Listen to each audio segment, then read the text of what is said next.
Hi, Evan. Thank you for being so early. Thank you very much. Yeah, I've just finished with Schwenker and I've lost my glasses. You lost your Sorry, glasses. Okay. I've just finished with Schwenker, so I'm just organizing myself for Da Vinci. But I thought I'd pop on and see. Thank you, darling. Yes, you did. And see how we're going. Okay. You Okay. have you So had a we're run? preparing some things. Give us 5 minutes, and Marcus will also be there, and we can. Yeah. Sure, sure. Okay. So we will just mute ourselves. Thank you. Okay. Yeah.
Hello, Evan. Good morning. Hello, Marcus. Can you hear How are me? Oh, my paintings look beautiful. Yeah, they look brighter than ever. And tell me, have you managed to have a run this morning? Yes, of course. Did you take your snowshoes? No, because there is no snow anymore, Ah, unfortunately. Yeah, so just on the fields, but not on the street. Yeah. So, what about you? Your Well, day is already I- finished. So, yes, yes. I had made sure I had a sleep in this morning so that I would have plenty of energy. okay. And today I've had some time in the studio, then some time with Jeannie and her daughter having a late lunch. Now I've just finished with Schmenker, and I am ready. I am ready with my Truneos. Perfect. Perfect. Yeah. So when we start in a couple of minutes, you will be muted at the beginning, and I just explain some words about you and your person, and Okay. and then we will bring you back. Okay. You want me to start with some stuff straight off? No. It's just that I start with the introduction of your person. Yeah, sure. And You during start with this the introduction. you are muted, and then we can start the discussion. And I would say that the painting maybe we do after the talk. Okay. Okay. Sure. So then Yeah. you don't have to switch the camera always. Yeah, because I'll just be down on this level.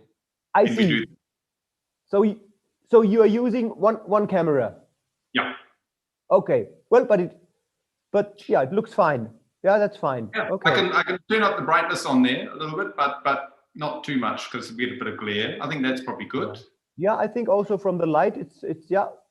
So Sebastian says it looks good. Yeah. Okay. Yeah, Thumbs you can up. see I'm not on high definition at the moment, but that's good. It looks good on my camera. Yeah. Okay. On my screen, it looks great as well. Yeah. Okay. Good. One day I will have this German sophistication to have two cameras. Yeah. Well, we rented some cameras, and yeah, of course, yeah. Okay. Okay, so we will mute you, Evan, and we will start in a couple of minutes. Okay. See you then.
Good morning, everyone, and welcome back to our DaVinci Live channel. We will start this morning with another live talk with an artist from the other side of the world. His name is Evan Woodruff, and he's a good friend and a very long customer of ours, and at the same time he has become quite a famous artist in his region. We know him for 30 years, I think. We have started the business even with his father in the 80s, and and he took this over a couple of years ago, and he's now working for our importer and exclusive distributor for New Zealand, Gordon Harris, and he's the advisor for the technical advisor there for the products, and also he's doing seminars and classes. So he has quite an experience in art, and he's especially working with oil and with acrylic. So these are his favorites. And so I hope the line will be okay to New Zealand. So we try to approach him.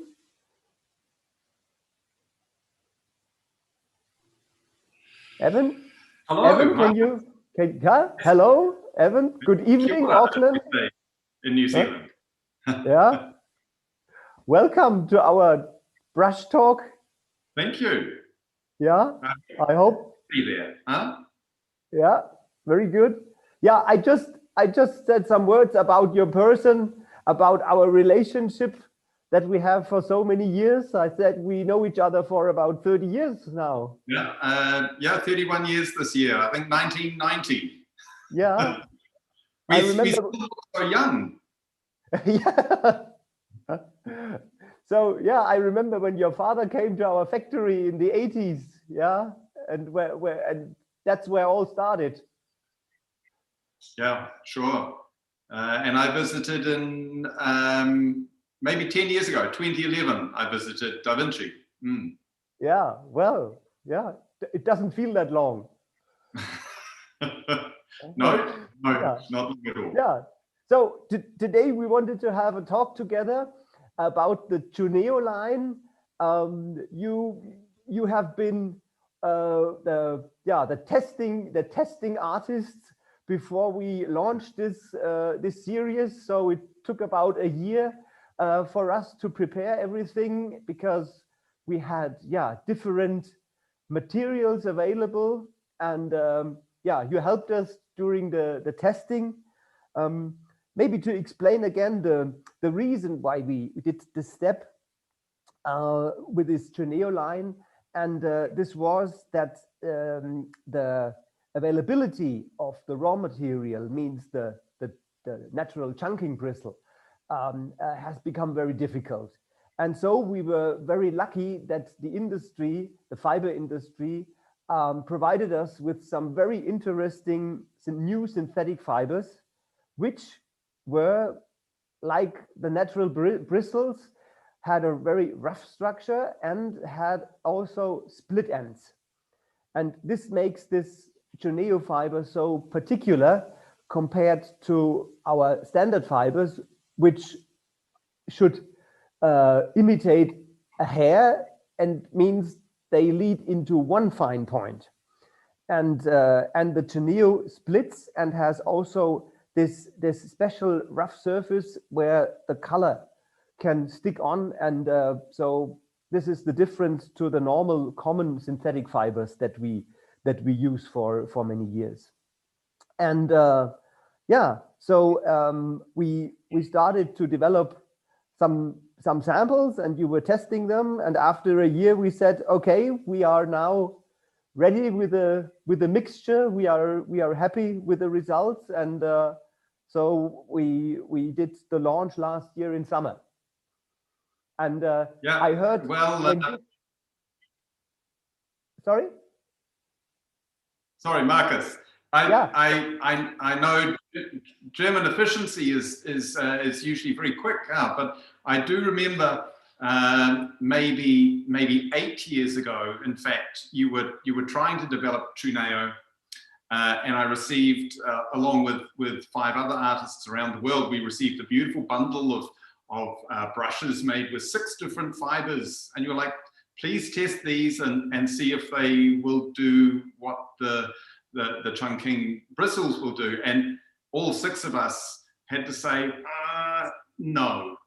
And so I was very happy when 1 or 2 years ago, we received the new ones, and you had a unanimous from your 6 ambassadors, you had a unanimous, yes, these are something special. Yeah, right. Yeah, because the first project failed. These were fibers where we were not happy with, and and also the test results were not very, very promising. So we stopped that. Yeah, right. Yeah, but now I think we have found a very nice solution. You said before that you wouldn't call them a real alternative because this fiber performs differently and is even better compared to the bristle in some points. Yes, it's always going to be difficult. It's always going to be difficult to persuade a painter who's been using, especially an oil color painter who's been using bristle brushes, especially the Maestro and the Maestro 2 brushes from Da Vinci, that we have found something the same. This is not the same. This will do very similar jobs, but it's more versatile, I feel, and we'll look at that in a moment. But I think the important thing is to approach it as a new tool for painting with pasty colors, so tube color, whether it's oil or acrylic tube color, and to look for new marks that we can make and new ways of using this brush. Very close, like you say, it has the split ends, which a lot of people don't realize are a feature of good bristle and are missing from poor bristle, and these have that, and I think they make marks which are almost indiscernible from a bristle brush. Mm-hmm, mm-hmm. Yeah.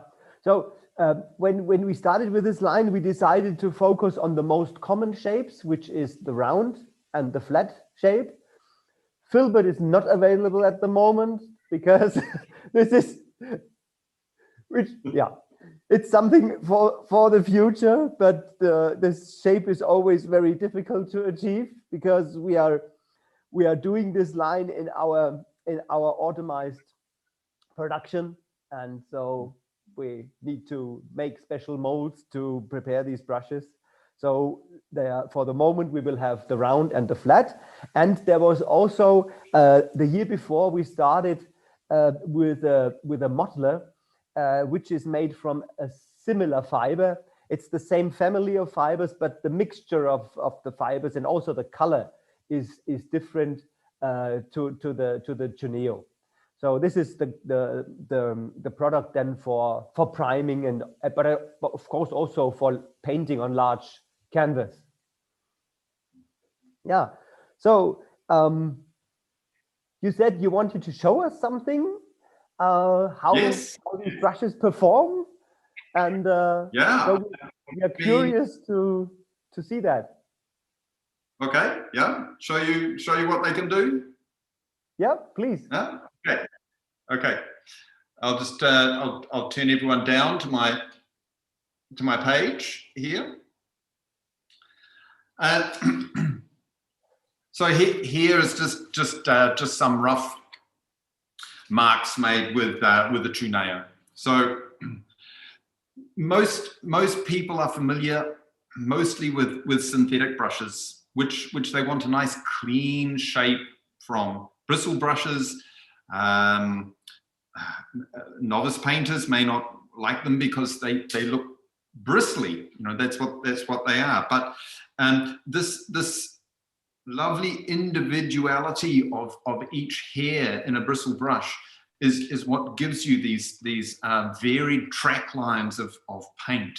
Now this is with the Truneo, but to me, this could be done, if I was looking at it and had to say, I would have to say this was done with a bristle brush. The bristle brush is most used for oil painting, and it is used when the surface is dry. So either a dry layer of paint or a dry gessoed surface. The bristle brush will push the pasty paint. It has enough strength to push the pasty paint across a dry surface without furring up like a synthetic would. This brush, the Truneo, this will do also. This is I'm using an acrylic here, but it has plenty of strength to push the color. Here I'm using a tube color acrylic, but I'm going to see what I can do with oil in a minute. But it's pushing it no problem across the page. I can be very rough with it, and it's giving me no problems at all. I don't feel like it's lacking in strength.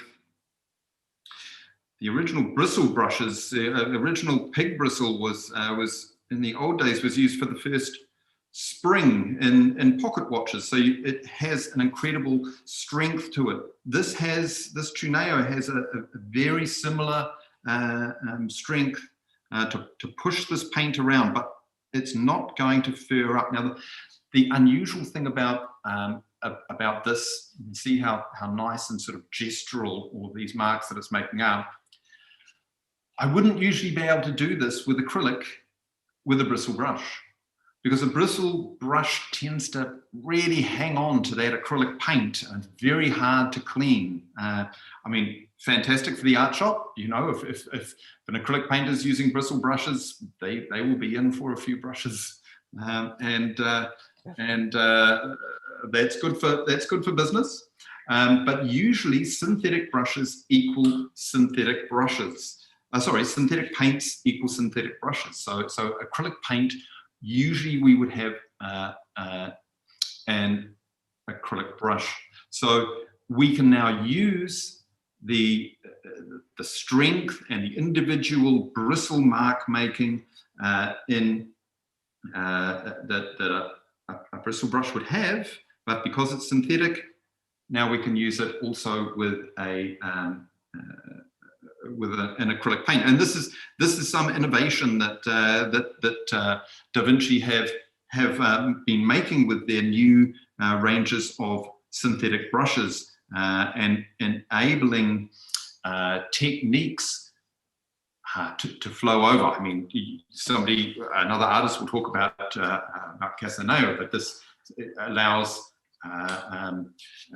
techniques only in the past for watercolor, now with acrylic inks. And I think this Truneo will do this with acrylics, something that the brusqueness and the directness of applying oil paint with a bristle brush, which has been missing from acrylic painters to a degree, is now available from the Truneo brush.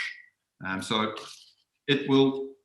it's sturdy enough to push the thick paint, but it's not furring up like a synthetic would. You get these stray hairs that pop from the side, like would happen with a synthetic, but we dress the brush like this, and they will pop back into shape. And it is these individual hairs that give us these very fine sort of individual brush marks, which make this quite unique. Yeah. And the fibers won't break. That's also an advantage. Sorry, Marcus, the fibers.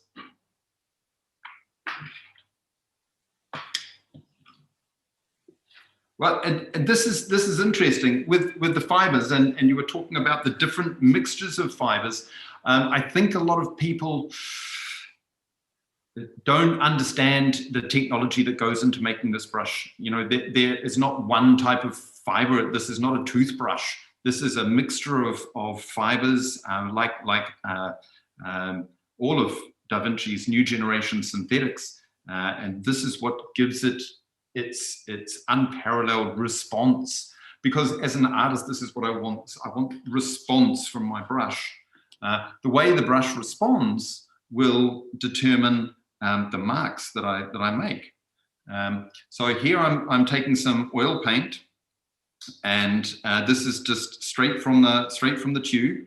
So it's nice and buttery, good German oil paint, but also it's stiff. Now working across a gessoed surface here, with a synthetic brush, this would reasonably be difficult. This would also be very rough on the tip of the brush, and it would fur up very, very quickly. Here, I've got all the strength that I need to push this very pasty paint across.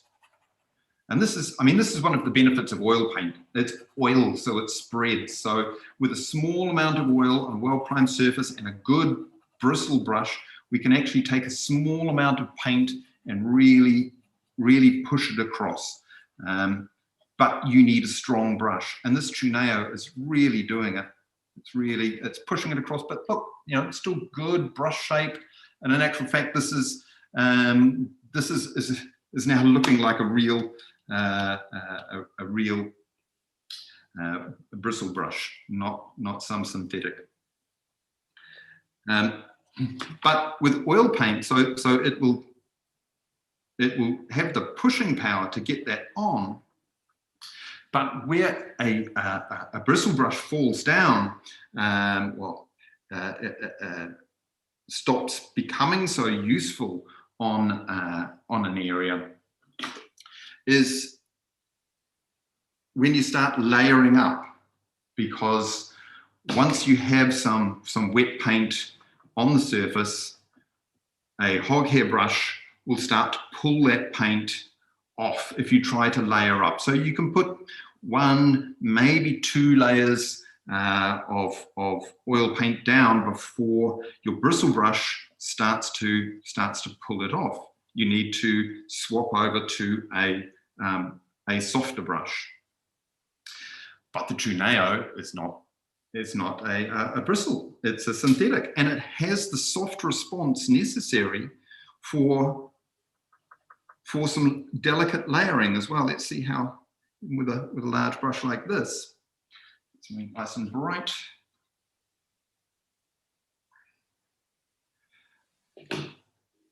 With a soft brush, it's got a softness in it so that I can actually start layering up paint on there without removing that still wet layer underneath. So it's fantastic for building up. Normally at this stage, I would swap over to a black sable or perhaps a Grigio brush, both of which are fantastic brushes for oil painting, for wet and wet oil painting. But the Truneo kind of does a little of both. It will do what the bristle brush does, but it will also do what those softer brushes do to a degree. It has the strength of a bristle without having the abrasive quality maybe of a hog hair. Now, this is not to say that for the Maestro, the oil painting Maestro, that it will replace the hog brush, but it will offer them another tool, perhaps that will extend their practice. But I would say for someone who is especially new to oil paint, and especially for people who are looking for a versatile oil painting brush, that the Truneo will actually do more than the bristle brush. So you can see we can layer up very easily here, and I'm not getting any muddying of the color. I can blend like I would with a soft brush, but it's not muddying. So I think that the Truneo will add an important tool for the Maestro oil painter, but for the acrylic painter, it gives a wonderful new range of techniques that they're able to produce. And for any oil painter, it's going to perform both as a bristle brush and as a slightly softer brush as well.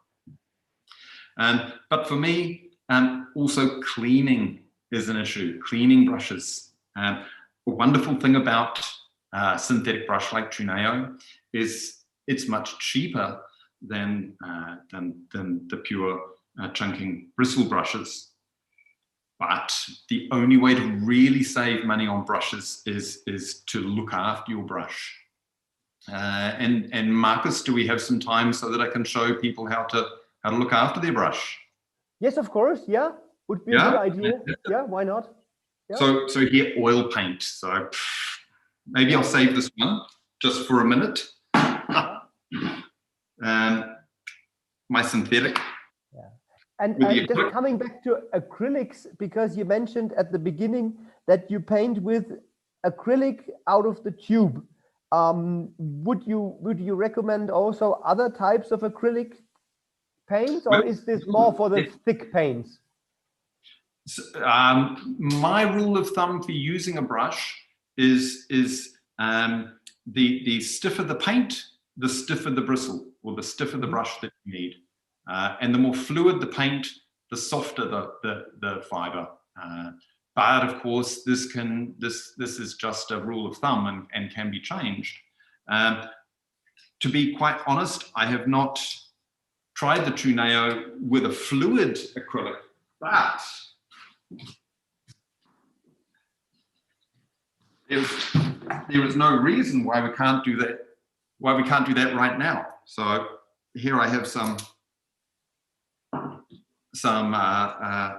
liquid acrylic. Oh.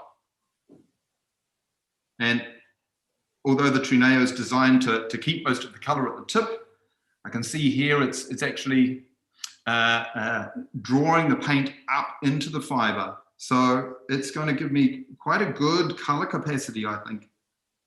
Yeah. So it's not the smoothness of a Casaneo or a Topacryl or a spin, a Cosmotop spin, but this is fine. Yeah. So, but the brush leaves the brush marks on the canvas, I think. Yeah. Which is why you would use a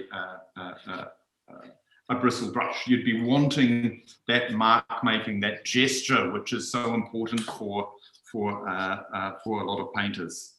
Of course, some painters don't want any brush marks, but with oil paint, and this is very easy. If we have something that is very brush marked like this, oil paint, the first thing you need to do is get it on there. Once you've got it on there, you can soften all of those brush marks away by using something like a black sable is the best. But even the Fit for Hobby green Mottler brushes, if you just gently tickle the surface, all of those brush lines will soften out. So that's an oil painting trick, softening, they call it. Unfortunately, I don't have one of those here. But these lines, I think when you're using a bristle brush, you're wanting to get the paint on, and usually you start falling in love with the mark making as well. So all brushes should be washed with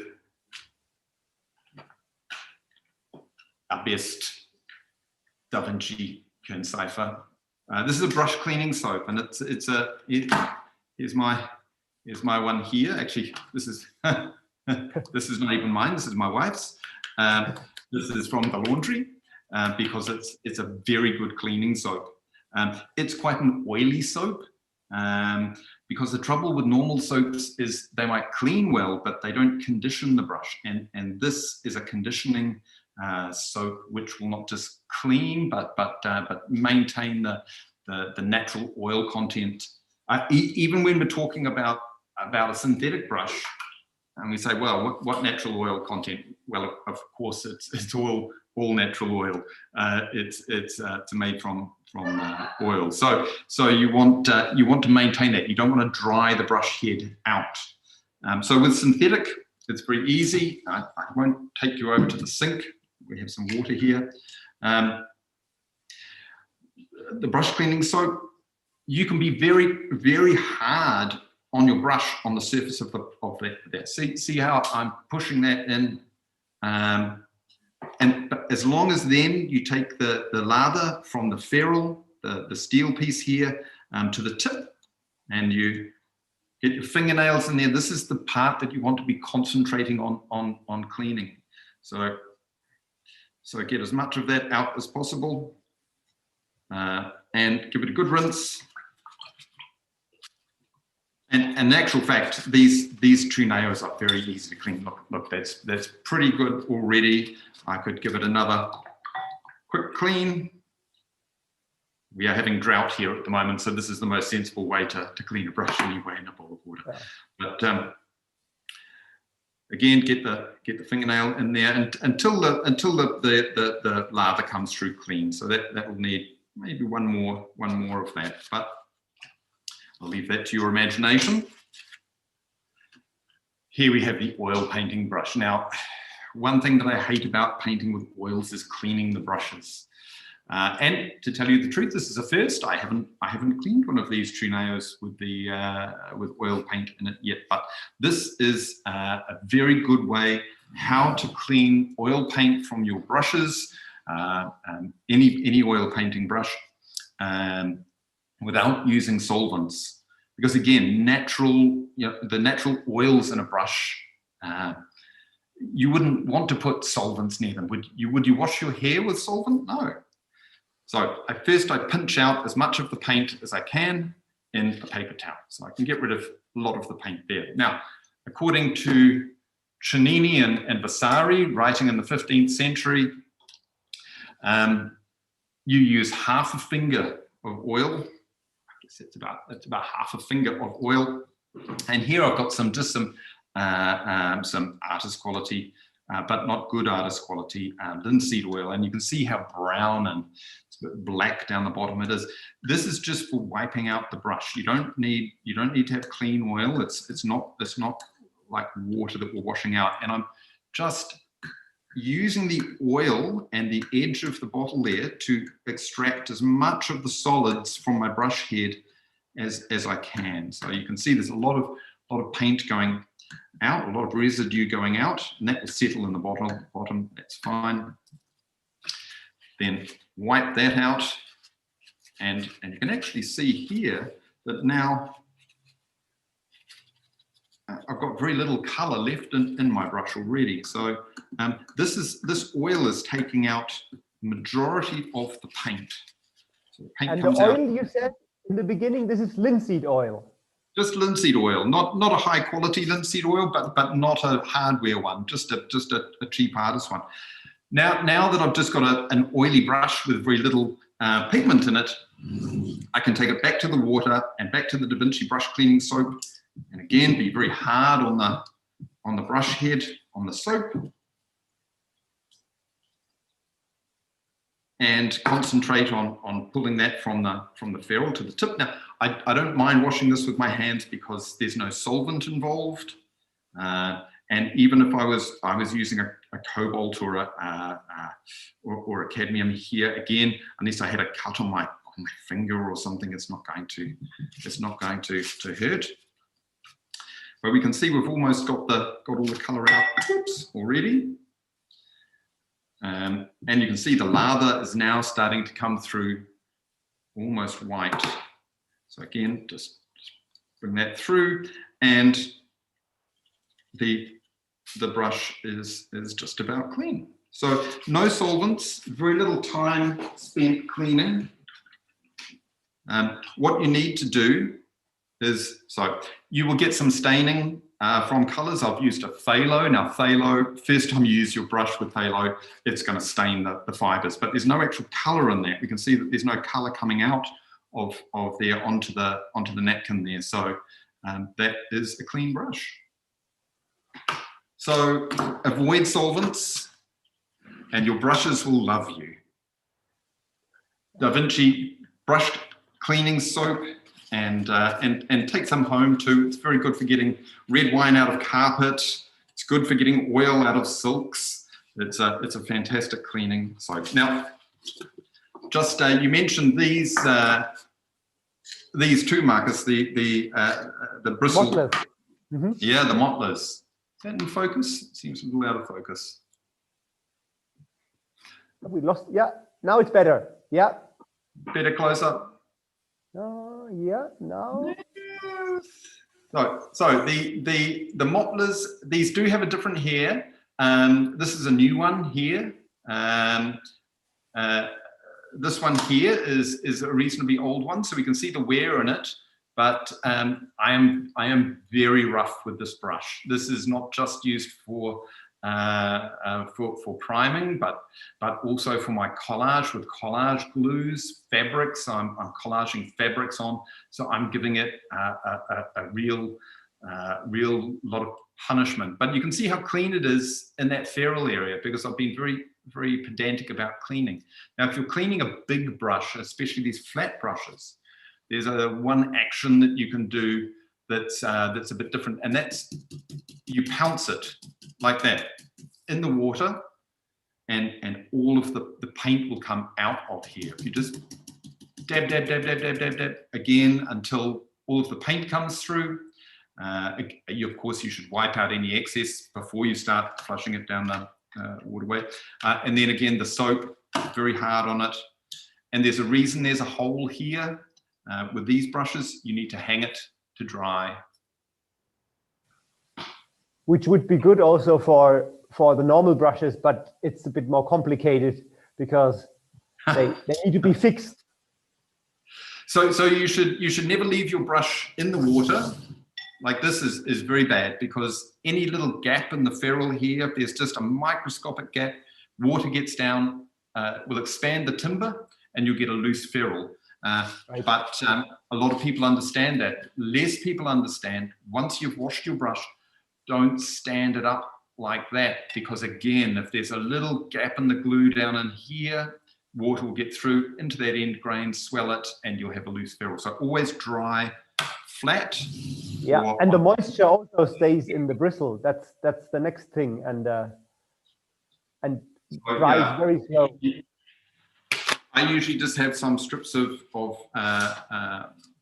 handy towel and have them like this. The handy towel will extract all the water from them, and after an hour or so, they're okay to stand up. Yeah, great. Yeah, so thank you for this extra lesson in brush cleaning. I think this is something that you have to explain always, because as you said, the lifetime of a brush depends very much on how you clean it, how you maintain it, and as a quality producer, we would like that our products can be used for a long time, and which is of course also sustainable, and so that people do not throw it away after one use. And Marcus, I think this is a good point, because whether we're using a natural bristle or even a natural hair, or whether we're using a synthetic fiber, all of them are resources, and to be good to the planet, we need to look after them and not have a disposable, I use it, I can't be bothered cleaning, I throw it out. This is not the way to save the planet. But you're right, this cleaning is important, because I'll tell you just quickly a very funny story about this. We had a customer come in and he said, "This Da Vinci brushes are always a loose ferrule." I was like, no, this is not so. You have either been leaving it in the water, no, or standing them up. no, no, no, nothing like that. And I thought, oh, well, this is funny. Maybe I come around and see what you're doing. And he said, no, no, I tell you, I look after my brushes, I boil them up, and that really gets them clean. And you're boiling them. Well, of course, the metal ferrule will expand and come loose. So do look after your brushes, but don't boil them. No, that's not recommended. Yeah, that's absolutely. I mean, you can boil the tips maybe if you have a synthetic brush where the tips are bent a bit. This is to help to straighten the fiber again, but you just dip it into the boiling water and don't leave it in there because yeah, because then wood will expand and the fibers will expand. Not the fibers, but if you have natural hair, a bristle, for example, a bristle will soak up the moisture, the liquid enormously, and we had even brushes coming in where the ferrule was cracked because the brush was left for days in water, and so the bristle were expanding and the ferrule, a metal ferrule, was cracking. Wow. This is really unusual. So yeah. So on that point, if your customers are using the natural bristle brushes, the Maestro 2, or the sketching brushes, once washing them, yeah, sure, they swell up and go very fluffy. So an old brush trick is just to wrap a little bit of cotton around them, leave them to dry, and they will dry in shape. That's also good advice. Yeah. Okay. Yeah, Evan, thank you very much for your time. Yeah, that you took your evening to explain about the brushes. It was very interesting and helpful. And yeah, so if somebody has questions, please feel free to ask. You can chat us or send us an email, and we will be happy to reply. So all the best, and greetings to Auckland. Great. Thank you, Marcus. Bye-bye. See you soon. See you.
Hello again, ladies and gentlemen, and good afternoon. We are back here with our program, and I'm happy now to show you a little bit more about our production. So far this morning, we showed you new items we have in mind, new ideas we want to make reality. But of course, the core of our business is the manufacturing. We are making the brushes here in our factory in Nuremberg. And this is what we now want to talk about during this hour. Brush makers and Nuremberg, why is that so? This is a question which we are always also getting asked, especially from people from other countries. It's not so absolutely easy to answer, but if I look into old books or papers about the Nuremberg brush making guild before the war, I can just read that still in the 30s, there were a few hundred brush factories in Nuremberg, mostly smaller companies which made shaving brushes, but also quite big structures also. Our company dates back to a brush factory which was founded around 1890, and Da Vinci Deffet trademark exists since 1952. Our factory was totally destroyed during the Second World War, and the founders after the Second World War, Marianne and Hans-Fried Deffet, they were starting this whole business again in 1945, 1946, and had to start from the very beginning to build up this old trade and to bring their factory into a new era. Brushes in Nuremberg have therefore, as you see, a long history.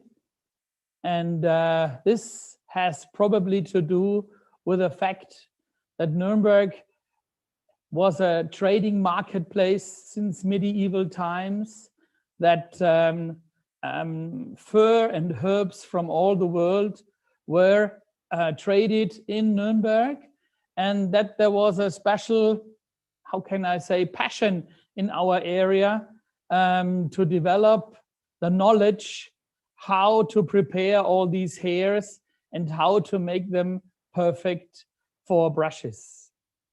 Nuremberg was always a manufacturing city. And of course, there were a lot of industries and trades around our city which asked for brushes. And so it was just logical that already in the 19th century, brush makers were settling here, probably also in combination with the pencil makers of Nuremberg, who were world famous already since 100 years before. Two other topics were pretty easy to get in Nuremberg.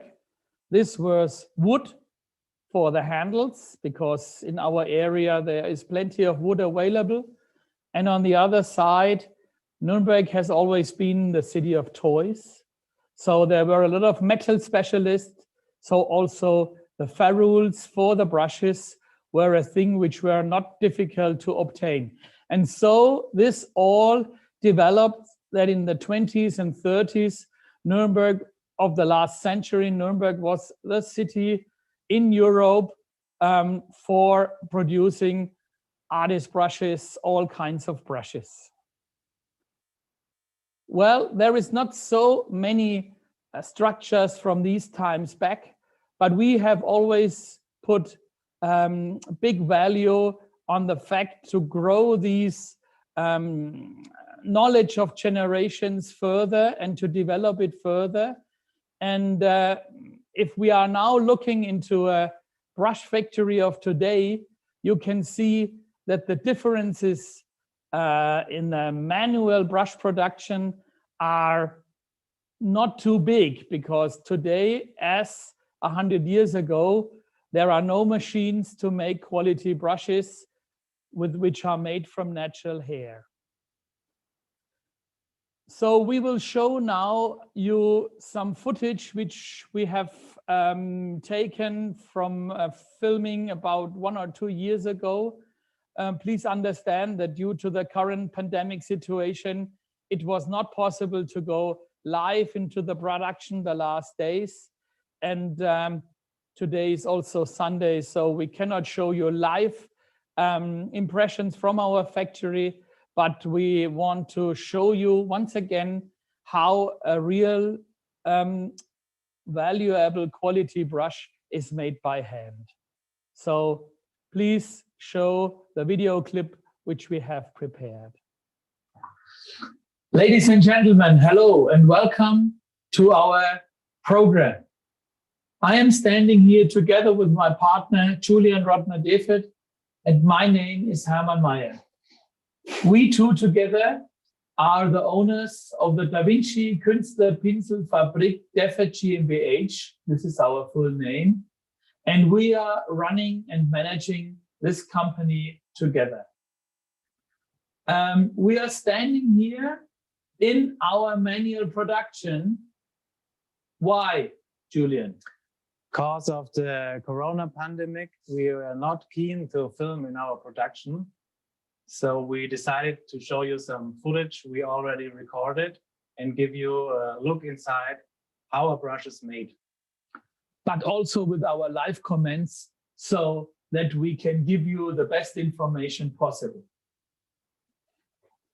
We are standing here at the same scenery as this video starts, and we see one of our brush masters, and she is preparing the sample for the next manual brush production. What you see here is the Kolinsky hair. It's one of the expensive hair we use in our production. And she chooses now the right material in the right length, and she is weighing size by size on the gold scale and is preparing now a brush head. She has different cups she's working with, and she's working on Franconian marble to get the electrostatic out of the hair, which is always inside the hair when you handle it. Now she is cleaning the hair from damaged ones. And she's also putting out hair which is lying there in the wrong direction. Yeah, where the tips is on the wrong side.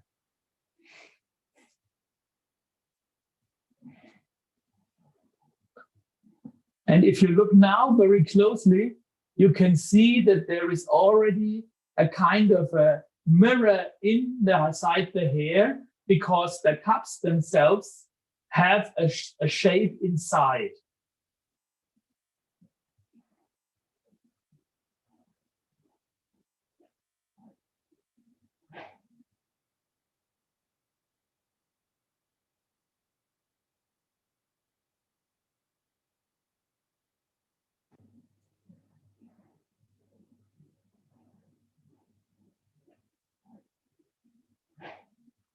And with the cotton string, she takes now the bundle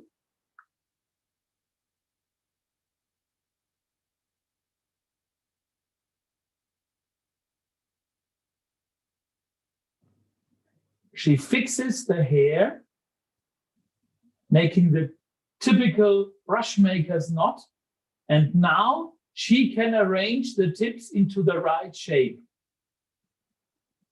Because the most important thing, this is one of the most important thing. It cannot be done by a machine. It have to be a brush. You have to have the right feeling in your fingertips to give it the shape.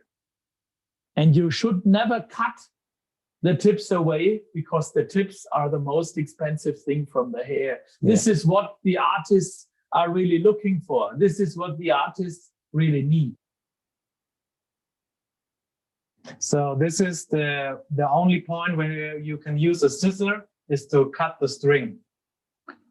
And to cut the hair from the backside. and to cut the hair up from the backside, but never the tips.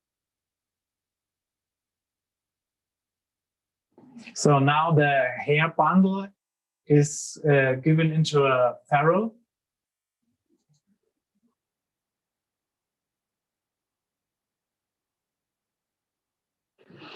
And she compares exactly the visible hair length of the sample to the visible hair length of the new brush.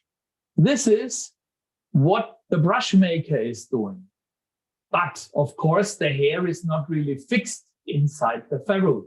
So in the next step, you can see our gluing department, where now from the wider end of the ferrule, from the open end, a 2-component glue is put in the right quantity so that it glues the hair inside into the ferrule and the hair body itself. And when this is done, the brush heads are given into the oven. The drying oven, and they are staying there overnight.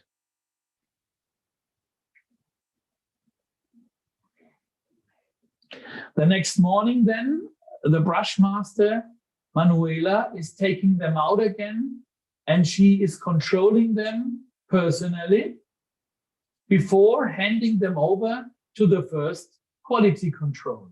Yes. What you see here is the next quality control. They are checked piece by piece if there are some wrong or damaged hairs inside. When there are some damaged hairs, they have to remove it.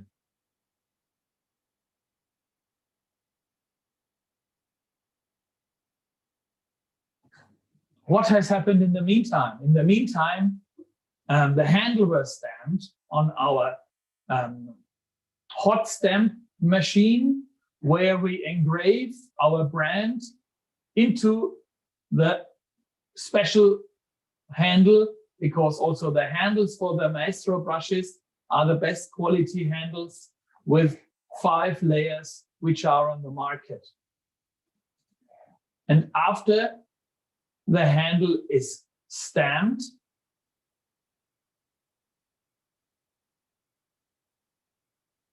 what you see here is the automatic pressing machine.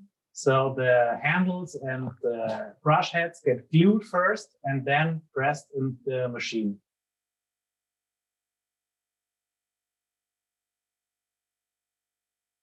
to guarantee a great combination, then Maestro brushes, we try to make absolutely sure that the brush head and the handle are getting the best combination possible.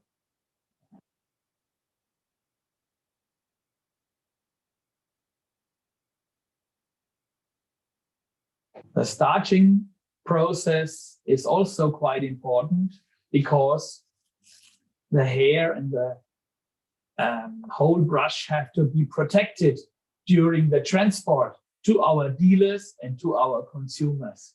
And that's why we use, since many, many years, soups, depending on the hair, thicker or thinner soups with gum arabic, and put them carefully into the hair body and give the brush the original shape. So the brush and the hair remembers always into which shape it should go.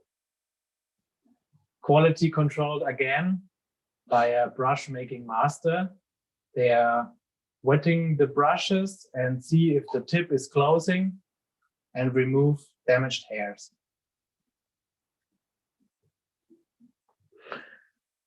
And then what else? A protection cap.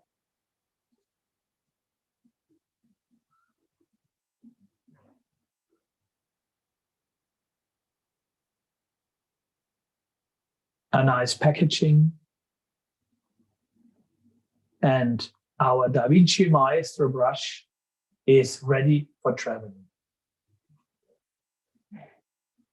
What is a brush like this really able to do? It has a body which is closing. It has a tip which is very quickly coming back. It holds quite a lot of color, and it follows all the idea of its master.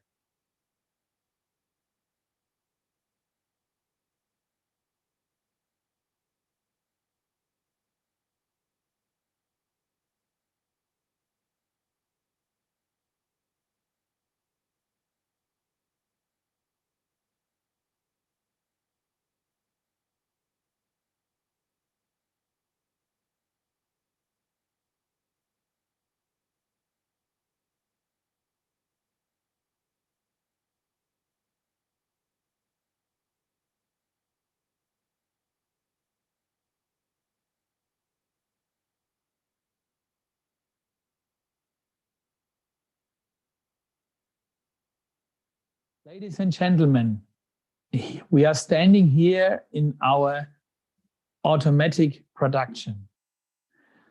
It's about 30 years ago that we have decided and started to make also artist brushes by machine.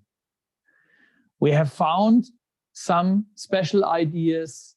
We have found very good engineers and friends who have helped us to develop the option to make quality brushes on automatic and semi-automatic processing machines. It took years for us to develop these steps, and so you will understand that we cannot show you the production processes in our automatic machinery in the same depth as we did with the manual production. But please be sure that the quality of our machine-made brushes matches the qualities of our handmade brushes. Perfect combination of handle and brush head, perfect tips and perfect painting edges, and this all with the best materials. This is what we are doing here. Thank you for your understanding. So hello again. I hope this was interesting for you to see scenes and working processes from our factory, from our manual part of the production, as well as from the automatic part of our production. My colleagues just showed me a question which was coming to us, and probably especially to me, whether I would paint myself. And it's a question, I have to say the truth, I'm not really a painter myself. I do test our products, of course, and I paint once in a while, but I'm not really considering me a real talent for painting. So if I do something, I'm not really showing this to anybody. We prepared also, of course, the option for other questions.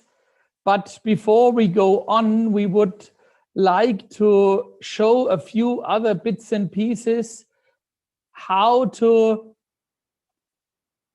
a few tricks around brushes, and also what is important to know, that we are also testing, especially our top quality Maestro brushes, piece by piece, after all the steps you have seen before. So I would ask my colleagues now to show this next clip, and then we will go on and answer questions.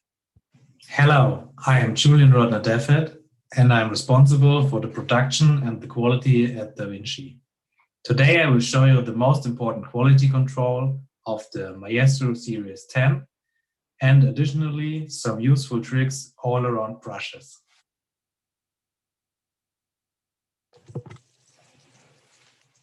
What you see here is one of the many quality controls that all brushes, and especially the Maestro series, goes through. To test the brushes, we put them in water and leave them there for a few seconds so that the water can soak in well.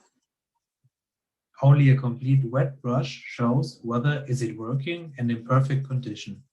There is no point at all in testing brushes when they are dry. Now we drag the brush tips over a rough surface, in this case a sponge, to simulate a painting process. Hair that has been twisted in the production or hair that has a damaged tip now stands out clearly and must be removed with a sharp knife. This type of inspection is carried out exclusively by master brush makers. The aim here is to test the desired properties of a round Maestro brush. These are, first of all, absorbing and releasing a large amount of color. This may seem over the top to some, but it's the only way we can guarantee the Da Vinci Maestro quality.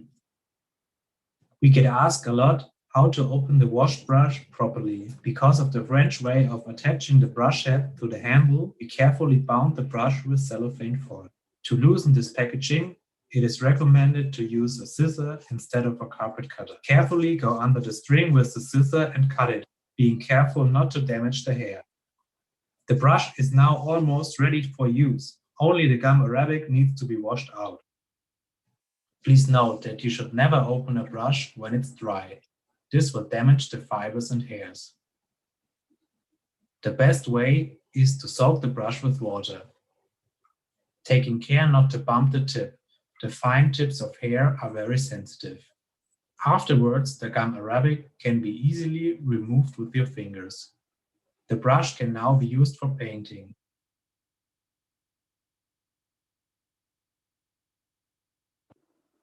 You can repair brushes with boiling water and straighten the fibers out again. Please be careful and don't burn yourself. Be aware that if the fibers are too badly damaged, these methods may unfortunately not work. The best temperature for the water is between 90 and 100 degrees Celsius.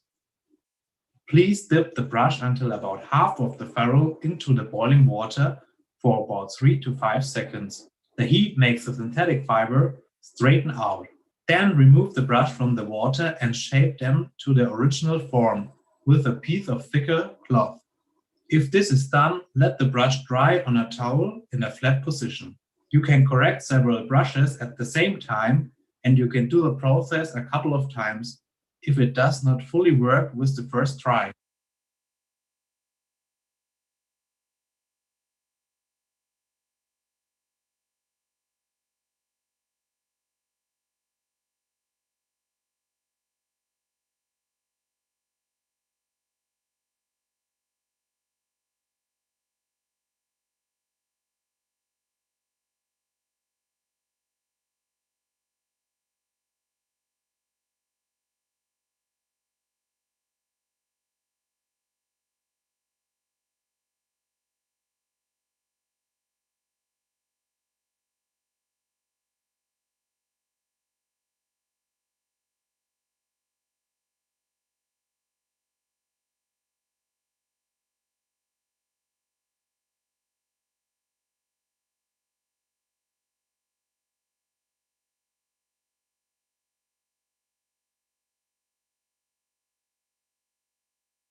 So, hello again.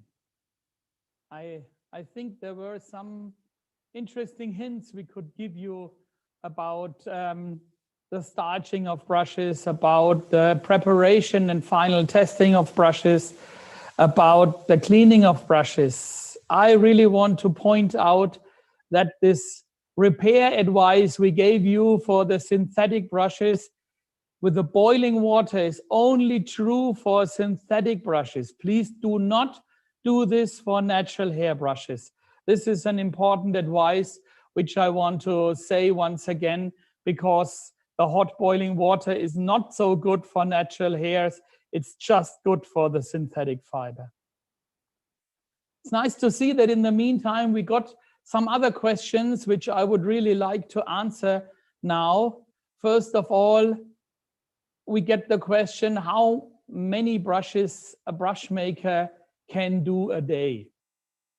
So let me first say and add that the profession of a Künstlerpinselmacher, an artist brush maker, is a real profession in our area, and there is a school where you can learn in the German apprentice system for 3 years to be a brush maker.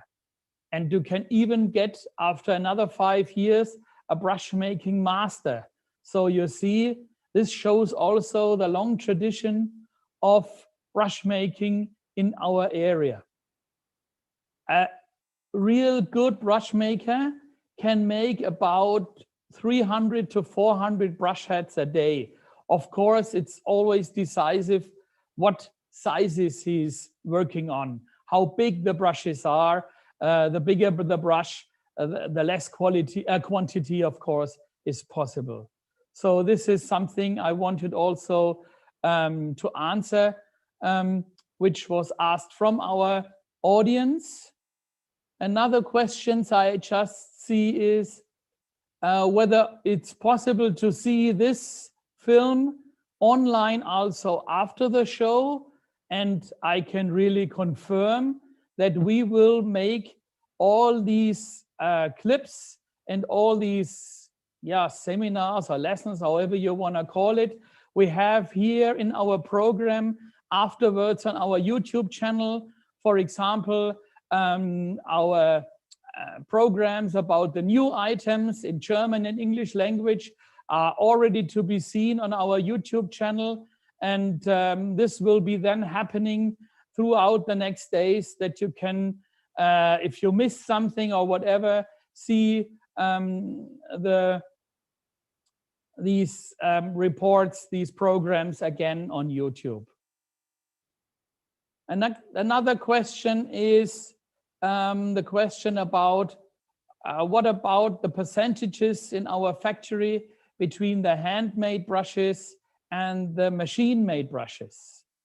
Well, this has been growing a lot during the last decades into the machine-made area, but we are still producing about, you can say, 25% of our brushes by hand and about 70 to 75% by the machinery we were also explaining before. So this is about the percentage of the brushes we make. And you should maybe also be interested to learn that we are all together about 120 people working here in our factory in Nuremberg. What is the next question? Hello, my brush Dartana Spin came in contact with the seawater and seam lost its fine point. Any way to fix? This is something I was never asked in my life before. I don't see any reason why the seawater should hurt the fiber. And if you take our advice and you put carefully the Dartana Spin synthetic fiber into the boiling water, it should be possible to make the tip nice and pointed again. So, but you have to be very careful. Don't burn yourself, but try to take a piece of cloth and bring the tip of the fiber into the perfect direction again and let it dry, because the hot water makes the fiber strengthen out, and this might be possible that this will help.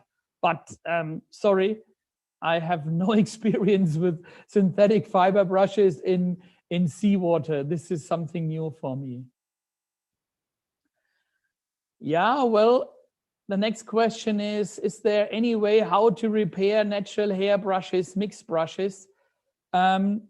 You can do the same as you saw before, but never with boiling water. You should take lukewarm water, and maybe if you are not having a gum arabic mixture or something like that, you can take a little sugar water, take lukewarm water, and put the brush, the total head, under the water, and then shape it after about 20-25 seconds with a piece of cloth into the original shape the brush should have.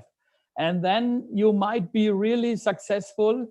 It depends, of course, how much hurt the brush was. Also, if a synthetic fiber was already really cracked you cannot repair it anymore. You can only repair it as if, and it's sometimes to be seen in art shops, that somebody took the brush, put the cap out, put it back, and he damaged the fibers a little bit. As long as the fibers are not really cracked, there is still hope, and there is still a possibility to repair the brush and to make it a perfect tool again. What are the next questions? Are all natural hair brushes made by hand? Yes, I can confirm that our natural hair brushes are all made by hand. Our machineries are not working with natural fine hair brushes. We are making these brushes all by hand. Now I get a question. How many brush sizes are you producing? How many series? Is there any series that is not produced anymore but was really famous? 3 questions in one, and all interesting ones. First of all, I've never counted it, but I can tell that we are having on our list much more than 10,000 different SKUs of brushes, different sizes, different hairs, different width, different diameters, different short handle, long handle, for different purposes. So it's really an amazing selection which we are offering. And you really ask yourself sometimes, when you are making a new item, don't we have this done years before for somebody else? And the difference is sometimes maybe 2 millimeters in the visible hair length or 0.5 millimeter in the diameter. But this already makes the result and the brush a little different. So there's always a reason why somebody then has his special brush in mind. And for that purpose, it's really better. How many series? To be honest, I never counted these. We counted the single SKUs. We have probably about 600, 700, 800 different series. Is there any series that is not produced anymore but was really famous? I think I can really state that we never really stop famous series. Once in a while, of course, our production comes to me, and I am more the salesperson within the company, and says to me that our assortment is getting too big, is not to be controlled and not to be handled anymore. And then we have to decide, and then we are also stopping series which were, maybe known in certain areas, in certain countries for some time, but where we have really an alternative. And here we have to decide, and here we react every you can say 2 or 3 years, and then we are straightening out our assortment again. But we never stopped a famous Da Vinci series. Why should we? This is not our kind of thinking. Well, so there are no further questions. I just can say thank you for your interest in our world of brush making. Thank you for taking the time to watch this program, and thank you for using Da Vinci brushes. Have a nice afternoon. Bye-bye.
Hi, my name is Ari De Gois, and I'm a professional watercolorist from Brazil.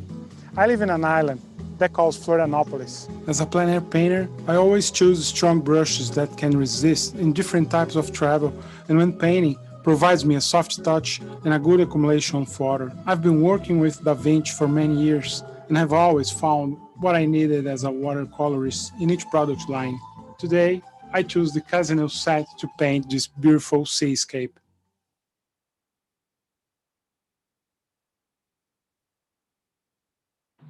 Hello and marhaba. I am Kamal Auda from Samira and Assam Archer. We've been distributors for DaVinci brushes for 20 years now. Our favorite brushes are the Jumbo Series one, but my favorite is the limited edition one.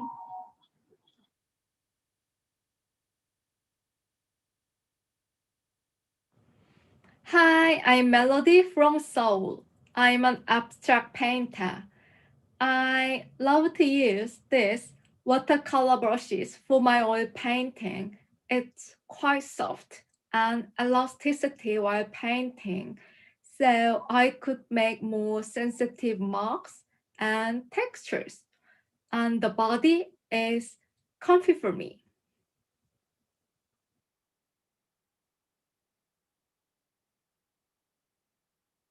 Hello, my name is Mariloli. I am in Mexico City. Our store was founded in 1953, and now our trademark is Pinceles y Más. We know DaVinci since 2014, and this is the same year we begin working with the trademark. My favorite brush is Casaneo 5598.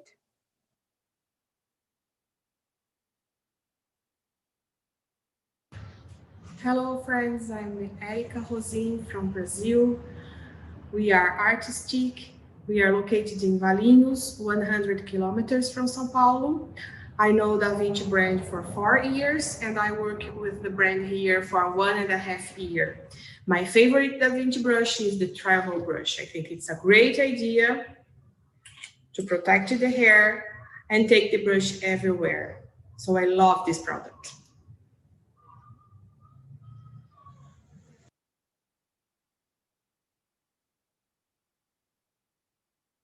My name is Hjalmar Axel Ingvarsson from Little Thunder Handlist, Reykjavik, Iceland.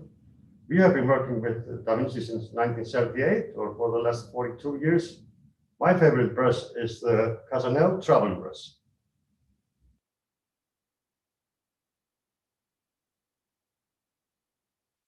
Hi, I'm Ming. Our team locates in Taipei, Taiwan. We have been the exclusive distributor of DaVinci almost 10 years. Our favorite product from DaVinci is double hair brushes, and we could like to share Series 35 especially with you because of its high quality and reputation.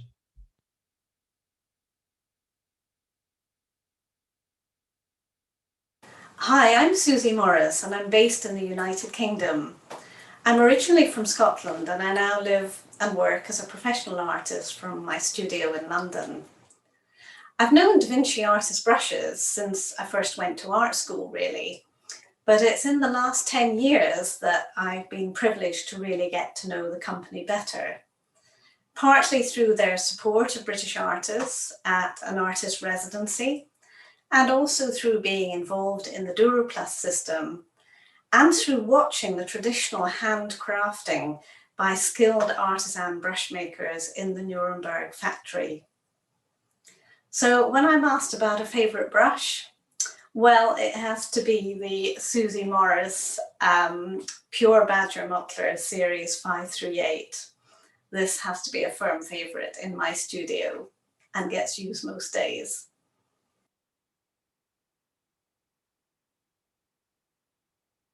Hello from Turkey. My name is Gülçin Aydınkaya. I'm working for Esefoğlu Karim, SAS department. Esefoğlu Karim is located in Istanbul in Turkey. We have been working with DaVinci since 2002, approximately for 20 years. In Turkey, DaVinci brushes are very popular not only in our traditional art, stencil and miniatures, but also in watercolor art. The most popular series of DaVinci brushes are Maestro 10, 4, 18, and Casino series in here. We are so happy to work with Da Vinci.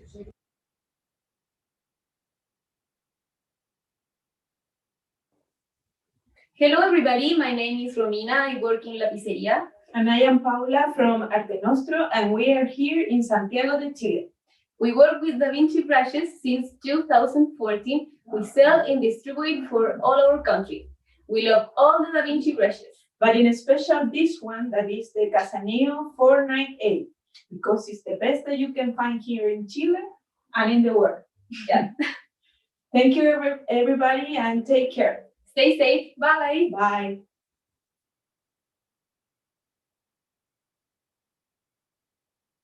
Hi, everyone. My name is Frank Eber.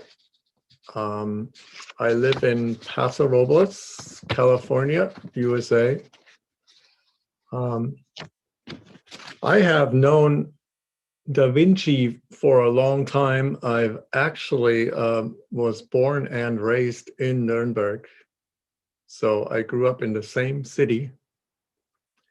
At the time, I did not know that there was the major brush manufacturer in the very same city that I lived in.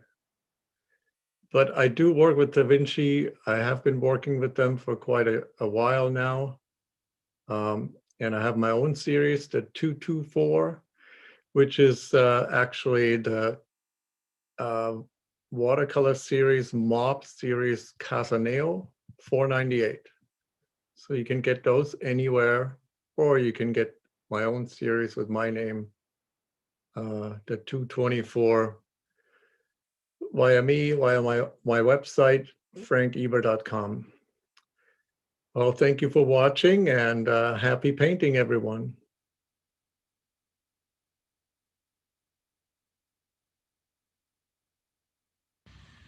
Hello, I'm Matthew. I'm at L. Cornelison & Son in central London.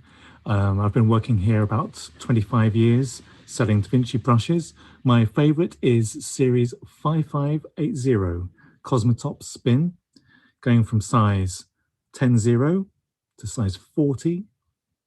My favorite size 5.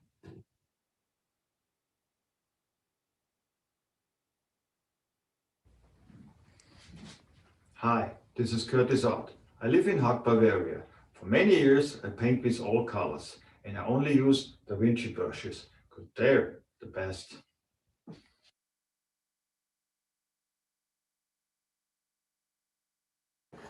Well, hello. My name is Tom Lohner. I'm an acrylic painter based here in Graz, Austria, and I've been working with Da Vinci since 2009. It's already so long. Yes, it is so long. And the entire team is really great to be working with. So my favorite brushes are actually my own brushes. Look at that. I have my own brushes with Da Vinci. Consists of these 4 sizes, and they're lovely to be working with. So thank you very much, Da Vinci, for this collaboration, and I wish you all a happy 2021. Yes, this will be our year.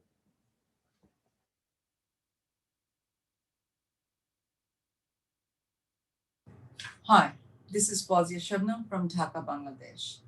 I'm an all-medium artist and a proud brand ambassador for Da Vinci brushes for Bangladesh and its regional countries.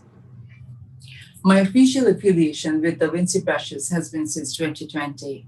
A brand comprising of its world-class quality and reputation, Da Vinci brushes in its shape, texture, and variation are not only durable, but also perfect for all classes of artists, and undoubtedly one of the best art brushes in its field, flexibility, and variety. My very own personal favorite is Jatana Spin for its fine point, accuracy, and unique composition. It makes my every painting experience an art of its own. I'm indeed proud to be a member of the Da Vinci family, and in all endeavor, may our brand uphold its name now and in the future. Thank you very much. Wishing you all a very happy, safe, and prosperous New Year, 2021.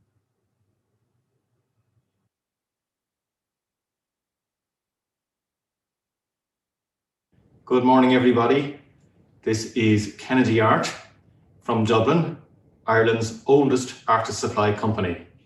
We have been partnering with Da Vinci as our main supplier of brushes and are very, very keen on their high quality. My personal favorite is the Black Sable for the way it handles oils. We are a family business. I'm Fionbar, generation number 5, and this is Kira, my daughter, generation number 6. My favorite brush would have to be the Kolinsky Series 10 for the watercolors. Best of luck to everybody in this strange year. Thank you.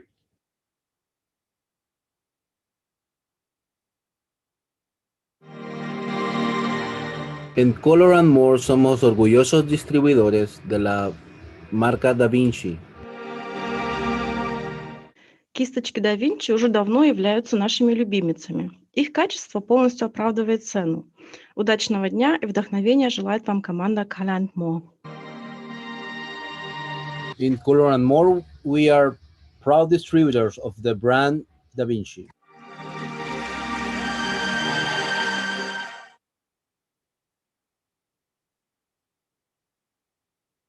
Hi, my name is Drezhna Anna. I'm watercolor artist, Da Vinci and Schminke ambassador in Russia. Currently, I'm based between 2 countries. In Russia, I live in Moscow, and in Germany, I live in Kassel. I have known about Da Vinci brushes and their quality since I started my painting journey. It was about 6 years ago, and in November 2019, I became Da Vinci ambassador in Russia.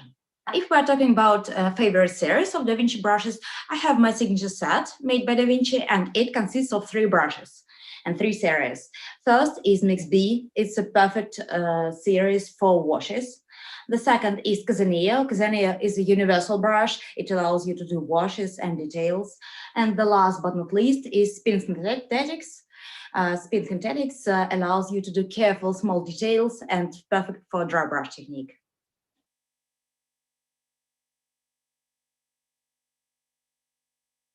My name is Gregory Daniels. I'm the importer for North America for Da Vinci brushes. I'm happy to be here. My first experience with Da Vinci brushes was 1991, 1992. My grandfather had an art supply store in downtown Los Angeles, and we began carrying them. I met Mr. Herman Meyer a few years later at a NAMTA trade show, and in 1998, I began working as an importer with Da Vinci brushes, and in 2001, became the sole importer. So now I'm celebrating my 20th year anniversary with Da Vinci brushes as the importer, which has been a fantastic experience. My 2 favorite brushes I have here are the series 5423 Maestro 2 Bristle. I have 2 extremely weathered and used ones, a size 6 and a size 8.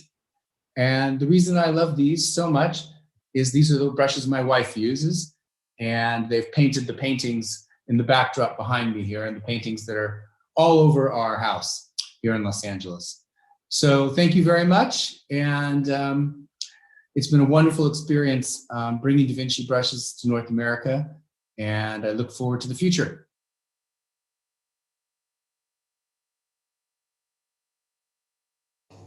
I'm Evan Woodruff, an artist based in Auckland, New Zealand, and I've been dealing with Da Vinci artist brushes since 1990.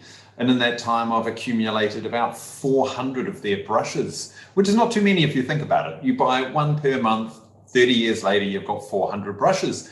And I use all of them. So it's hard to pinpoint exactly which is my favorite, but I can't do what I do without their selection of giant brushes like this number 50 Topacryl Filbert or the Cosmotop Spin Filbert, but especially their theatre brushes, which hold an incredible amount of fluid. It's very difficult to make a big mark without a big brush.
Wunderschönen guten Tag, Familie Da Vinci.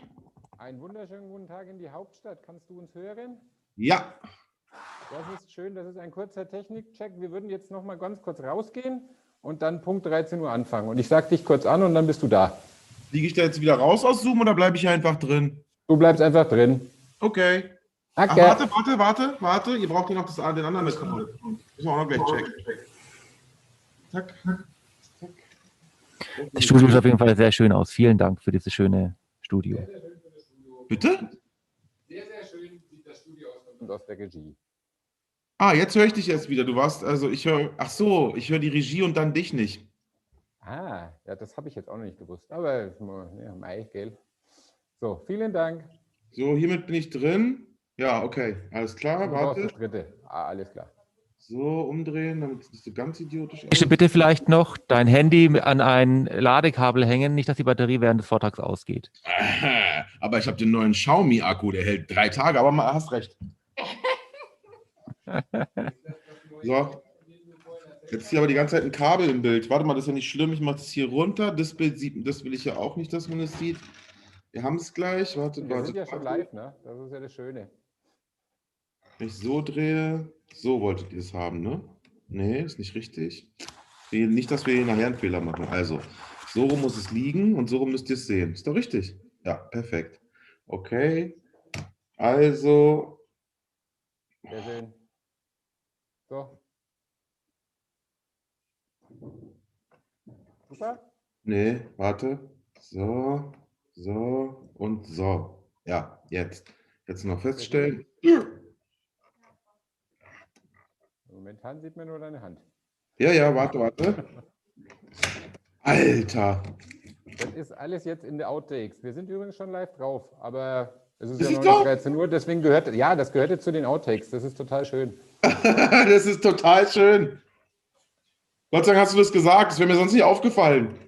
Cool, So. Gucke mal. So geht's doch. Super. Wir gehen noch mal kurz raus, ne? Jo.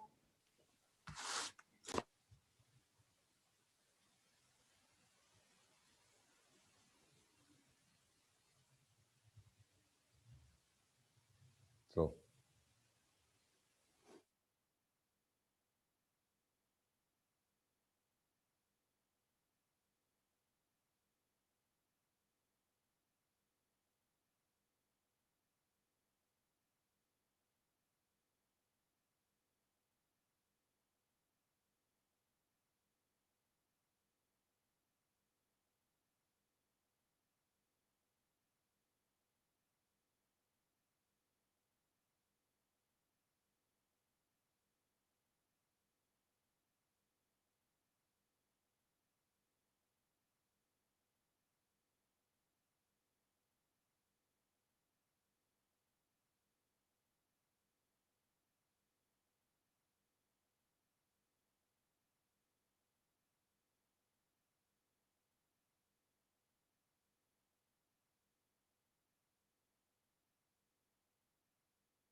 Einen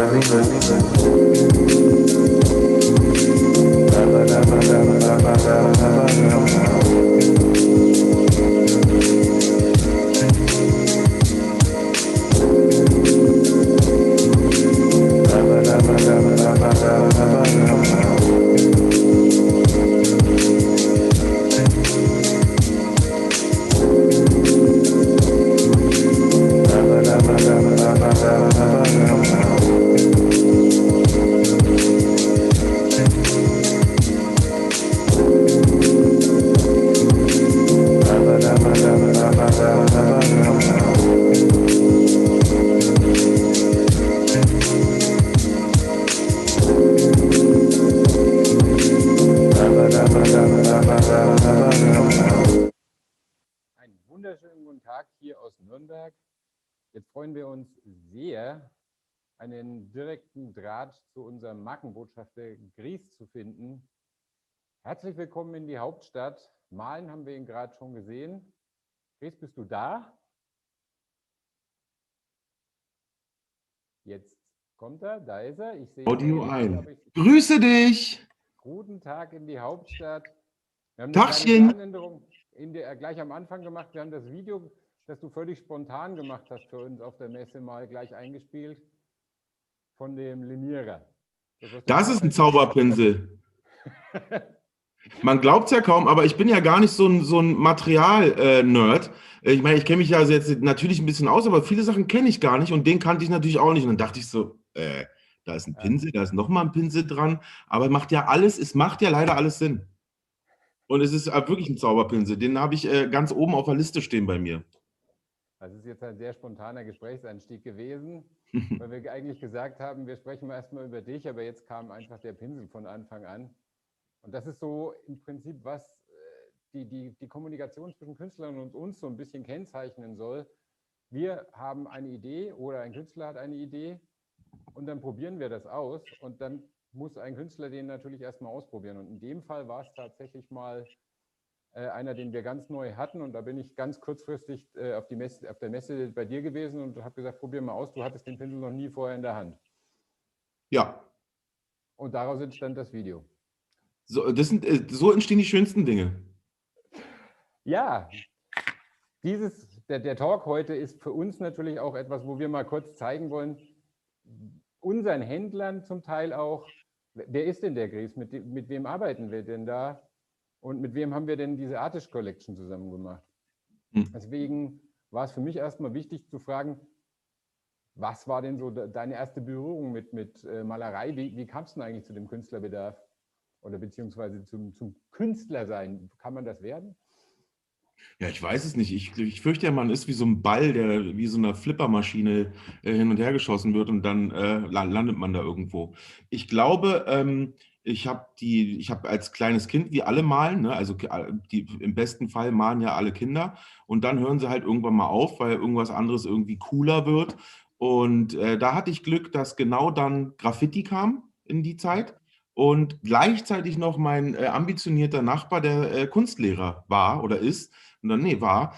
Und der hat sowas wie Talent gesehen und dachte, den Jungen, den fordere ich ein bisschen, fördere. Nicht, dass der immer nur draußen Schmierereien an Wände macht, sondern dass der bei uns auch mal hier bei mir ordentlich Aquarell lernt und so. Dann erkläre ich dem mal alles. Und dann ging es so eine Zeit lang 2 Wege und jetzt so in den letzten 10 Jahren sind die zusammengewachsen und ja. Du hast ja auch noch andere Sachen in dem künstlerischen Bereich gemacht, ne? Ja, ich war Tänzer. Bitte was? Ja, Tänzer. Tänzer, ja. Ich habe Musik gemacht, oder ich mache immer noch Musik. Früher mehr professioneller, also wenn man guckt jetzt nach Finanzen, dann war das früher deutlich professioneller und jetzt ist das nur noch ein Hobby. Okay. Aber irgendwo befruchtet sich wahrscheinlich das eine mit dem anderen ein Stück weit, oder? Es war eine Zeit lang sehr, sehr stark so. Also vor allen Dingen auch, dass Leute gesagt haben, ich habe von dem Typen hier 4 Alben zu Hause und habe das früher, als ich selber 16 war oder 26, gehört rauf und runter. Und jetzt malt der, geil, von dem will ich ein Bild. Und andersrum war es aber auch so wie, das Bild ist ja, Sie machen auch Musik. Und dann kann ich mal so eine Scheibe mitnehmen und das ist dann auch passiert, ja, das stimmt. Das Atelier von heute, beziehungsweise was ist denn da draus so geworden? Workshops. Ich weiß, im Social-Media-Bereich kennen dich so viele, dass du dir jetzt wahrscheinlich denkst, ne, das wissen ja alle.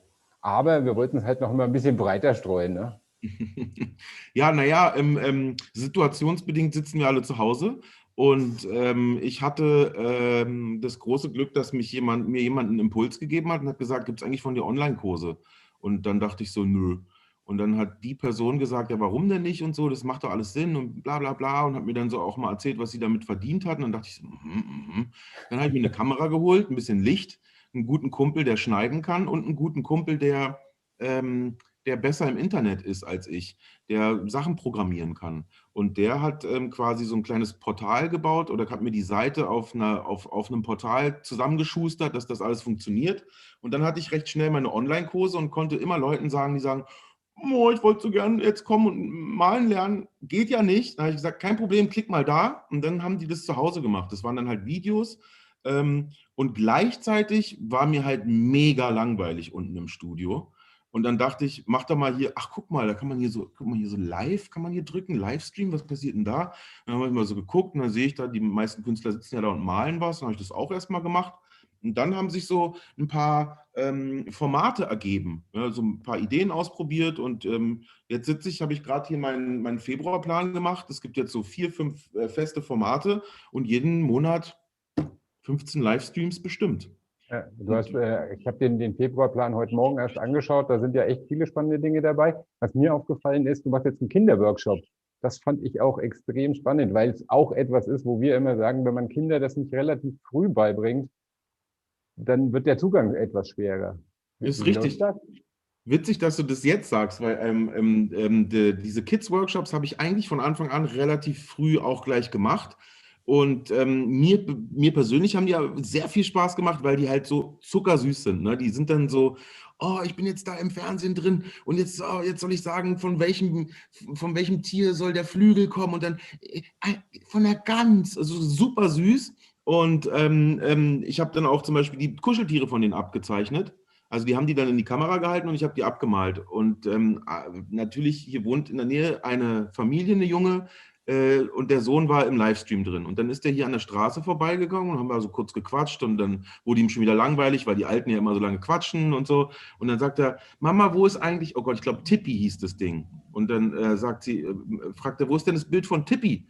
Und dann sage ich, ja, das ist hier vorne im Schaufenster. Und er so, Moment. Und dann ist er so vorne zum Schaufenster gegangen, hat reingeguckt und dann so eine Augen gekriegt. Und Mama, Tippi ist im Schaufenster. Und es muss halt das Krasseste sein für so einen Sechsjährigen, der dann im Kindergarten erzählt, mein Kuscheltier wurde im Internet gemalt und ist jetzt im Schaufenster von einem Laden. Okay. Super süß. Und diesen Monat habe ich den Kids-Termin vergessen aufzuschreiben. Und ich habe ja wirklich sehr nette Leute, die dann sagen, oh toll, dass es im Februar weitergeht. Aber da war ziemlich schnell, kam dann als Antwort, und was ist mit den Kindern? Na toll, jetzt sind Ferien, jetzt könnten wir mal, aber es gibt auch wieder einen Kids-Termin, ja. Aber das, wie gesagt, wir halt wahnsinnig wichtig auch, weil das im Prinzip der Kunde der Zukunft auch ist. Und natürlich, es hat auch noch andere Vorteile, als dass unser Kunde das ist, sondern ich glaube, wenn Kinder malen, kann ja was draus werden, haben wir jetzt hier gerade vor uns. Ja, alle, die malen, machen gerade nichts Schlimmeres. Zu uns der Kontakt, wie entstand der eigentlich? Wir haben neulich mal so kurz darüber gesprochen. Ich glaube, das hat mit der Messe zu tun, aber also wenn habe kein gutes Gedächtnis. Aber woran ich mich ganz sicher erinnere, war, dass wir schon so ein bisschen, ich sag mal, angebändelt und kommuniziert hatten. Und dann war ich zufällig in Nürnberg. Und zwar richtig zufällig. Wir sind aus Italien zurück und hatten uns diesmal überlegt, nicht von B nach A so schnell und so billig wie möglich nach Hause zu kommen, sondern hey, mit ein bisschen Zeit und wir fahren vielleicht Zug oder vielleicht nicht. Und so sind wir nach Hause gefahren und dann irgendwo mussten wir einen Mietwagen abgeben in Nürnberg. Und dann standen wir da in so einem, wie sagt man? Eher so ein Industriegebiet. Industrieviertel, genau. Ja, standen wir da und dann sage ich so, ja, scheiße, wie kommen wir denn jetzt weg? Wir müssen zum Bahnhof, unser Zug kommt oder was weiß ich. Und hat ein Kumpel von mir eine Dame gefragt, die da langgelaufen ist. Wo kommen wir denn jetzt zum Flughafen oder zum Bahnhof? Und dann hat sie so angefangen zu erklären und dann habe ich mit ihr gesprochen. Und das ist eigentlich ein ganz höflicher Typ, aber mitten im Gespräch sagt er auf einmal, Gries! sag, ja, was ist denn los? Dreh dich mal um. So, entschuldigen Sie bitte kurz, tut mir leid. Dreh mich um und da steht fett Da Vinci. Und ich sag mal, ach klar, Nürnberg, Da Vinci. Das ist der Laden. Ich glaube es nicht, das ist die Firma. Und dann haben wir angerufen, ich glaube, es war so 5:05. Und dann ist noch jemand rangegangen und dann habe ich so versucht, diese Situation zu erklären in 3 Sätzen, jemanden, der überhaupt nicht Bescheid weiß. Und dann wurde aber ziemlich schnell geschaltet und dann hat der Chef die Tür aufgemacht und hat uns reingelassen und hat uns diese herrlichen Hallen gezeigt und hat gesagt, ich würde es euch ja gerne mal zeigen, wenn hier auch wirklich Menschen per Hand arbeiten, aber da sitzen die normalerweise und das machen die. Links sind die Menschen, rechts sind die elektronischen Menschen.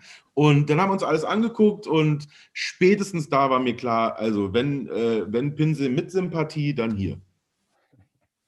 Ja, vielen Dank nochmal an den Herrn Meyer, der das so spontan gemacht wird. Er ist da auch tatsächlich beteiligt. Ja, und im Prinzip entstanden daraus Messekontakte, einige Gespräche, ein paar Talks über Pinsel und wir haben irgendwann kam dann die Idee von uns, dass wir jetzt in Zukunft die Gespräche mit Künstlern, die wir ja immer wieder über Pinsel führen, auch mal umsetzen wollen, dass wir mit Künstlern auch mal ihren Pinsel umsetzen. Das ist eigentlich keine neue Idee für uns gewesen, weil wir das auch schon öfter mal gemacht hatten. Aber wir wollten da auch mal etwas offensiver darüber erzählen. Und dann war tatsächlich, wen machen wir denn? Und dann haben wir gesagt, na Gries, mit dem können wir das kommunizieren, da können wir sprechen. Und dann haben wir beide ein paar Mal telefoniert, dann ein paar Mal mehr telefoniert. Der erste Ansatz war ja, dass wir so einen Aufholzpinsel probieren. Das war, weil wir ja für dich mal, du hast mal aus irgendeinem Nachlass, hast du mal so einen Aufholzpinsel gehabt. Ja, ach ja, oh Gott. Deko war, ne? Ja, ich hatte vorher auch schon die französische Bindung, wie wir Laien das sagen. Die finde ich einfach erstmal schöner. Ja? Und egal was für ein Holz, egal was für ein Haar dahinter steckt, erstmal sagt man, oh la la, no, französisch, oh, sehr schön. Und da war ich natürlich heiß drauf, ja, das stimmt. Da haben wir zuerst einen anderen gemacht. Also wir haben eigentlich mal besprochen, wir wollen so einen machen. Ja. Und dann haben wir auch einen hergestellt und dann war eigentlich der Punkt, wo es dann so wird, wie man es eigentlich haben will. Du hast den gekriegt und hast mir eine sehr schöne Reaktion geschickt. Welche Aber meinst du? alles gut? Ja, ich habe die war tatsächlich, der hat ja gefallen. Ja, die ersten, die ihr geschickt habt, waren halt unfassbar hübsch. Ja? Und da musste ich mich ja irgendwie, dann sind wir auf diese Plexiglas-Geschichte gekommen, weil ich da hinten diese Spitze haben wollte oder irgendwas zum Kratzen. Und dann war eigentlich meine Entscheidung, also es hört sich jetzt einfach an, aber es hat Wochen gedauert, bis mein Gehirn soweit war. Und zwar war die Entscheidung schön oder richtig gut. Ne, der andere war ja auch gut, das ist falsch. Schön oder optimal. Also äußerlich schön, französische Bindung, oh la la und so. Oder das Ding, das wirklich einfach gut funktioniert, was, ja. Und dann habe ich mich, genau für dich, ne? Das ist der Punkt, dein Pinsel. Ich habe mich fürs Innerliche und nicht fürs Äußerliche entschieden. Kommt vor. Obwohl er ja auch gut aussieht, ne? Das stimmt. Und daraus, es ist mir erst danach aufgefallen. Also der hat immer, weil ich so versteife auf diese französische Bindung, dachte ich immer, okay, das ist der hässlichere so. Und dann habe ich den halt auch irgendwie Leuten gezeigt und dann, als der auch dann offiziell wurde, haben die gesagt, ja, und der, also ich meine, ist ja klar, geil, ein Pinsel, wo Gries draufsteht und schöne Haare von Da Vinci, gute Quali, aber der sieht auch noch geil aus. Und dann dachte ich so, aha, ja, stimmt. Ah ja, richtig, sieht er ja auch. Das war für uns auch mal wichtig zu erzählen, dass es im Prinzip ein Prozess, diese Artist Edition, wo wir wirklich gesagt haben, das muss dein Pinsel werden. Du hast mir die Geschichte mit der Kratzspitze, dass du im Prinzip mit dem Stielende immer etwas reinkratzt oder dass du mit dem immer arbeitest. Und daraus entstand dann eigentlich diese Plexispitze. Und ja, jetzt haben wir eigentlich erstmal genug beredet, oder? Oder du kannst natürlich weiterreden, aber ich halte den Mund. Und möchten mal kurz, dass du zeigst, was du damit eigentlich machst und wie der Pinsel im Prinzip für dich, was dein Pinsel ist. Ja, kann ich machen. Warte mal. Ich habe, da müssten wir vielleicht auf die andere Kamera schalten. Sehr gut. Die hier von oben gerade auf meine Arbeitsfläche knallt. Ja, genau die. Hier ist er nämlich. Ich habe natürlich einen, den ich schon ganz, ganz lange benutze. Ich glaube, es ist sogar noch einer aus unserer Phase, wo es noch nicht sicher war, ob er so aussieht. Ich glaube, das ist der allererste. Und den habe ich auch noch hier und benutze den. Ich wollte aber auch mal einen frischen zeigen. Da hat Da Vinci weder Kosten und Mühen gescheut und den besten Verpackungshersteller, Designer engagiert, den es gibt auf der Welt drauf. So sieht das Ding Und aus. das bist du. Was? Und das warst du. So, und dann kommt der hier so raus, das schöne Stück, und dann sieht er so aus. Und da haben wir dann gesagt, ja, wenn wir da so lange dran rumkaspern und, naja, es wird leider nicht so scharf hier unten. Warte mal, sieht man es so? Ja, da sieht man es. Dann schreiben wir natürlich auch beide da, so wie Graffiti-Maler, die zusammen eine Wand malen, schreiben beide ihren Namen drauf. Da Vinci und da rechts steht Gries. Und das ist unser Projekt. Und ich bin sehr, sehr zufrieden mit dem Pinsel. Ich habe wirklich viele, viele, viele Pinsel in meinem Leben hier schon gehabt und benutzt. Und das funktioniert saugut. Ist die richtige Größe, das Haar gefällt mir gut.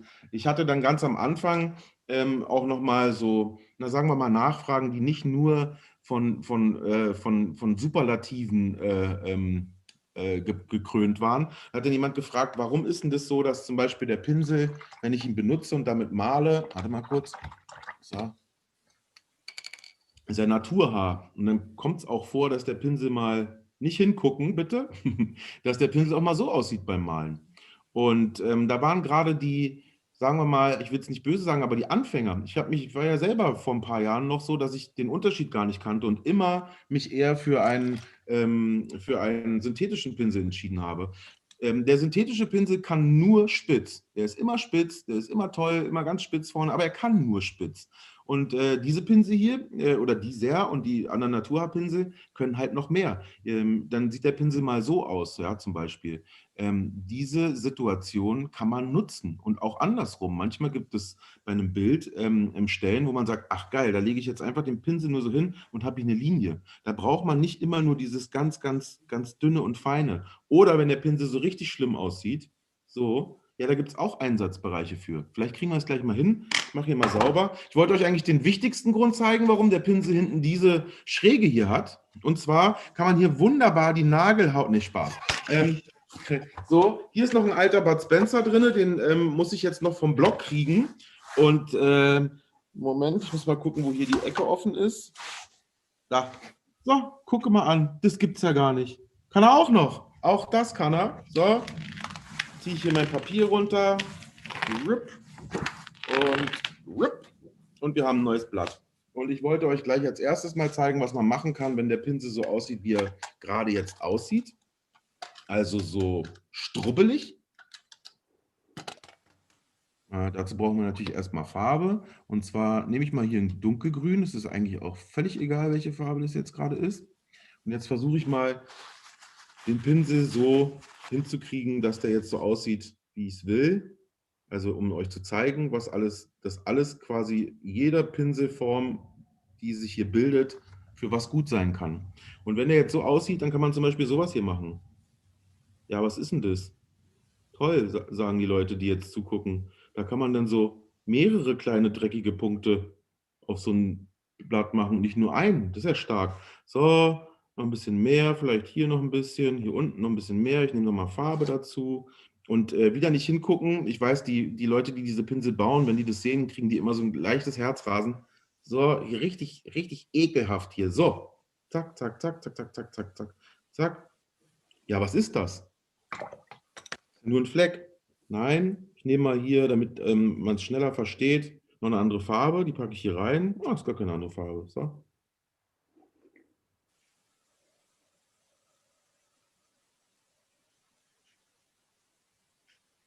So, das ist mein erster Baum. Fertig. Sehr, sehr schön. Man nutzt jede Pinselspitze, die es gibt, kann man nutzen. Und auch andersrum. Und schön ist es, wenn man einen guten Pinsel hat, der, wenn man ihn wieder nass macht und vielleicht ein bisschen so dreht, dass der dann wieder eine Spitze hat, um zu malen. Oder halt eine gerade Fläche, so wie das hier ungefähr. So, dann kann man hier mit schöne dünne Linien zum Beispiel ziehen und hier einen trockenen Strich mitmachen. Ich zeige euch aber natürlich noch mehr. Warum diese Kratzspitze hier hinten? Also wir haben gesehen, ihr könnt damit das Blatt vom Papier lösen. Kann mal die Kreditkarte mal schön in der Tasche lassen. Das ist auch ein gutes Gefühl. Und das Zweite ist, Das, was ich kurz als Spaß gemacht habe, ist natürlich auch ein Spaß. Aber viel wichtiger ist das hier. Schaut mal, ich mache jetzt mal noch einen Baum. Wenn man an denen erkennt man es einfach ganz gut. Und Bäume haben schon viele versucht zu malen. So, ich nehme jetzt mal ein helleres Grün. Und mache hier einen trockenen Strich hin. Und ihr seht wieder, wie ich hier den Pinsel vollends nutze. Ja? Also ich male damit nicht nur dünne Striche, als wäre es ein Stift, sondern ich nutze alles, was der kann. Trockenen Strich. Ich mache zum Beispiel, was heißt zum Beispiel, ich mache natürlich auch gleich sowas. Dann fragen die Leute immer, wenn man so einen Baum malt, ja, da muss man ja so viele Blätter malen an so einem Baum. Ist ja super anstrengend. Ja, stimmt, kann man aber auch so machen. Hier so ein paar Spritzerchen hin.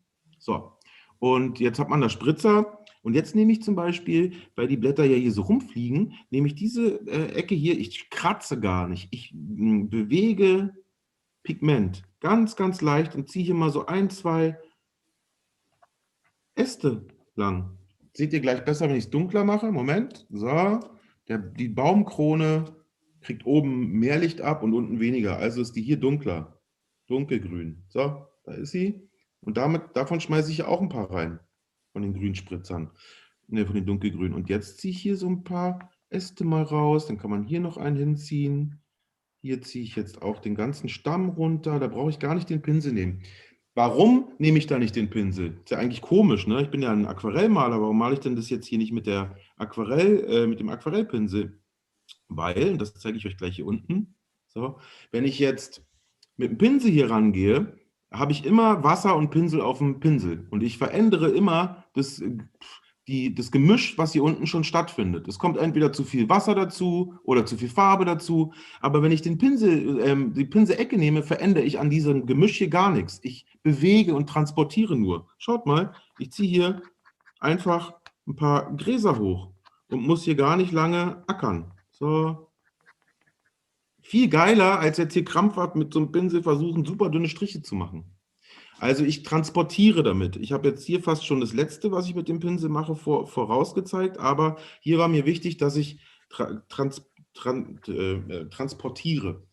Wenn ihr beispielsweise, ich habe jetzt hier ein sehr raues Papier genutzt, aber wenn ihr beispielsweise abstrakter oder freier malt und auch mal Sachen ausprobieren wollt, dann habe ich mir hier, manchmal lege ich mir dann hier so ein bisschen, wartet mal, ich brauche noch ein bisschen Gelb. 2 Farben sieht mal besser aus bei sowas. So, mache ich hier Gelb hin. Und vielleicht noch ein bisschen Wasser drauf. So, und jetzt fange ich gar nicht an mit dem Pinsel, sondern ich gucke hier, ob ich mit dem Pinselrücken hier vielleicht so eine Art Zeichnung machen kann. Schaut mal, was hier für Möglichkeiten sind. Ich kann das ganz, ganz easy schieben. Ganz gerade Linien, die aus beiden Farben bestehen. Ich transportiere mein Pigment, ohne doll aufzudrücken und habe hier eine ziemlich gute Kontrolle drüber. Viel kontrollierter, als wenn ich jetzt versuchen würde, hier so eine Linie mit dem Pinsel zu ziehen. Kriege ich hin, aber habe es ja auch schon ein paar Jahrzehnte geübt. Brush Control funktioniert leider nur mit viel Übung. Und jetzt zeige ich euch noch das Letzte, was ich mit dem Pinsel oft mache, und zwar das tatsächliche richtige Kratzen. Dazu müssen wir uns hier einfach mal kurz vorstellen, dass hier ein Horizont ist. So. Und meinetwegen ist auch hier wieder ein Baum. Jetzt eine ganz einfache Version, das sieht man ja. Das ist eine Demonstration, es ist Zoom und es ist live. So. Und was ich jetzt mache zum Beispiel, ich mache den mal hier ein bisschen dicker. So. So. Ich ziehe hier einmal, transportiere ich hier die Blätterchen raus, die Gräser, aber ich kann auch, die weiter vorne sind, rauskratzen. Ich habe jetzt übertrieben, ja, damit man es besser sieht über die Kamera. Ich kann hier richtig schöne Linien rauskratzen und bin hier wieder im absoluten, naja, absolutes Weiß geht nie, aber ich bin hier wieder ganz nah dran am Weiß. Und ich brauche nicht anzufangen, mit Acrylstiften wieder deckend zu arbeiten, weil gerade die Aquarellisten, die sehen das. Ich zeige euch mal noch als allerletztes wirklich, wie man das zum Beispiel ganz gut nutzen kann für, dreimal dürft ihr raten, also hier Hier ist einer mit einer Brille. So. Und überraschend einer Mütze. Ungefähr so sieht er aus. Und dann hat er hier so einen Mund und lächelt ganz nett. Was der jetzt nämlich hat und kriegt von uns, ist ein Bart. Und ich zeige euch mal, wie ich den mit dem Pinsel zum Beispiel mache. Moment, bisschen braun. So. Also der Bart wächst hier unten, hier hoch bis zum Koteletten, sieht man wahrscheinlich kaum noch. Und dann wächst der hier so hin und hier Schnauzbartbereich. Ich werde da jetzt gleich nochmal ein bisschen Farbe und ein bisschen, dass es alles ein bisschen flüssiger ist, draufpacken. Hier schmeiße ich das alles rein. So. So, ich mache mal daneben genau das Gleiche und zeige euch mal, wie ich es ohne den Pinsel gemacht hätte. Dann hätte ich jetzt wahrscheinlich den Pinsel genommen und hätte hier versucht, ganz, ganz dünne Haare zu malen. Ich mache es jetzt extra ein bisschen doof, ne? So, aber wenn man Anfänger ist, dann malt man, würde man das so machen. Aber ich nutze jetzt hier den Pinsel, wartet, immer noch nicht. So, ich mache hier nur Pigment rein. Und jetzt nutze ich den Pinsel so, dass ich sage, na, hier wachsen ein paar Haare noch nach oben. So, ein bisschen noch. Die wachsen hier so ein bisschen, hat er sich schlecht rasiert, über den Bart rüber. Und der Bart ist insgesamt ein bisschen länger und schlechter rasiert. Corona-Bart. Gucke. So. Ich hole es gleich mal ein bisschen näher ran, weil wir können jetzt auch noch richtig hier angeben und sagen, dann machen wir hier auch noch, das machen wir hier auch noch bei den, machen wir hier so Weigeleske, bisschen mehr. So, hier ein bisschen runter wieder. Ihr seht, ich kratze. Kann man hier auch mal ein helles Haar reinkratzen, wenn der junge Mann hier vielleicht dann doch nicht mehr der junge Mann ist, sondern langsam ein paar weiße Haare da reinkriegt, kann man hier schön reinkratzen und so weiter. Aber warum ich euch das zeige, ist natürlich die Struktur. Ich versuche hier mal näher ranzukommen. Ich glaube, man sieht es ganz gut. So eine feine Haare oder so ein feines Gras kann man halt sehr, sehr schwer machen mit einem Pinsel. Entweder ihr habt einen 001er Pinsel mit exakt 2 Haaren dran und ackert euch dann hier so ab. Oder ihr malt das Bild einfach in 4 mal 4 Meter groß, dann ist auch nicht mehr so schlimm, dann müssen die Grashalme nicht mehr so dünn sein. Aber das ist natürlich eine hervorragende Sache. Da habe ich das Rad nicht neu erfunden. Ja? Dass gekratzt wird im Aquarell ist nicht neu. Aber man hat dann immer noch irgendwas gehabt zum Kratzen. Und jetzt hat man einen guten Pinsel, gute Haare, wunderschön, wie wir jetzt ja mittlerweile alle wissen. Und man hat halt auch noch diese Spitze, die ich zum Transportieren und zum, vielleicht geht es noch, Kratzen nehme. Ja? Ist kaum noch Farbe drin. Oder hier. Zack, ist er wieder weg. Zack, jetzt hat er einen richtigen. Jetzt hat er einen richtigen. Das ist so das, was ich jemandem zeige, wenn ich Zeit habe und der mich fragt, warum denn der Pinsel? Da steht doch nur dein Name drauf. Was soll der Quatsch denn? Ich habe doch schon einen Aquarellpinsel. So. Und dann erkläre ich denen das und ich glaube, dass das hier ganz schöne Einsatzgeschichten sind. Man findet auf jeden Fall Einsatzbereiche dafür. Und für alle, die bisher immer einen synthetischen Pinsel haben, ist es mindestens der Übergang in einen Naturhaarpinsel. Und wenn ihr euch die ganz, ganz großen Meister international anguckt, dann haben die meistens Pinsel, die sehen aus wie angefahrene Besen, vom LKW einmal angefahren. Die strubbeln hier so rum und dann hat er den in der Hand und dann gehen 2 Haare nach da und 1 nach da. Aber er setzt den so hin und hat einen kleinen Reflexpunkt in der Pupille oder sowas. Naturhaar sehr, sehr ist schön. Natürlich bisschen geiler. Ein Traum. Es ist immer wieder schön, dir zuzuschauen, wie du Dinge erklärst, wie du sie dann auch tatsächlich umsetzt. Macht einfach, glaube ich, nicht nur allen anderen Zuschauern Spaß, sondern das macht auch mir Spaß. Also ganz klar, wenn man es anschaut, ist es sehr, sehr schön. Wenn es Fragen dazu noch gibt, können Sie gerne die Fragen- und Antwortfunktion bei Zoom nutzen.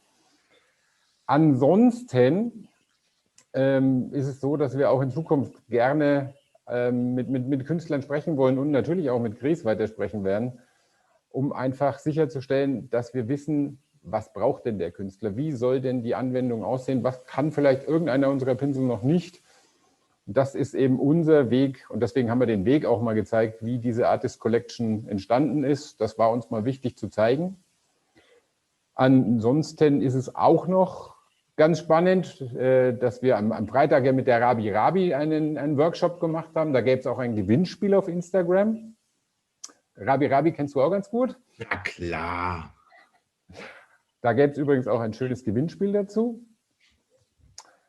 Und wenn sich Fragen ergeben, haben wir jetzt leider keine. Hast du noch eine Frage? Ob ich eine Frage habe? Ja. Ja, aber wir haben das schon angesprochen. Ich habe in der letzten Zeit wieder viel Acryl gemalt und ich brauche jetzt eine allumfassende Beratung im Acrylbereich, weil ich habe gemerkt, ich habe hier irgendwelche Stumpen rumliegen. Das macht alles keinen Sinn. Da muss ich jetzt mal gucken. Aquarellmäßig bin ich wirklich sehr, sehr gut bedient.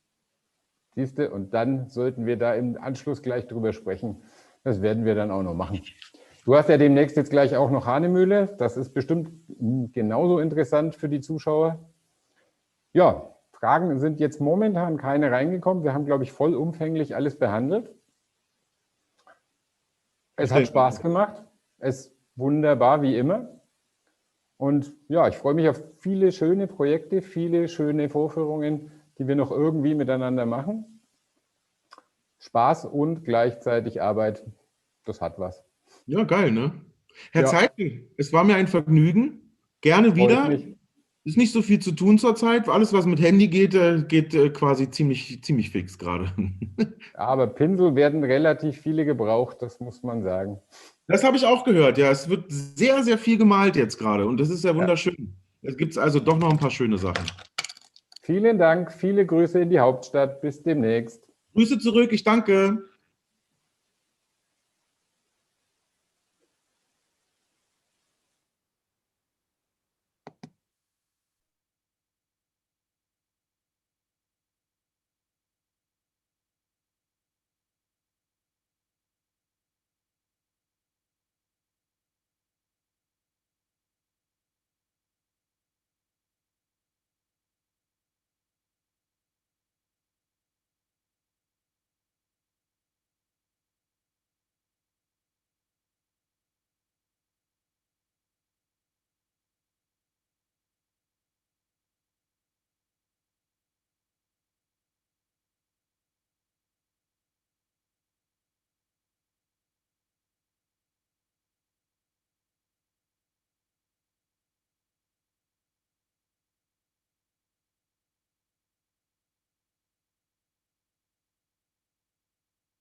I think, hang on.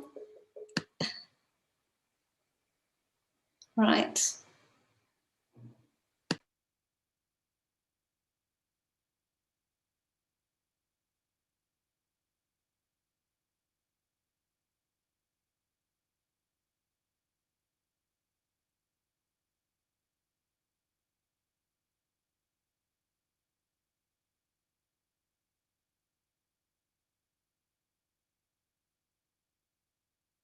Okay. And here you are. Do you see me? I see you. hang on. Let's get a start. Hello. Hello, Susie. Now, I need to turn the volume up. How are you? I'm good, and I hope you are also good and ready for, how can I say, our little conversation. Definitely, definitely. Very excited, very honored to be here. Yes, same for me. I'm very honored that you take the time to talk to me about such basic things as brushes. Well, they're not basic things. I think. Sebastian, when are we starting? Is the lighting okay? Because I tried other lighting and there was too much reflection and. Sebastian said it's fine. It's Susie, fine. it's fine. It's quite dark here in London today. Yeah, well, it's not so different from where we are. It's quite dark also here, no sunlight at all. I know, yes, we need the spring, definitely. We need the spring. Yeah. So, okay, Susie, I hear we are already live. Right. And so let's start with our little presentation here. Guten Tag. Hello, Susie, Dr. Susie Morris. It's nice to have you from your studio in London. We are here in our studio at the Da Vinci premises in Nuremberg, and we are happy now to have you as our guest during our Digital Creative Days. Well, I think our spectators, they read a little bit your vita also in our description, but I can say you are a Scottish-born Londoner. Is this correct? It's very correct, yes. Yes, spot on. Yes, and you are working and living in London. And we know each other now, I would say 5-6 years. Is this correct? Do you know, it's actually longer. I'm thinking it's, was it 2012, 13? So yeah. All right. So, you know, time flies. I don't really know, but it was for me as a 2 to 3 time a year London traveler, always nice to meet you and to discuss and to listen of what and how your work is progressing. And I always admired how in peculiar you were talking about your materials and what you need and what is important for a painter today, and that you think you should know as much as possible about the material. So this was always very interesting in our meetings to listen to you, Susie. Well, that's one of the things I think that makes you such a world leader, is that your connections with artists and really listening to what artists want to achieve. And it's, of course, it's a two-way process, because it's helpful for me to understand. I understand so much more about brushes and quality brushes. That's the bad side of a coin, knowing a brush producer, that he's talking maybe too much about brushes all the time. but let me come back to our topic now, which was also our wide brushes or modelers, or however you want to call them, the brushes where a lot of people think, oh, this is for wall paint and not for art. But modeler brushes for us the last years and decades have been one of the growing areas in our brush assortment. There were so many new materials coming also into this field. So a lot of new models and variations were developed. And it was very important during that process of widening the assortment to know artists like you, Susie, which helped us in the whole process. I know that you are a professional point painter that uses a lot of different modelers all the time, like you have wonderfully also in the back of you displayed a variety of the modelers you are using, Susie. But when we first met, or after the second or third meeting, you said to me in your very polite way, well, Herman, sometimes I also have a little problem with my modelers. And maybe you can explain once again what this was. Well, I mean, as an oil painter, I'm quite hard on my brushes because they have to withstand a lot of pressure, being put in solvents and oil paints generally, and using different mediums. It's, I think it all sort of affects it can affect the longevity of a brush. And I used to find sometimes if I was too heavy-handed on a modeler, you would find a brush, one of the hairs might come loose. So it was wonderful when I contacted you about it, and you invited me out to Nuremberg, and I met Dieter Kohlbauer, and he came up with this amazing solution of the Duraplus system. Yes, I mean, you were not the first to mention this problem, which came all the time, not all the time, but sometimes. And of course, it is a problem which has always been also in combination with a type of brush, because especially the wider the brushes were, when people cleaned them, sometimes they left them in color or in water. And you have these problems if you combine wood and metal and also a fiber that, of course, especially the wood is working. It soaks water in, it widens and gets smaller again. And this was leading to this kind of wobbling effect, which you were really annoying yourself about. Because, I mean, if you have a nice natural 2-inch brush in natural hair, and then you have it after some time that the handle brush head fixation is not absolutely fixed anymore, then you think, what have I done wrong, or what could we do better? I understand that very much. Yes, yes. So it's, and this is what you explained. And actually, since Dieter found a solution to this with the rivet system, you just don't lose hairs anymore. Not on the brushes anyway, maybe on this, but not brushes. Well, let us describe to our audience what we are really talking about, because it's an improvement of the product which is not really visible on the first view. So I take now maybe here a white brush also in my hand. I don't know whether we can see that well in the camera. The modelers you were talking about, the big sizes is what we say are the sizes from 6 inches, 150 millimeter and up, where the problem is really the biggest, because this is quite a heavy tool and not easy to handle. And the idea was to really combine well the fibers and the handle, not only with the ferrule, but also with rivets, as you rightly say.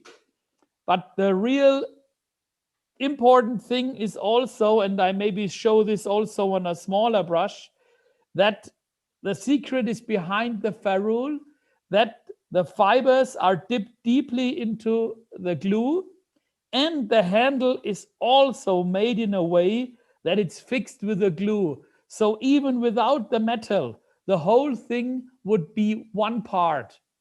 So the metal is helping, but even without the metal, the whole thing would be together.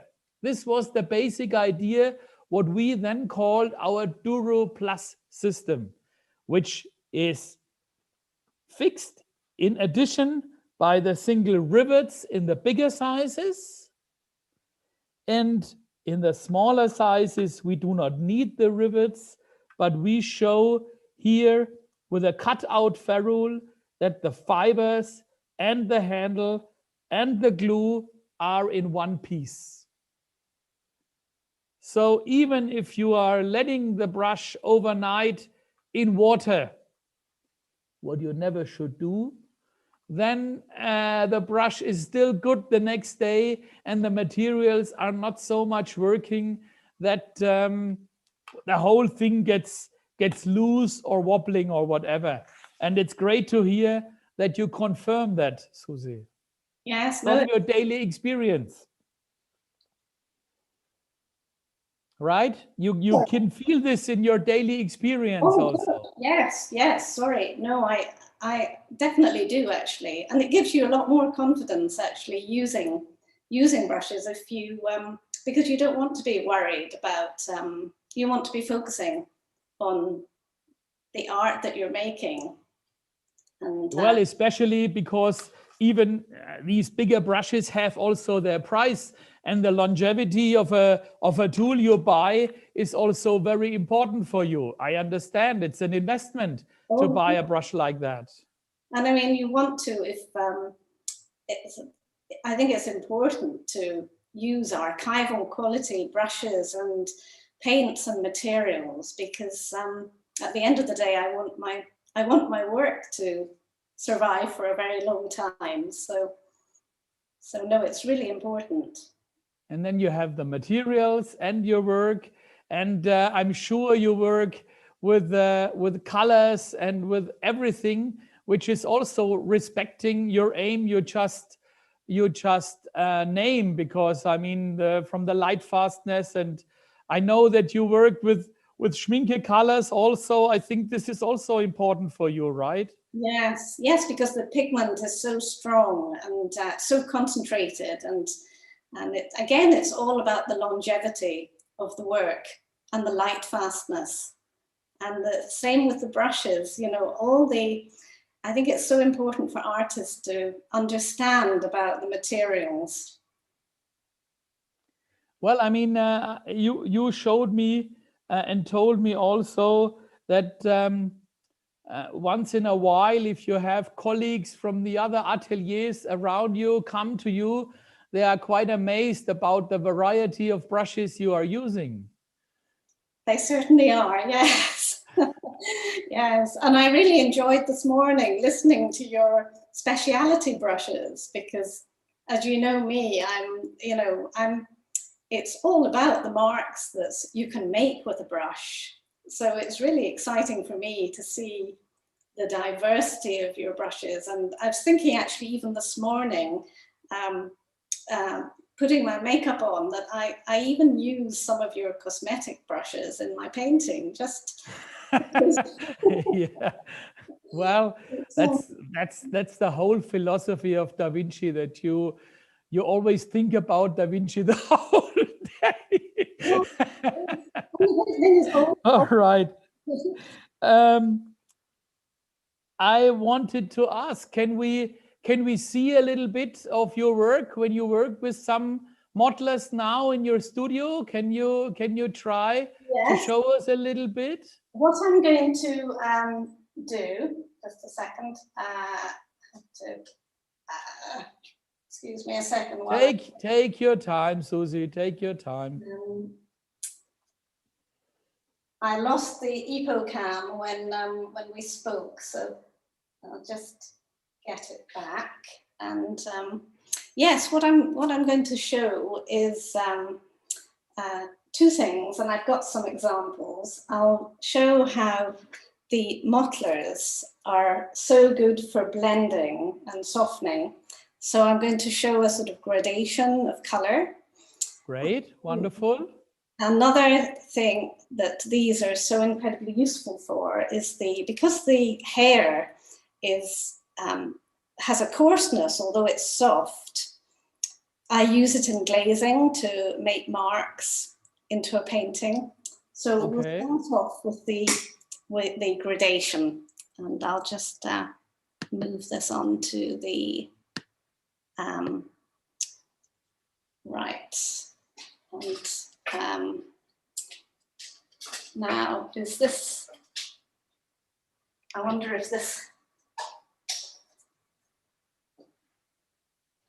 well, from the light, it's fine. Yes, right. Okay, I'll work with that, right.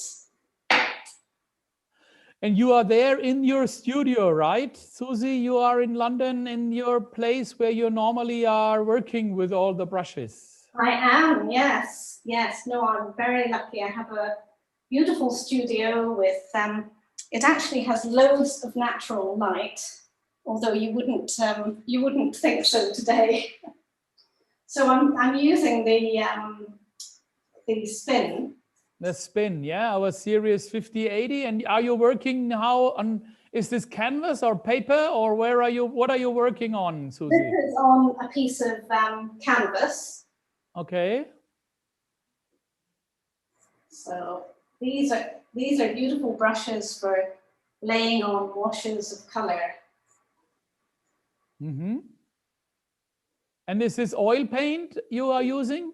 This is Schminke's, it's a tallow blue and a tallow green, which is, they're beautifully rich colors for deep seas or sort of water effects. And if I put a lighter color at the top, then I can. But it's oil color, Susie, right?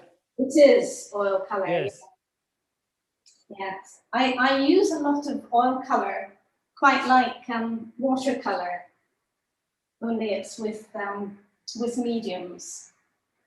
Okay, so there we have like a wash. Yes. Where the blender comes in so well. Okay. And now this is our blender, series 5A2, which you were talking about before, which you can use now for yes, special effects, for blending, for getting out the right layer, and for kind of what is the right word for that, for glazing, right? Or what is the right English word for what you are doing now? Well, this is really just for like a first layer. I'm just trying to make sure you can see this okay. I don't know if the camera... We see it very nicely, no problem. Yes. So this would be like a first layer of glaze. And then I would let that dry and sort of work into that. But, this is where the modeler is really good for seamlessly blending. Then if we take a contrasting color with a synthetic here, let's say,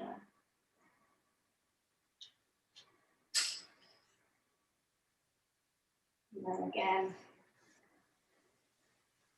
okay. Blended that too much, but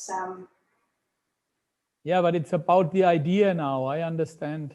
It is really just the idea. Yes, actually, I need a.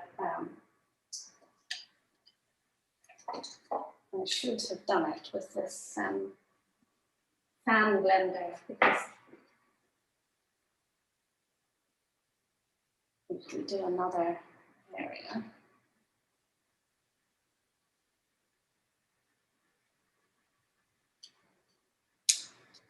And then just lightly with a clean.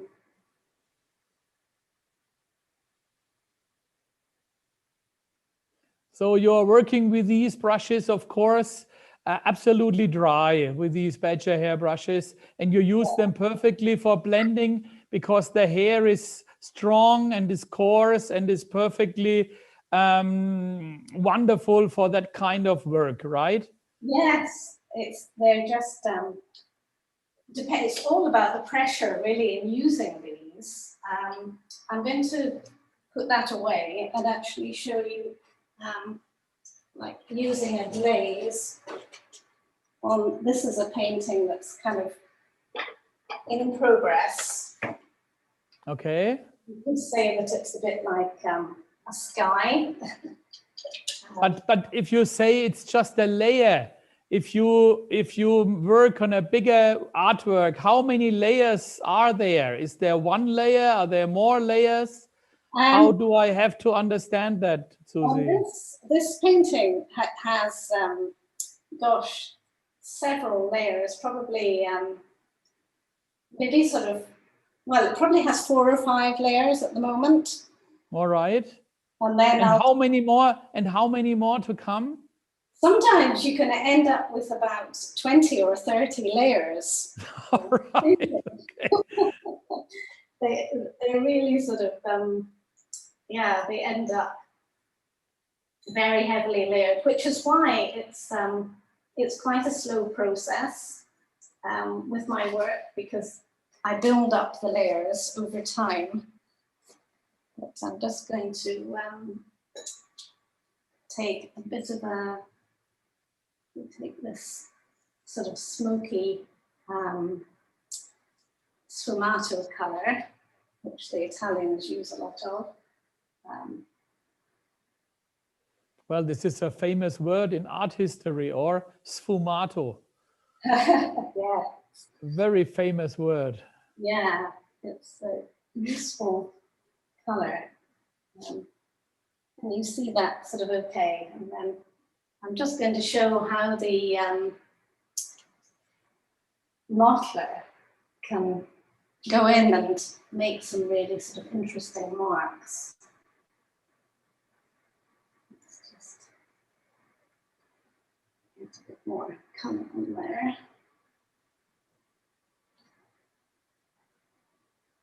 That's an interesting color combination you are showing us here. Muted.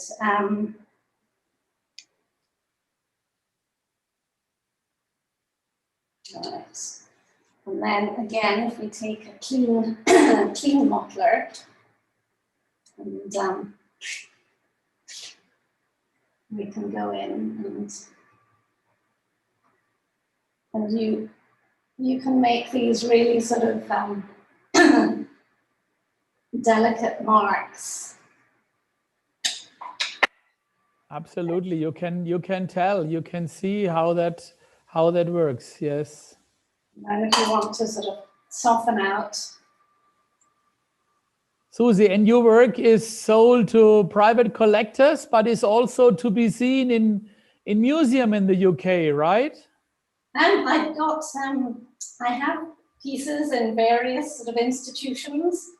I have a piece in the Imperial College Art Collection, and a lot of sort of corporates, like Mayer Brown and legal firms, and I have a big diptych up in Canary Wharf. So they're kind of all over the place, really. And for those who do not know, I mean, you are, well, a lot of times, how can I say that? The virus is for you a topic which is coming back in a lot of your artworks, right? Yes, I'm very interested in virology. You know, my father was a scientist, my mother was an artist, and also, I mean, I suppose the genesis of it came from having a virus that affects my eyesight. So I kind of deal with viruses on a daily basis. And I found that when I started my doctorate, I realized that a lot of my painting and my abstraction was coming out of ideas from the body, really. Okay. And then I started to sort of look at the wider concerns, and of course started to work with Imperial College and to find out what they were doing, which was really interesting. So I go to their lectures and join their join their scientists to hear about what's happening in medicine. And it's interesting how it feeds into the work, because the paintings are really sort of, I'm painting sort of the unseen, ideas on the body and limitless spaces. But if you talk about the unseen, and sorry that I'm now talking brushes again, for me it's kind of unseen that somebody is using the brush before is a watercolor brush, which is normally our Cosmotop Spin, and now use it for delicate oil painting. We would never recommend this to anybody. I know, I was going to... Why would you do that? Because for that kind of stroke, you prefer the extra soft fibers of the spin synthetic, which, as I say, we normally would never recommend for oil because the fibers are relatively thin on the diameter. I find it very good, actually, for, it's such a delicate, the fibers are so delicate and thin, but for the way that I use oil paint, I really enjoy using it. And I think like most artists, we're always trying to push boundaries. And I think it can be interesting to try brushes, which maybe weren't necessarily, as you say, they weren't meant for oil color, but just to sort of see how they work. So, but I know you are very careful with your brushes. And that's what I have to add now as a brush maker, that of course, such a spin synthetic, delicate synthetic brush with oil color inside, I mean, you will have to clean this immediately this evening, or you cannot just let it stay like that, because then the next time you would have problems to use that brush again. Oh yes, I'm very careful with looking after the brushes. And I can imagine. I can imagine. Part of that has come from coming out to the factory and seeing how, I'll come back to you in a moment, but coming out to the factory and actually seeing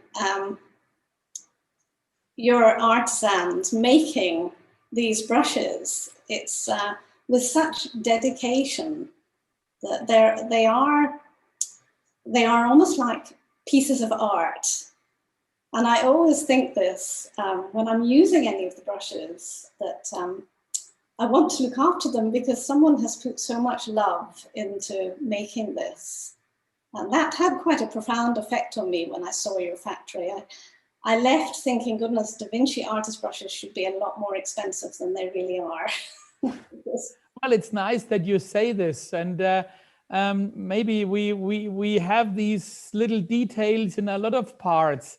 When you said that you were visiting our technical director, Dieter Kohlbauer, who developed this DuraPlus system, of course, we needed also the people's hands to make the brushes, and we had to find, of course, a brush manufacturer, a handle manufacturer who was willing to invest into the tools to make the handles different from what was to be seen before, to have all these different little extras made so that this kind of different production was also going to be reality. And these may seem pretty easy steps from one side, but it means that somebody had to change a whole production line of handles to get this done. And this willingness from us, from my colleagues, from our artisans, from our technical construction department, as well as our suppliers, this is what we all need, that we can really make progress for the artists, for customers like you, who are absolutely rightly pointing out a problem which might have always existed, but nobody really thought that you can make it better. And this is what we really try all the time, that we have the option to bring better qualities in our market. Even if you look at the outside, you don't see it. That's our problem. And that's where we have to trust, and we have to convince people that everywhere where they are buying a Da Vinci brush, there is real quality involved, and somebody thought hard about it before it was launched for the market. And is this going to be, this system going to come into all the brushes? It will be in all the Mottler brushes, but as I said, the rivets are only to be seen in the bigger sizes, and in the smaller sizes, you cannot see it. But it is all what we are now having is done like this with the system. And now we are even in a next step, even already working on making even the step from the ferrule to the handle more smooth. But this is still a little future music I am not really allowed to talk about. But this is the next thing we are working on it at the moment, Susie. Oh. Yes, so this is still coming, and this is the nice thing that we have still, of course, ideas where we can, improve things for the future, because we believe that also, and this was part of our discussion with the other companies at the beginning of the show, that we still believe that analog tools like brushes will be also necessary in future, even if everybody, especially during the pandemic times, even has to live more time in front of the computer and of the screen. Well, For Zoom meetings and whatever. I think the lockdown has been an ideal time for people to explore using paints and brushes. I've also brought a couple of paintings. One of them's finished, just again to show what the Mottler can achieve if we have time. And why not, Susie? Why, if you have prepared it, we would be stupid not to look at it. There we go. And it's really let's see, showing here.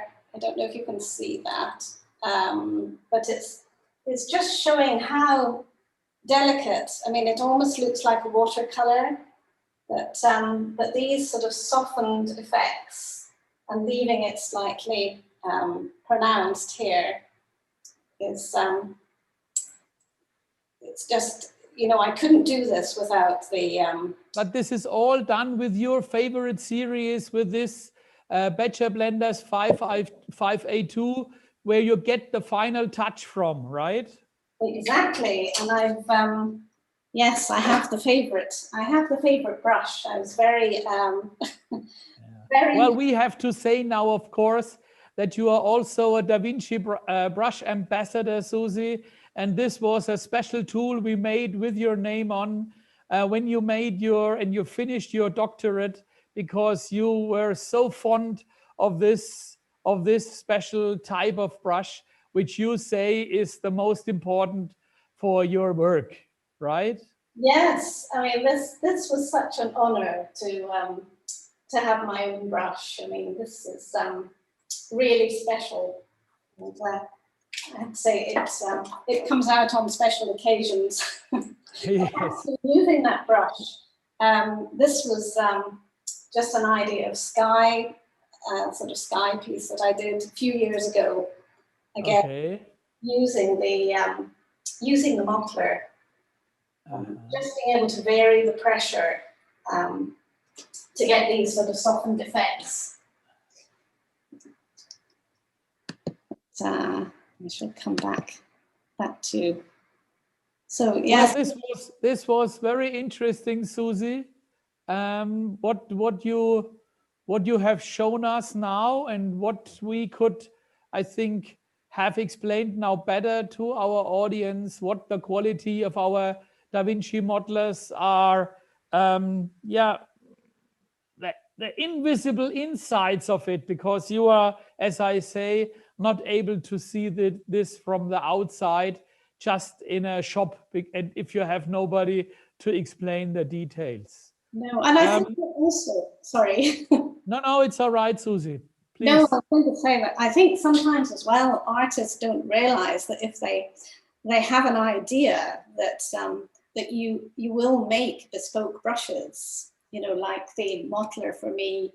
I mean, I was fascinated this morning hearing again about the Quattro that you designed for an artist who wanted to have separate colors on 4 brushes, all with separate colors at the same time.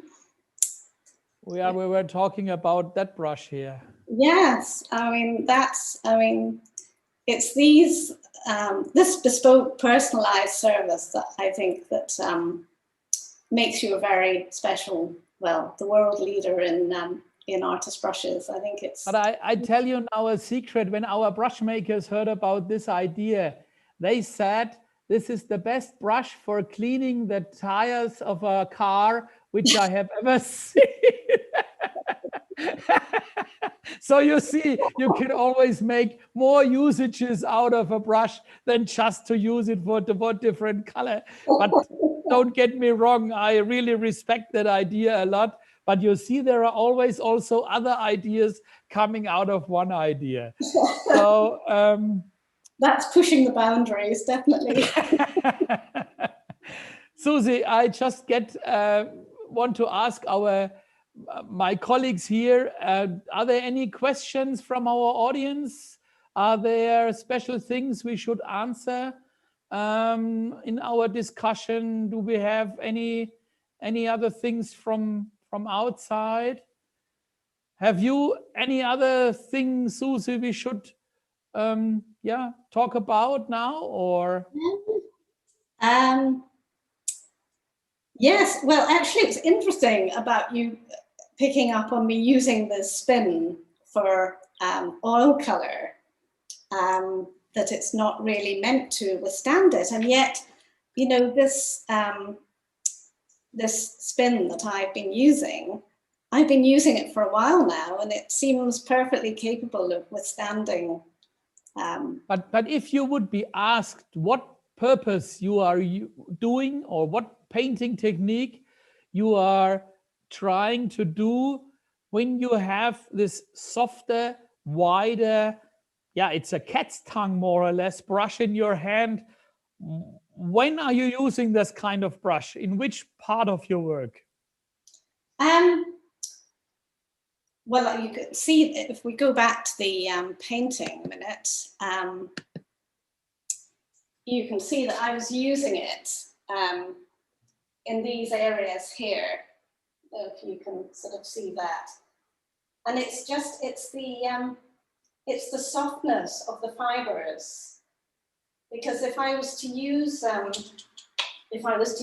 Fitch on there, you know, because I want to soften it anyway, it's just they're just beautifully soft fibers, really, for working with. And it fits perfectly for your kind of artwork here, which I can see. Absolutely. Yes. Well, maybe this is an idea we should give to people, that this brush is not only good for watercolor, but you can also use it for delicate oil painting. This is really something we have learned out of this today. And, you know, we should learn every day. So this is another good thing which came out of this conversation, Susie. And as there are no other questions now coming, I can only say thank you for your time and for sharing your time with us for this conversation. And well. Thank you for having me. It's been an honor to come and share about brushes. I mean, just one other thing that just came to my mind with this one is the same with your grainers and flogging brushes and all these things. They make such interesting marks, and yet they're designed for either special effects or marbling, or so.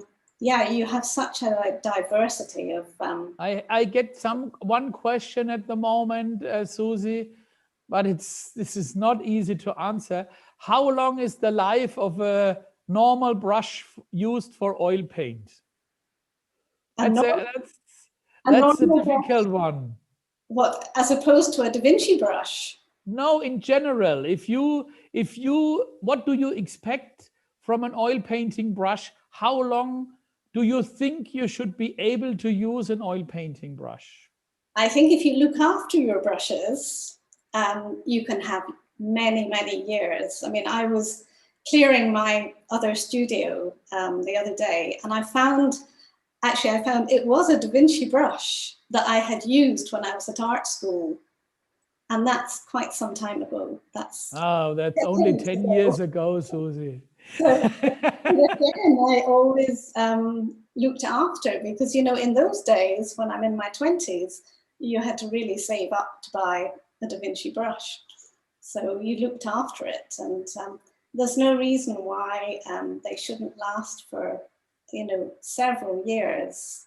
You know, 10 years if you look after it well. It's all about looking after them. Well, this is the best word to end this here. Susie, thank you very much again. Thank you for your time. And thank you for the interesting look into your private studio, which you allowed us today. Thank you very much and have a nice day. Bye-bye, Susie. Bye. Thank you. Bye-bye. Bye.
Ja, hallo, schön, dass Sie da sind.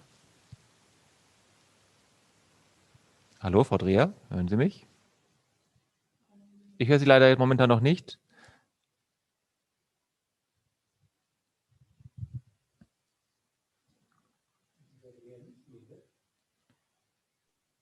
Ist es jetzt besser? Frau Dreher, wir hören Sie wunderbar. Vielen Dank. Sehr gut. Der Herr Giel ist auch bereit. Dann schalte ich mal kurz zum Herrn Giel. Eine Sekunde bitte. Wunderbar. Andrea? Ja, hallo. Hallo, Herr Hallo. Giel. Jawohl. Alles bereit? Alles klar. Super. Ich sehe schon ganz viele Kameras und Lichter. Also Sie Ja, haben ja. Alles volle parat. Beleuchtung. Ich freue mich sehr. Ja, mich auch. Ja. Möchten Sie mit Sabrine Dreher untertitelt werden oder irgendeinen anderen Namen? Oh, Sabine ist doch gut. Einfach nur Sabine? Okay. Genau. Darf ich gerade mal noch kurz umschalten auf die Kamera, damit ich sehe, wie die aussieht? Klar. Auf meinen Platz. Genau. Sehr Schaut, gut. ja, schaut super aus. Ja. Okay. Ja. Also ich habe ja die Pinsel auch hier. Allerdings bleiben die unbenutzt, weil das Malen, das will ich Ihnen nicht wegnehmen. Das will ich unseren Zuschauern vor allem nicht antun. Und bevor wir unser Gespräch anfangen, stelle ich Sie kurz vor, da schalten wir Sie stumm in der Zeit. Und ich sage ein paar Worte dann zu Ihrer Person und dann macht der Sebastian den Kanal wieder auf und dann können wir loslegen. Überhaupt kein Problem. Ihr Ton ist mir ein bisschen leise. Ah, okay, dann müsste der Sebastian vielleicht noch was regeln. Dann spreche ich ja mal weiter und Ja, schauen wir das mal. ist viel besser. Das ist viel besser. Besser? Ja. Oh, alles klar. Gut. Ja, ansonsten, wie gesagt, ist alles vorbereitet. Und ja, dann können wir um halb loslegen. Erfahrungsgemäß kommen die Leute erst immer so nach ein paar Minuten dazu. Ist kein Problem. Ich habe für jeden Pinsel ein Blatt vorbereitet und ich könnte 3 kurze 5-Minuten-Bilder malen. Also je nachdem. Ja, ja, gerne. Also, wie gesagt, wenn wir erst ein bisschen reden und die Vorführungen, die wird man dann im Anschluss machen und da überlasse ich das ganz Ihnen. Genau. Da will ich auch nicht groß reinquatschen. Herr Giel, Sie stoppen mich einfach. Genau, also wenn ich merke, die Frau Dreher, die hört jetzt gar nicht mehr auf, dann sage ich jetzt aber Schneesturm in Berner Oberland und Genau. Der Regen fällt fast lotgerecht. oh, ah ja, bei uns Ja. regnet es auch seit Ja, genau. heute. Gestern war Beste es noch Zeit zum Malen. ja, sicher, das stimmt. Ja. Okay. Nee, ja, wie gesagt, also die Vorführungen, da lasse ich Sie alleine machen. Vielleicht stelle ich ja mal eine Frage zwischendurch, aber ansonsten ist eigentlich doch das Ihr Metier. Und Sehr gut. okay. Also wir schalten Sie jetzt stumm und dann komme ich in ein paar Minuten wieder. Das ist gut, jawohl. Prima. Also, bis gleich. Bis gleich.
willkommen zurück in unserem DaVinci Filmstudio hier.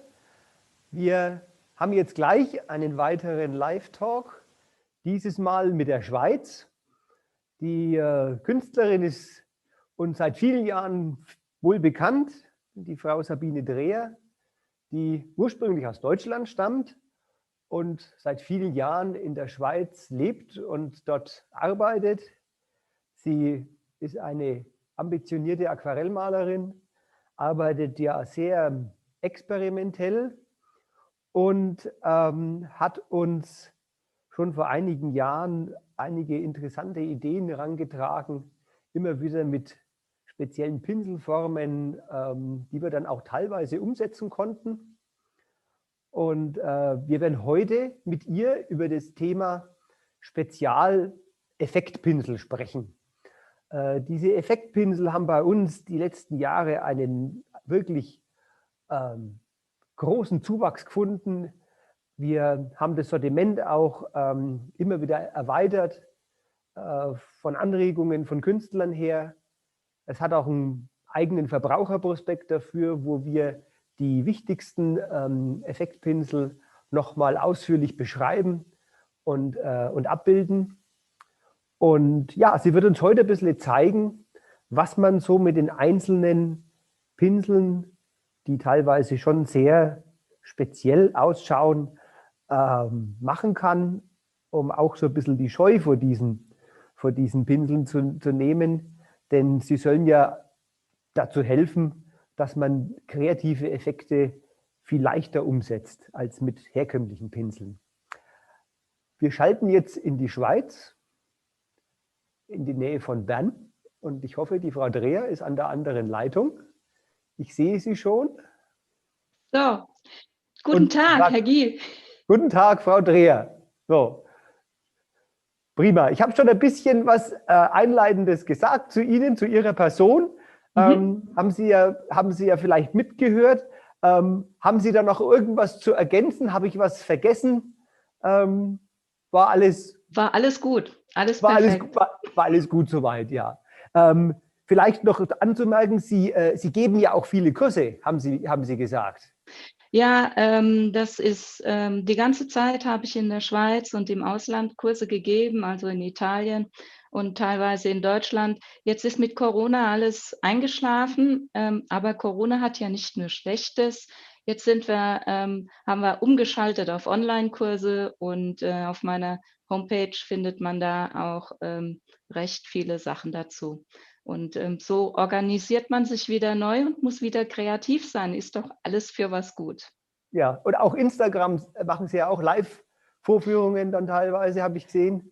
Ja, genau. Also in dieser Zeit, wo jeder daheim sitzt, da ist es mir ein großes Bedürfnis, einfach den Leuten auch daheim zu zeigen, gerade speziell mit Pinseln, das ist so meine große Leidenschaft.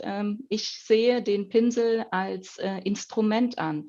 Und mit einem Instrument kann man viele verschiedene Töne spielen und nicht nur ein Lied, sondern man kann immer wieder neu komponieren. Und insofern habe ich jetzt schon gesehen, dass ganz viele das einfach auch nachahmen und das versuchen. Und das finde ich so toll, das macht mir so eine Menge Spaß.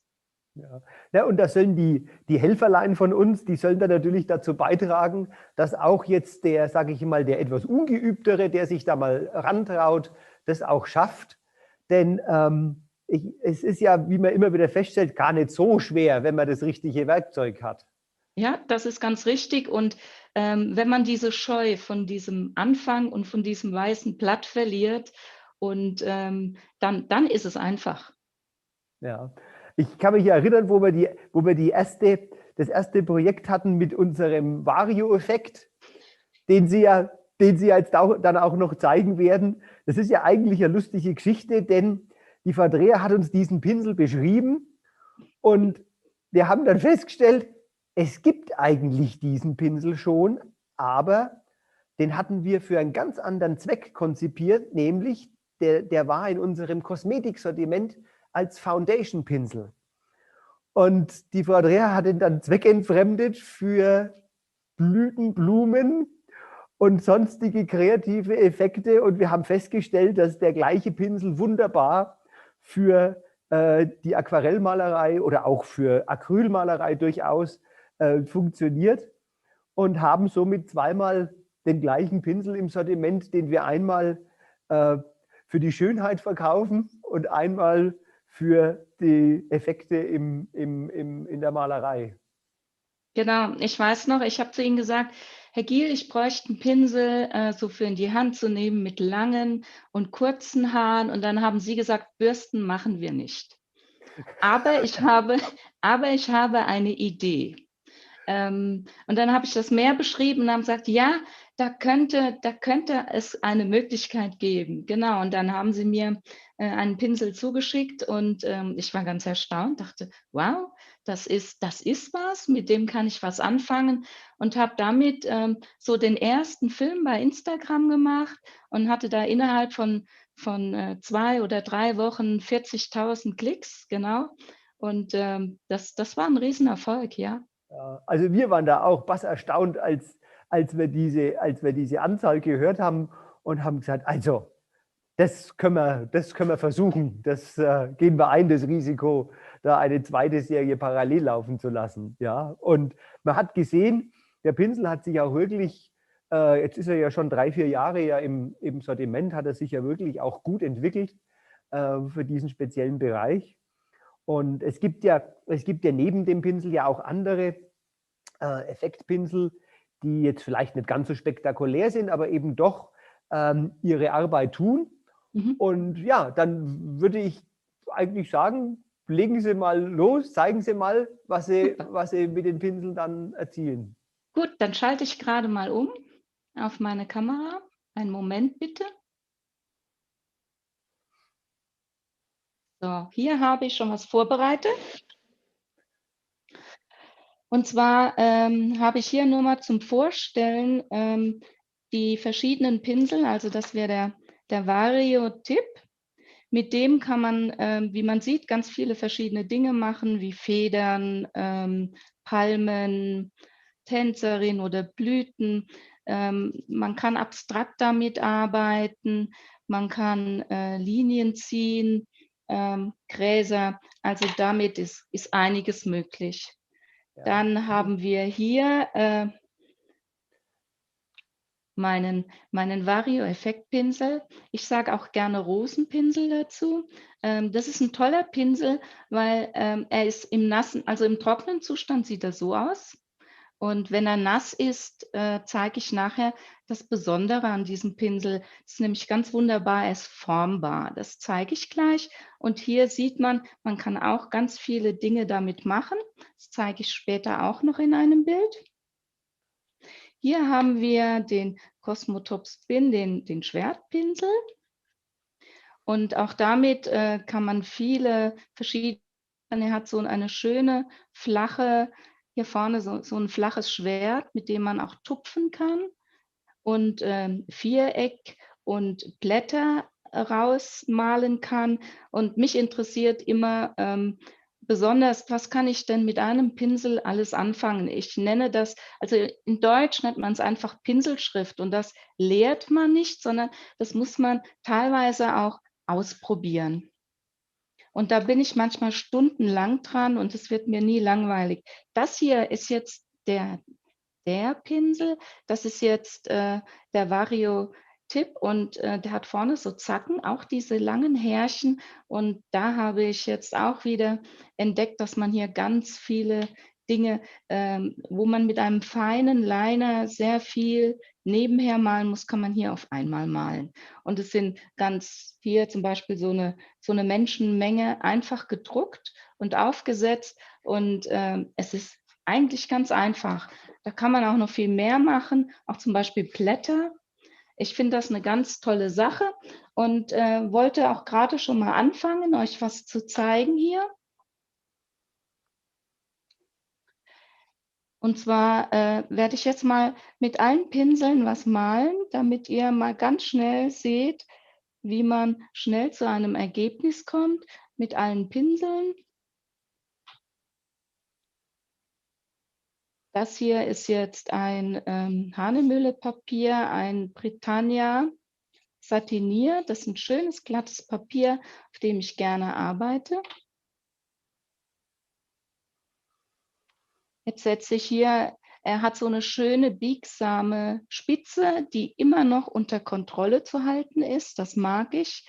Kontrolle im Aquarell ist immer gut. Da, wo man sie haben kann und haben darf, finde ich so optimal. Hier kann man jetzt so ein paar Bäumchen reinsetzen. Das läuft dann schön im Wasser.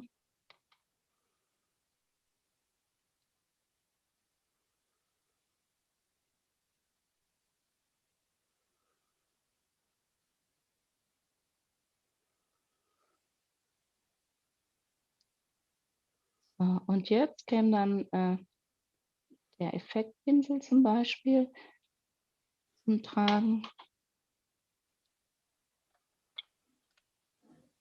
Wenn ich den hier jetzt zum Beispiel nehme und ich mache ihn nass, er zieht unwahrscheinlich viel Wasser. Und dann ist das Kerlchen hier formbar. Ich kann ihn also biegen, wie ich das mag. Und das kann ich mit wenig anderen Pinseln machen. Er hat so kleine schwarze Haare. Diese Haare da oben, diese langen, feinen, die würden umfallen ohne diese Füllhaare. Und die ermöglichen es mir, diesen Pinsel immer wieder neu zu formen. Und wie ich den immer wieder neu forme, zeige ich euch gleich. Jetzt machen wir hier so ein paar Felder.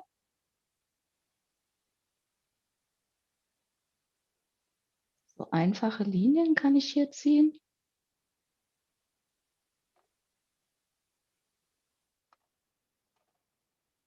Und dann kann ich mir hier diesen nehmen.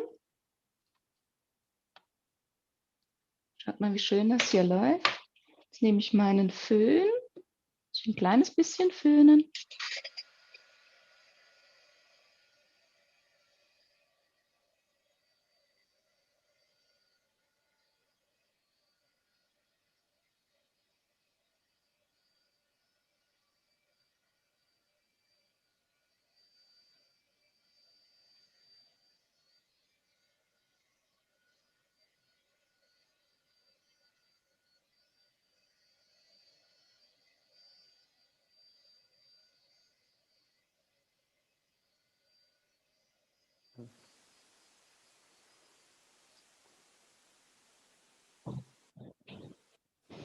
Jetzt kann ich den hier nehmen, mit dem kann ich gerade malen. Und das ist jetzt der Vario-Tipp, genau. Das ist der Vario-Tipp, genau. Den nehme ich jetzt, richtig. Ja.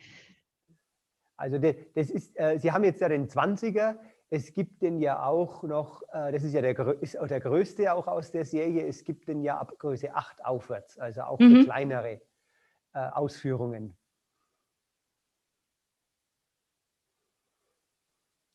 Und bei diesem Vario-Tipp kann ich ja mal so kurz auch erwähnen, den haben wir ja vor vielleicht 10 Jahren eingeführt und dachten eigentlich, naja, das ist so eine Modeerscheinung, die wird jetzt wohl ein Jahr, 2 Jahre halten. Aber wir wurden dann eines Besseren belehrt und hatten dann jahrelang steigende Zahlen und haben jetzt noch ein unheimlich hohes Niveau, wo sich der Pinsel wirklich konstant hält und immer wieder noch neu entdeckt wird. Ja, ja, genau. Er ist nämlich sehr variabel einsetzbar und es macht auch eine Menge Spaß. Man kann fast spirituell auch damit arbeiten.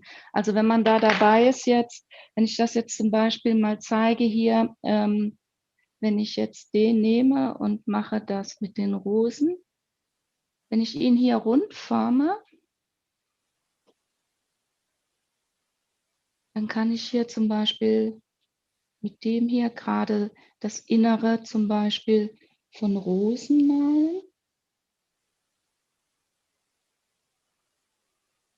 Wie habe ich hier 6, noch eine, 7. Und dann gehe ich hier mit dem hier gerade so ein bisschen außenrum.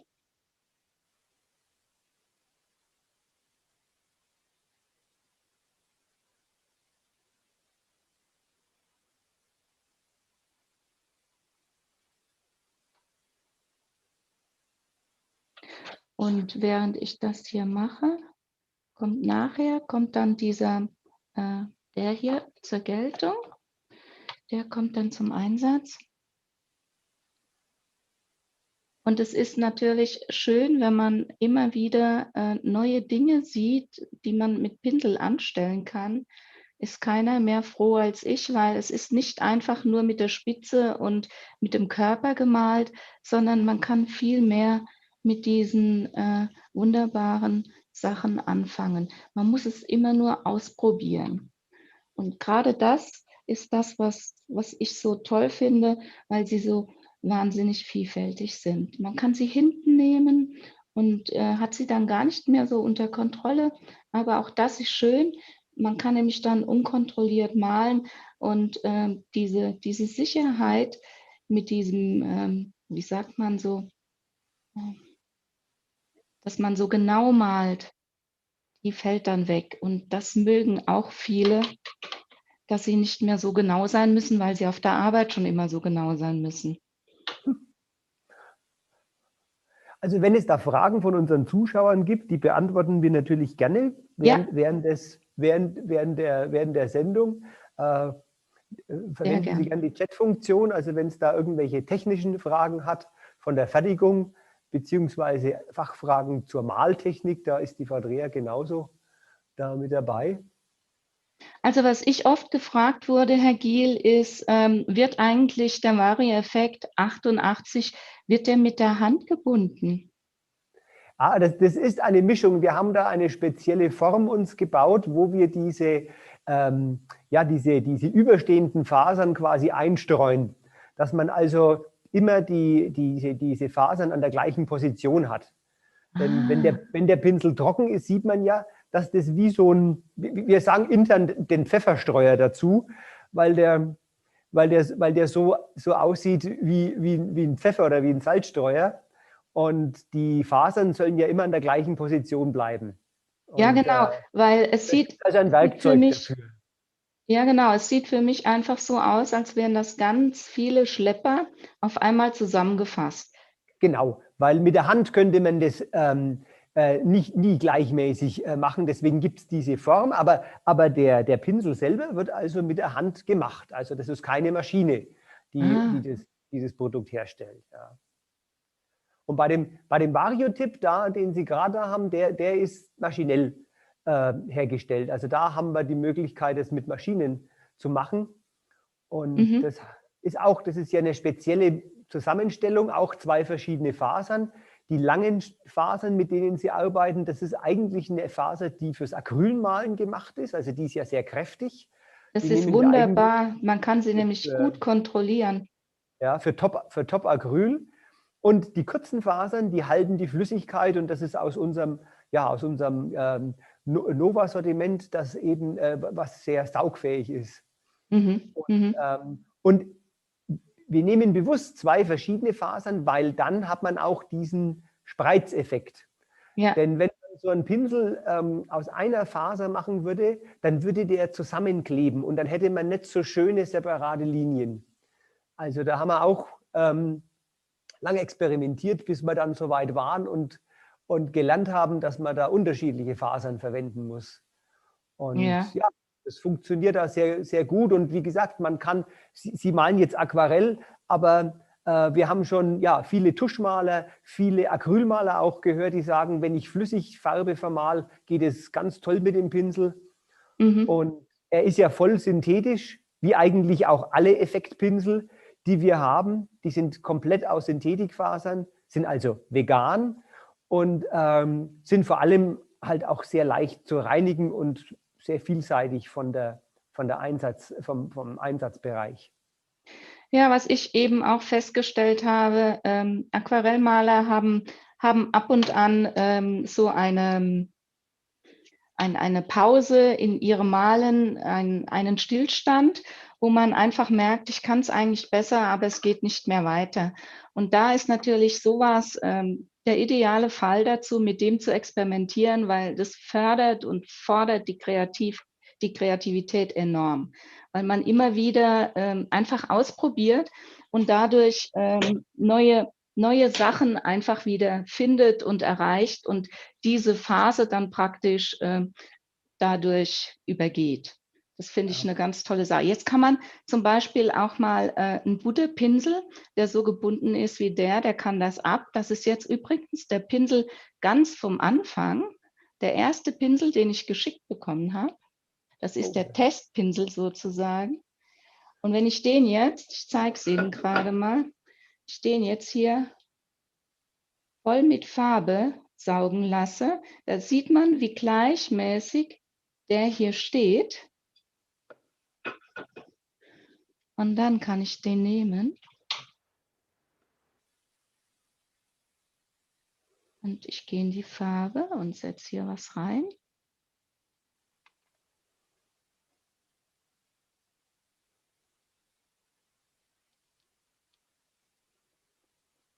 Und jetzt kann ich da zum Beispiel eine Blüte damit formen. Es ist wahnsinnig, was das hier ausmacht.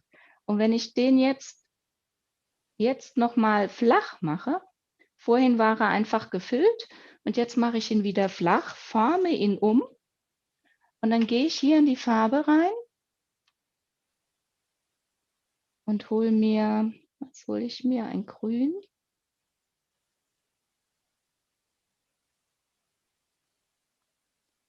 Und dann setze ich den hier auf, spreiz den nochmal, setze ihn auf, ziehe ihn runter und dann habe ich wieder ein anderes Bild. Und das ist etwas, das sehr Spaß macht, weil schnell was auf dem Bild ist und schnell was erreicht ist. Und dann muss ich einfach verbinden. Da hätten wir wieder hier unseren Schwertpinsel, da gehe ich da rein. Und dann kann ich hier einfach nur mit der Spitze etwas verbinden, ein paar Blätter setzen. Ups, zu trocken.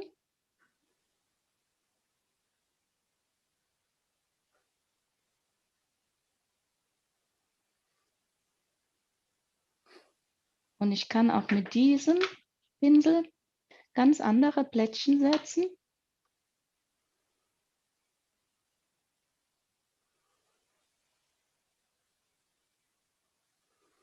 Einfach indem man ihn dreht und zum Einsatz bringt.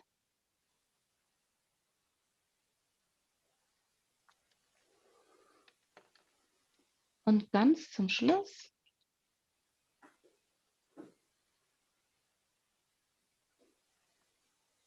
kann ich auch noch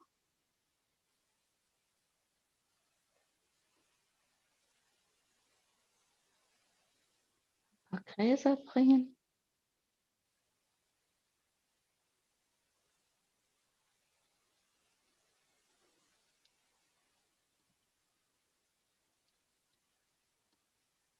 Und der ist so vielfältig einfach einsetzbar. Ich habe auf meiner Seite in Instagram habe ich 14 verschiedene Sachen, die man damit malen kann. Wenn ich jetzt Und es geht ja auch sehr schnell. Die Umsetzung ist ja wesentlich schneller, als wenn man Striche einzeln mit Schleppern oder mit anderen feinen Pinseln ziehen müsste. Ja, richtig. Und es sind wirklich wahnsinnig viele Dinge möglich, indem man ihn immer wieder umformt. Das sind Sachen, die man kann zum Beispiel auch stupfen. Wenn ich jetzt einen Baum machen möchte, das sieht man noch, ja. Wenn ich jetzt hier so einen Baum machen möchte, kann ich einfach so ein bisschen was dahin stupfen und mit einem Wasserspray etwas anlösen und mit einer dunkleren Farbe dahin gehen.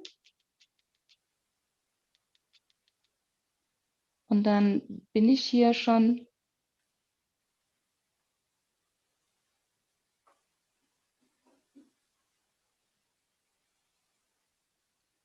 habe ich hier einen schönen Baum. Also er ist wahnsinnig toll einsetzbar und er fordert und fördert die Kreativität von jedem Einzelnen. Ich kann es nur empfehlen, weil man sieht hier im nassen Zustand sehr schön, wie hier die einzelnen Spitzen stehen. Und es ist immer wieder eine Herausforderung und wie ein Geschenk, wenn der Pinsel mir zeigt, was er alles kann.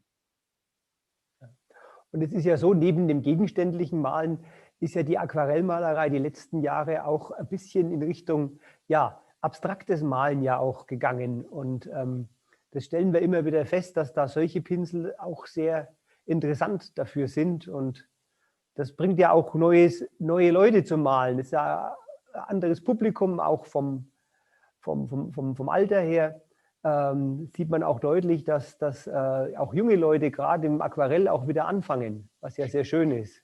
Ja, das ist besonders durch die Urban Sketcher. Früher, wenn man sich hingesetzt hat und hat mal gemalt, ich kann mich erinnern, vor 15 Jahren, wenn wir unterwegs waren, habe mich hingesetzt zu malen.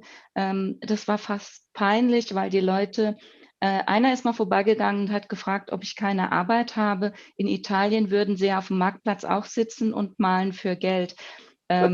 Ja, okay.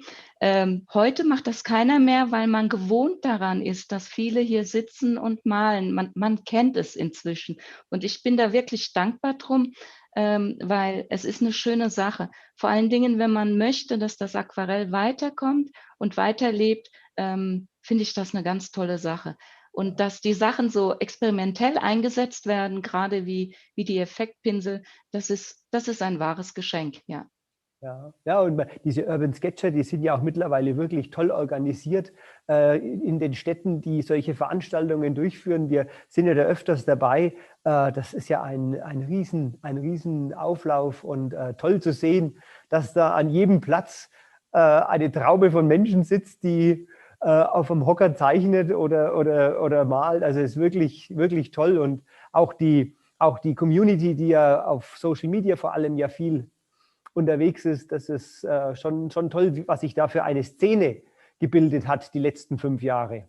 Ja, es ist wirklich toll, weil es schämt sich keiner mehr, irgendwas da reinzumalen, weil es ist egal, das Ergebnis ist eigentlich egal. Wichtig ist, dass es Spaß macht. Ja. Das ist so dieser ganze Benefit, wo man draus hat, und das finde ich gut, ja.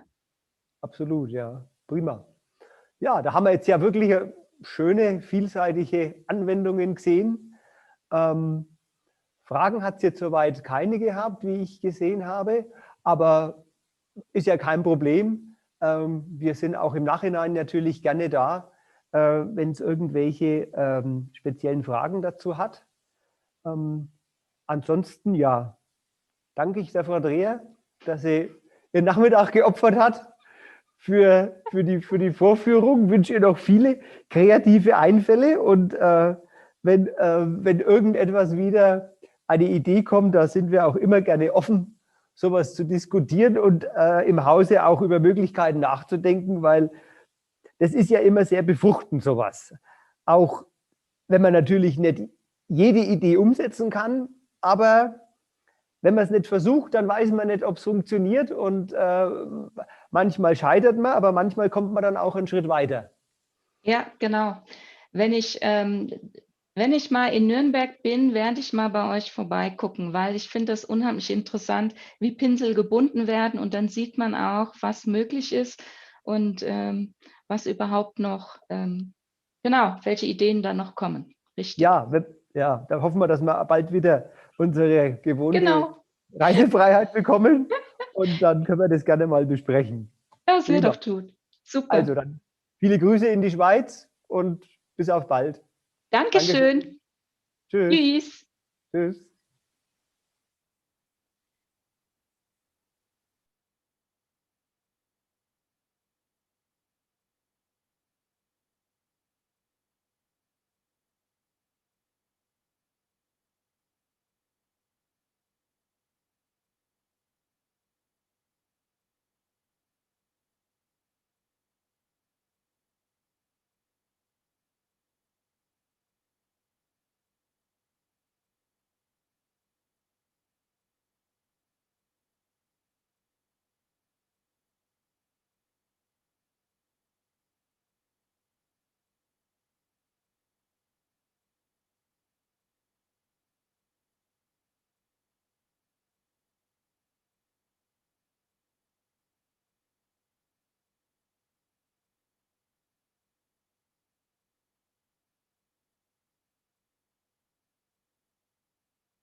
Erica, here's Sebastian. Oh, I can't hear you. I'm sorry. Yeah. Hi, Sebastian. Yes, now I hear you. Perfect. Okay. Oh, I forgot my earphones. Okay. We have to wait for Herman. Herman is on the way. You're too early. I know. I prefer this way. I'm a little bit nervous if everything's gonna be fine. Okay. Nice to hear. Oh, it's nice to hear you. Great. Yeah. Perfect. And be sure everything is working. Do you see me? I see you. Yes. Good. Good. I'm afraid. Did we meet each other when I was in Nuremberg? Yes, we talked, but it was a long time ago. I'm sorry because there were so many faces. I don't really remember your face. I'm sorry. Don't worry, don't worry. So Elka, we have now about 9 viewers who are waiting. So I just would recommend that we wait a second till Herman is coming, okay? Then we'll make a short test. Okay. I will turn off your camera. Okay. And we'll unmute. And if Herman is here, we will start, okay? Okay, sure. I'll be Yeah. here.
Hello, Erika. How are you?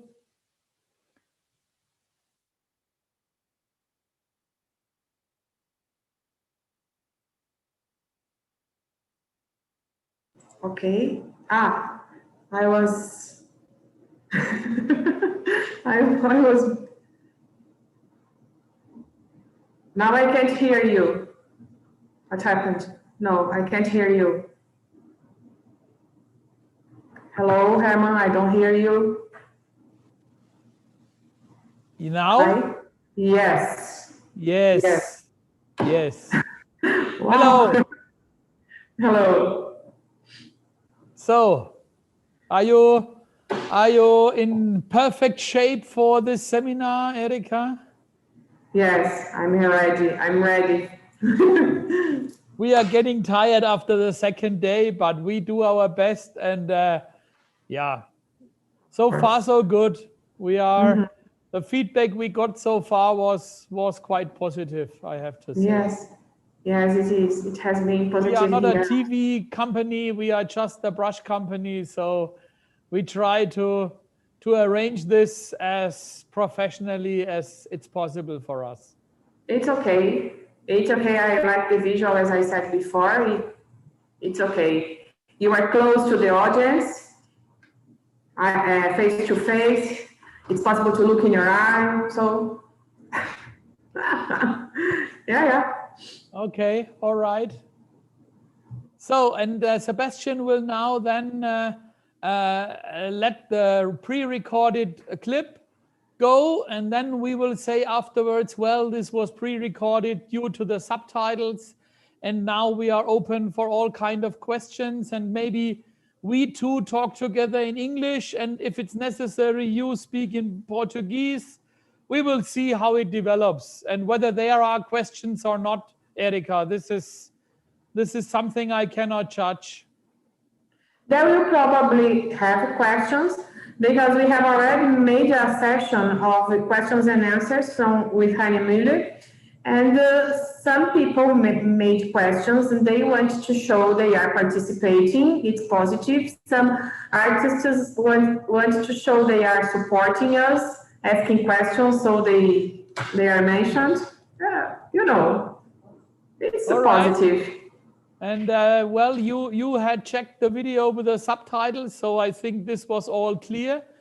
And Yes. I am grateful to our team that they made it possible to put the subtitles in.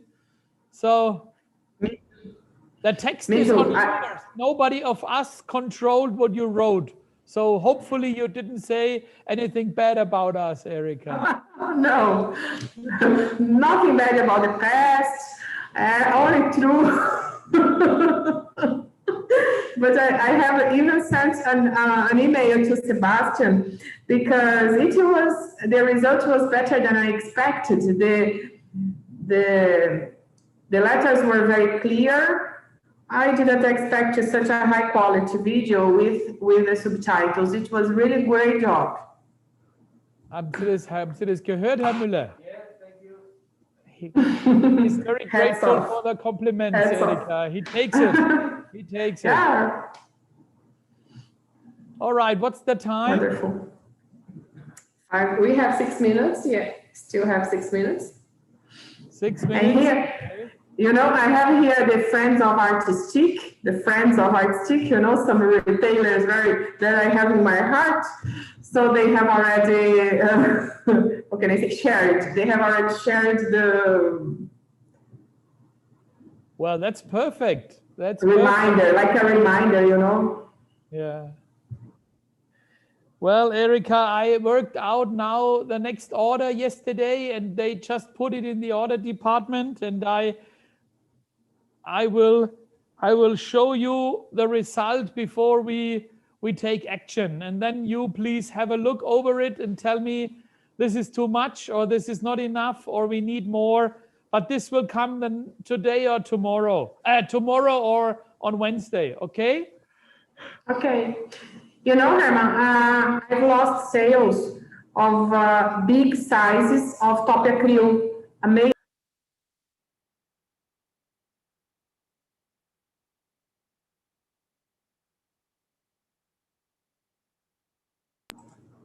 I was muted.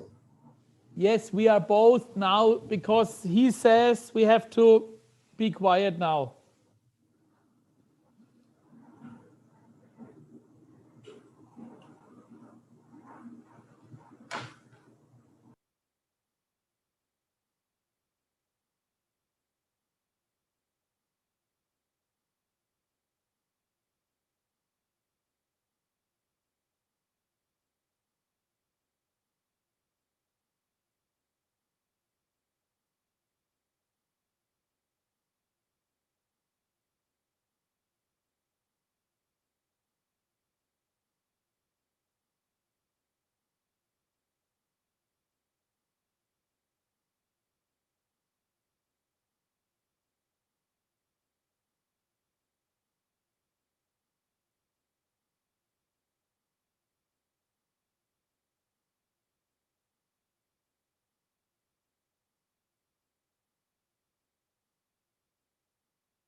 Hello, Erika. Nice to see you.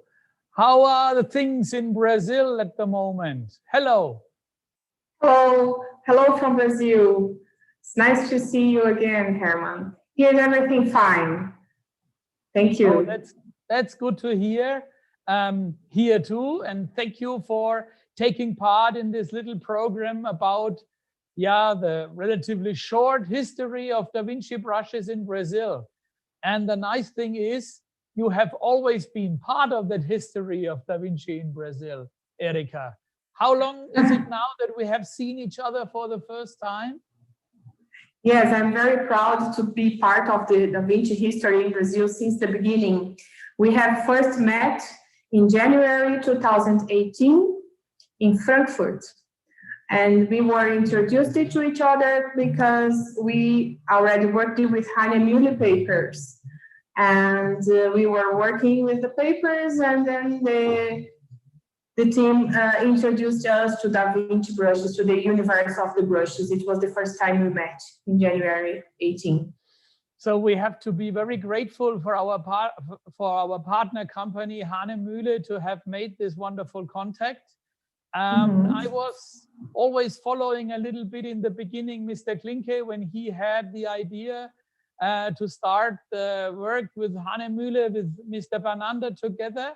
And then it was great that we also came in contact and have now tried to bring our products to the Brazilian market.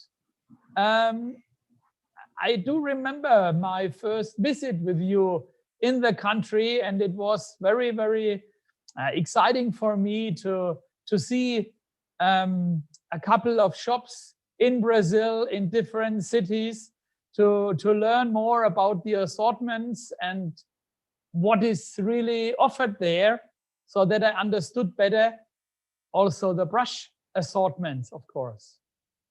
Yes, I remember very well this opportunity. It was really interesting that you were opened and available to come to Brazil, to know the country, know the stores, know the assortment of brushes that were in the stores, the competition, the other brands. So it was a very nice opportunity to study the market together with such a specialist that you are. It was around April 2018, April or May, 4 months after we first met. Then we organized this trip to Brazil, and you came to see the stores. We went to other cities. It was a week we spent together, a week, I remember. And we discussed it with store owners as well. Remember, we showed our brushes to the store owners, and we also listened to their opinions, which I think is very positive before starting the operation. So I think we did. Sorry if I interrupt you, but this was always a principle of mine when we were trying to find friends in a new country, that I have first to understand really the market and to see and to really understand what techniques are the most used and what kind of assortment is really looked for. And it was very helpful that we both visited these shops together and had this option to talk to quite a few shop owners, and I was received so openly and friendly, and I will really always remember these first visits together with you. We have now then, it took quite some time to organize everything, but since let's say the second half of last year, we have a full stock in Brazil, and thanks to your active work and to your good contacts, we have quite a few friends now found in the country. How many shops are we working with in Brazil now after about 18 months? We are working with around 40 shops in Brazil. 40. Yes, this is an amazing figure after such a short time. Yes.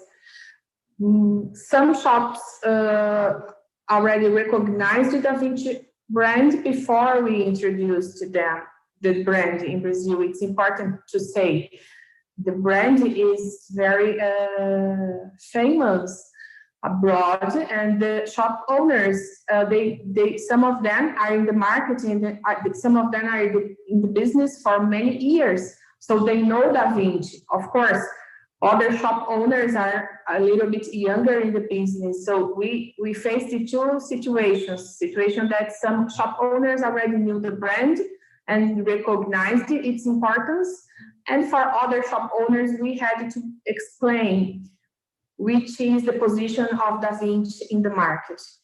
And it's it was different, but we work on this kind of level of information. So we need to let the shop owners know how important it is to have the Da Vinci brushes in the assortment.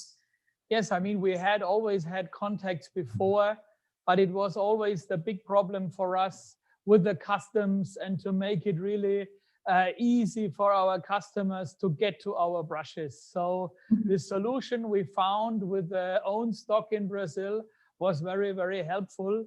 And it's great now that we have this opportunity and that we have found this many dealers, and it's quite distributed in the country, or is it mainly focused in some areas, Erika? We are mainly in the south and southeast of Brazil, and we are in the most important shops already and in the bigger cities, in the biggest cities. Of course, we are always trying to break in barriers and expand the number of shops and the number of retailers. We are working hard now to go more north and to the northeast. Oh, that's great to hear, Erika. I mean, it was not possible for us to bring our full range of brushes to Brazil, but after the visit and then we two together, we worked out a first assortment, thinking that this could be the right range to give it a start. And if I look today at the sales numbers we have in Brazil, I can see that we sell quite well, mostly the synthetic fiber brushes. Our best seller turnover-wise is by far the Da Vinci Casaneo, a big success we have all over the world with the wavy synthetic fibers, which are so popular, not only for watercolor, but also for liquid acrylic painting. Okay. And you know very well that it's a brush which is price-wise on the higher level for the Brazilian market, but they are so special that people like them really a lot. Another range we brought with good success to the market was Da Vinci Nova. Mm-hmm. And I remember a little bit you were skeptical in the beginning because you said, oh, yellow fiber brushes we have already in the market. Why won't you bring Nova brushes also, Mr. Meyer? What is your idea? And I said, we have been successful all over the world, always with the general Nova brushes. Why shouldn't we also have success with this line in Brazil? And it was, a right assumption I did when I focused also on this line. Yes, totally right. And it's important to say, Herman, that all the lines that we are bringing to Brazil now are synthetic. We have made the option not to work with the natural hair. Not yet, but this is surely future options we will have. But we thought we start with the main sellers, where we also make it not too difficult for the dealers to try out this assortment. I mean, it's also true for our junior line, Da Vinci Junior, our student range in Germany, where we have so much success within so many different countries in Europe. And we brought them also to Brazil because the pricing and the quality matches each other very, very nicely. And it is, the artist student brush, if you want to put it like that, which has found a lot of friends in many, many areas. Yes, I have to recognize that I told you, remember, I told you not to bring any junior line to Brazil because it was the entrance line, yes, and it was too simple. Maybe the customers here would be more interested on the higher lines. And I had to recognize that I was wrong. You were right to bring this line to Brazil. It's incredibly well produced brush for entrance, for beginners brush. So it's yes, you had to. I do remember, Erika, you had to be a little bit convinced. But this is why we work together, and this was also quite good. The long handle, the best sellers is our top acryl with a natural handle and the synthetic fiber. These are the 4 best-selling lines which we are offering now, besides other articles on the Brazilian market. What we have seen lately, and you are also confirming this to me, is that more and more sets are also asked on the market. So one of the areas where we really want to develop well also this year is selling and bringing more sets to Brazil. Also for us, I can really underline that the sales of sets have been increasing a lot the last years. So it makes perfect sense to bring more sets to the Brazilian market. So just to show you a little bit, you and our audience, what we are going to bring set-wise. Number 1. Yeah, the best part of conversation, novelties. Yes, we have a junior range in a bamboo mat. The bamboo mat can be rolled. It's a very nice assortment. On the back side, the audience can read exactly which sizes are available. This will be a new item which will be available soon. And okay, this junior. With our best-selling school sets we have in Europe. The one with the fit synthetics, the 4209, and the other one with the junior line, the 2 flats and 3 rounds. Very, very proven sets, and I'm sure we will sell them very well on the Brazilian market. Is it These correct are to the say sets it will be on the beginners market? So this will be something more for the student range. That's what I was going to ask. These 3 sets are for beginners. Okay. Yes. Then we will do something more on the watercolor, which is so popular at the moment. We have already the Casaneo set on the market, the 5386. We will bring new a Nova set, one of the best-selling sets we have. 4219 is the number. 4 round Nova brushes with a very interesting price. And we will bring a sable set with 5 miniature brushes, a 3-0, a 2-0, a 0, and 1 and a 2. Pure sable for details, for tabletop painters, for doll painters, for everybody who really looks for the small things to make in natural hair. Okay. And this will then be a very good combination with the Micro Nova set we already have also in our assortment, with the extra small sizes, 20-0, 15-0, 10-0, and 5-0. And we are quite proud, as you know, that we have the option to go so deep into the small sizes, because 15-0, 20-0 are brushes you will not find at every corner. Right? Right, yes. So this is already on the market and selling well. So these are new things in combination to that which we will bring. We will also bring 3 or 2 new sets. This one is already there.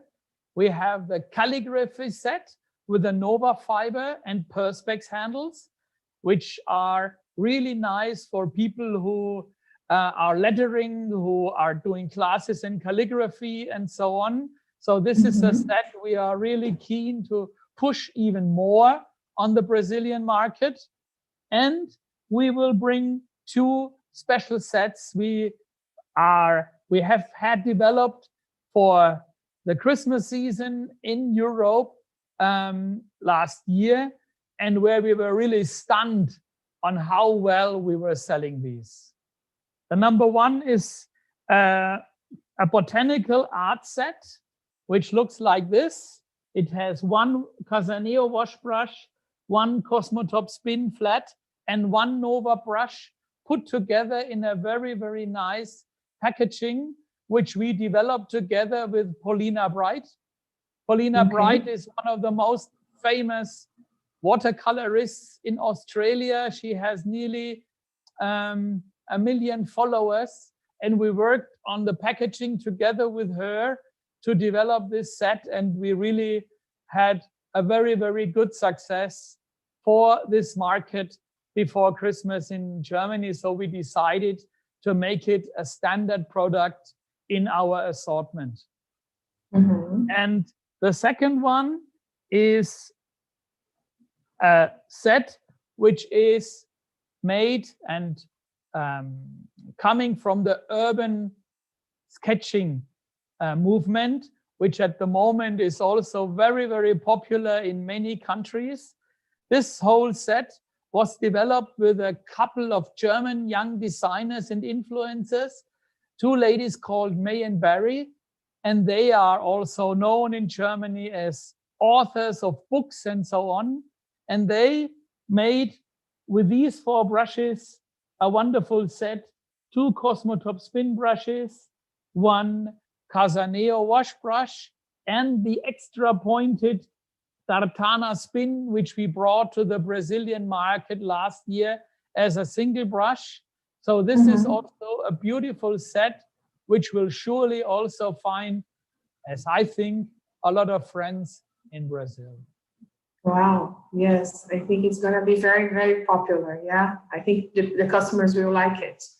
Yes, and this is going to be soon available with our next delivery, which is planned for February. So then we will see what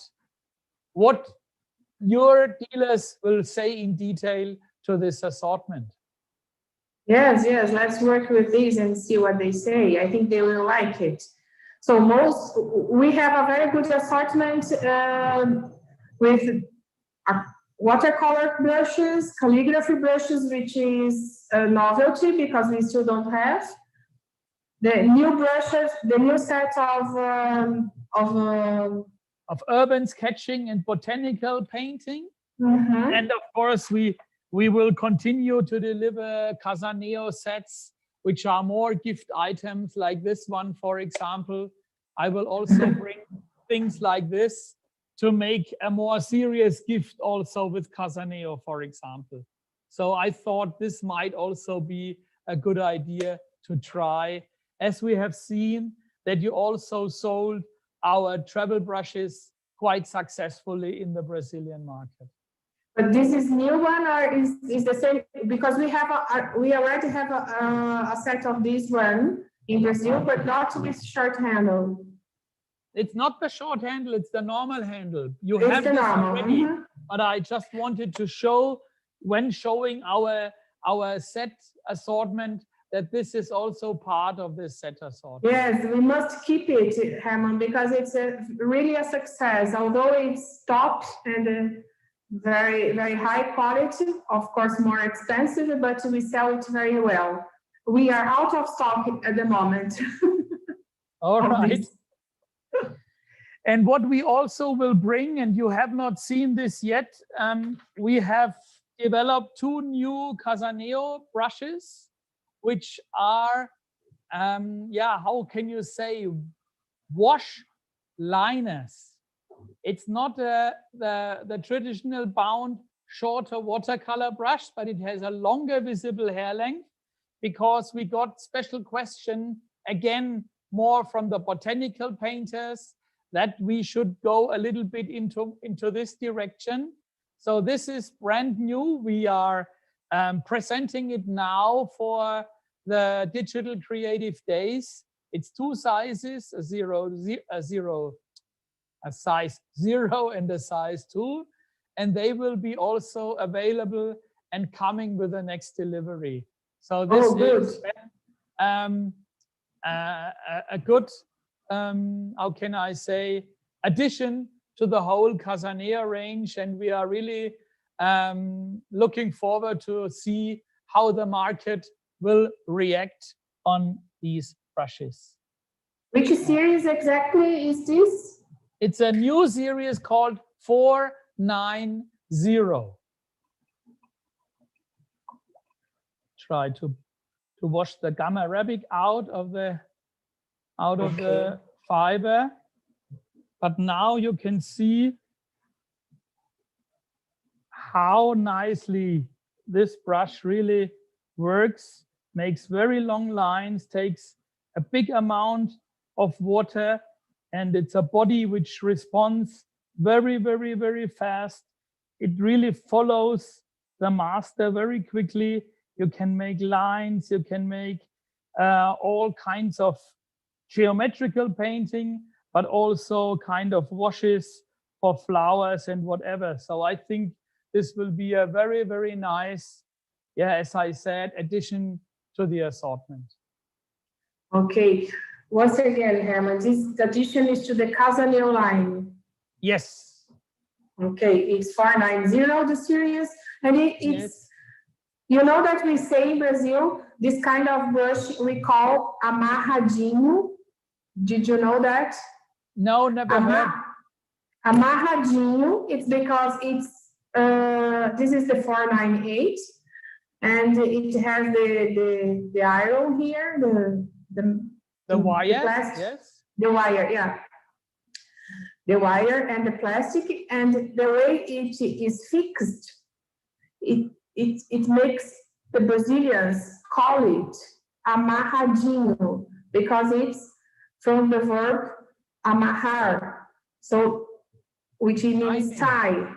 Yeah. So it's just a curiosity. We in Germany, just as a curiosity, we call it Aufholzpinsel. Aufholz means on wood brush, because the hair is made directly onto the wood handle. Okay. You know, there is always a lot of questions also what the difference is between a rigger and a liner. And this depends a lot of the market where you are. The rigger is, I would say, more the British English word. The liner, in my opinion, is more the American English word, but it always means a brush which has a very long visible hair length. And of course, in the Casaneo range, we have thinner sizes already, but even longer, as you know, but not made in the traditional way. Wow, good, because it's really a bestseller in Brazil. The 498 is a bestseller. So if you come with something new, like a brother of the 498, it's probably going to be a very good idea. We need to bring more bestsellers, and that's where we are, and that's what we want to do. So Erika, this is what I wanted to show, and I hope this little outlook for this year and the extension of our assortment was a little bit interesting for you and your dealers. And please excuse me that I'm not talking any Portuguese. I hope the English is a little bit understandable, and I'm sure you will also help with your Brazilian wording for subtitles and whatever, so that this little clip will be interesting for our audience, for our dealers, for the consumers. Thank you very much for your time, Erika.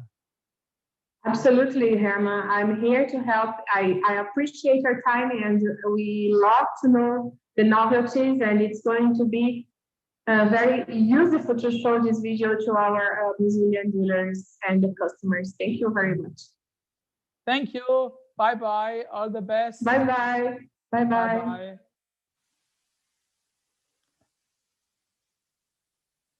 Bom dia. Hello again. Now live from our little Da Vinci studio. Hello, Erika, again. Our video was pre-recorded so that we could also add the Portuguese subtitles. And I thank Erika for all the efforts to have made this possible, because I'm so sorry, but I just do not speak the language which is necessary to make me understandable in Brazil. So I think that's why we prepared it like that. And well, now, Erika, are we ready for questions? Ok, boa tarde a todos. Esse é o Mr. Herman Maia, CEO da Da Vinci. Como vocês já conhecem, já fizemos uma live anteriormente com o canal do artista Ari de Góes. Então, alguns de vocês já conhecem. Ele está pedindo desculpas porque não fala português e informando que o vídeo que vocês acabaram de assistir foi gravado para que a gente pudesse colocar as legendas, né? E agora gostaríamos de abrir para vocês colocarem as perguntas que quiserem. Ele está disponível para responder qualquer tipo de dúvida. Então, dúvidas são bem-vindas e a gente auxilia aqui com a tradução, para que todos possam entender. Começamos contando um pouquinho da história, depois mostramos a nossa linha e aí agora as novidades. So, Herman, I just opened for questions. And let's see what the people I can have to say ask. that the first question already came directly to us in English, and there was a question which is asking about the German market and the Brazilian market and about the differences. And of course, the assortment we are offering in Germany is wider than what we have brought in 18 months to Brazil. I mean, we are still at the beginning of our option and of our presence. So we have concentrated first on the synthetic brushes. The question was, what about the sales between natural hair brushes and synthetic brushes?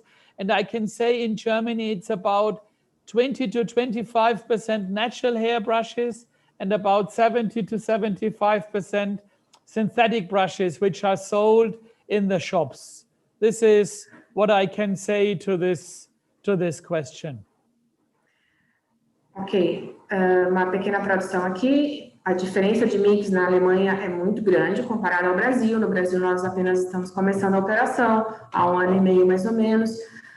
Começamos com pincéis sintéticos, agora é que numa segunda fase começaremos a introduzir alguma coisa de pelo natural. E a proporção é 25% pelo sintético, 75% ao contrário, 25% pelo natural e 75% pelo sintético. O pincel de pelo natural é bem mais caro. Essa é uma proporção, uma estatística internacional. Vamos ver mais alguma pergunta aqui. Let's see more questions here, Herman. Yes, but the questions came to us in Portuguese, so we just yes, I will help you because you can be the translator, please. We have a question from Ana Carboni, a watercolor artist from Brazil. She's asking when we will have the novelties available. Besides the regular line, which is the regular line is already available, okay, Ana? A linha regular já está disponível, Ana. When is there going to be the novels here? Well, we just talked before we started this seminar today. We are preparing now the new order, and we hope to be ready if all the corona problems allow. Also in Germany, we are at the moment, we also have to follow strict routines, but the plan is that at the end of February we can ship to Brazil, so it should be there in the beginning of March. This is the plan, and this is what we are working for. Estamos trabalhando para que os pincéis estejam disponíveis no Brasil no começo de março. É o que está planejado e é com essa meta que a gente está trabalhando. Claro, a gente teve uma prazo de produção por causa da situação do Covid, como todo mundo sabe, no mundo inteiro. Então, diminuição de horário de trabalho, de jornada, lockdown, tudo isso. Mas para começo de março é a previsão. I will translate a comment from Aline Andriani from Brazil here as well. She's making a comment in Portuguese, of course. Herman, thank you for bringing more novelties of Casaneo line to Brazil. I simply love these brushes. So this is the comment from Mrs. Aline Mondriani. Yeah, that's a good comment. Casaneo for us is, how can I say, it's a surprise for everybody, because when we launched this new fiber and we made it from the first fibers we got to the composition we had never really thought that this brush would get this much popularity in so many countries. And the wonderful body the brush has, it's not opening up, it makes a fine tip, is really, for me, still the best synthetic alternative on the market. And we really are convinced, and that's why we make even more sizes. What we also have new and what will come to the Brazilian market are the extra short Casaneo ones, which are normal heads but shorter handles for people who want to put it into their color box and so on. Also, this was something we launched in Germany last year, and we will also bring these brushes because we got a very, very good feedback for this change, which is just in the handle length. But nevertheless, every painter knows that a long handle can be too long when I travel or when I do something. So this is also something we will bring with the next delivery. Ok. Primeiro, ele mostrou para a gente como o Casaneo é surpreendentemente um sucesso no mundo inteiro. Ele é campeão de vendas em todos os países que a Da Vinci está presente. Então, esse comentário da nossa cliente aqui do Brasil faz todo sentido. Ele mostra como o pincel abre, ao mesmo tempo como ele faz uma ponta longa. Daí vocês, aquarelistas, que são muito mais especialistas que eu nesse comportamento do pincel, vocês sabem o que nós estamos falando. Então, é um grande orgulho para ele. E ele disse com muita certeza que ele não tem realmente nenhuma dúvida que o Casaneo é o melhor pincel sintético do mercado hoje. Então, isso ele fala isso com muita propriedade. E aí ele mostra em seguida para vocês o Casaneo Short Handle, cabo curto, que ele gostaria de colocar também no próximo embarque. Qual que é o apelo desse pincel? É fácil de colocar no estojo, fácil de vocês levarem para qualquer lugar, principalmente para plein air, para transporte, para aulas. Então, é o Casaneo famoso, nosso grande campeão de vendas, agora com cabo curto. O que vocês acham? Coloca para a gente aí nos comentários se vocês gostariam de um Casaneo cabo curto. I'm asking them to comment if they would like the Casaneo short handle, what they think about. Yes. Well, it's not in all the sizes. It's always one size per brush, but it's the size 10, so it's the medium size.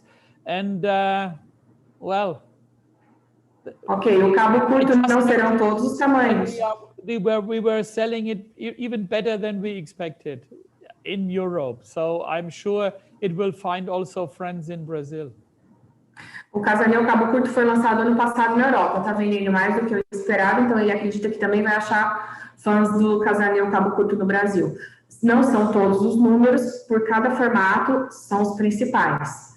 Somente. Então, vejamos aí, assim que eu tiver essa informação de quais são os números do Casaneo cabo curto, eu passo para vocês.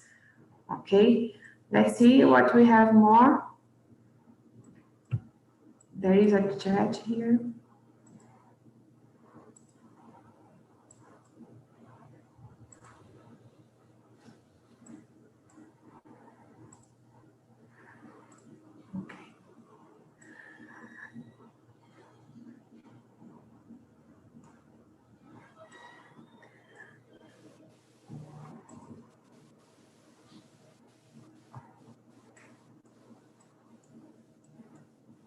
Okay.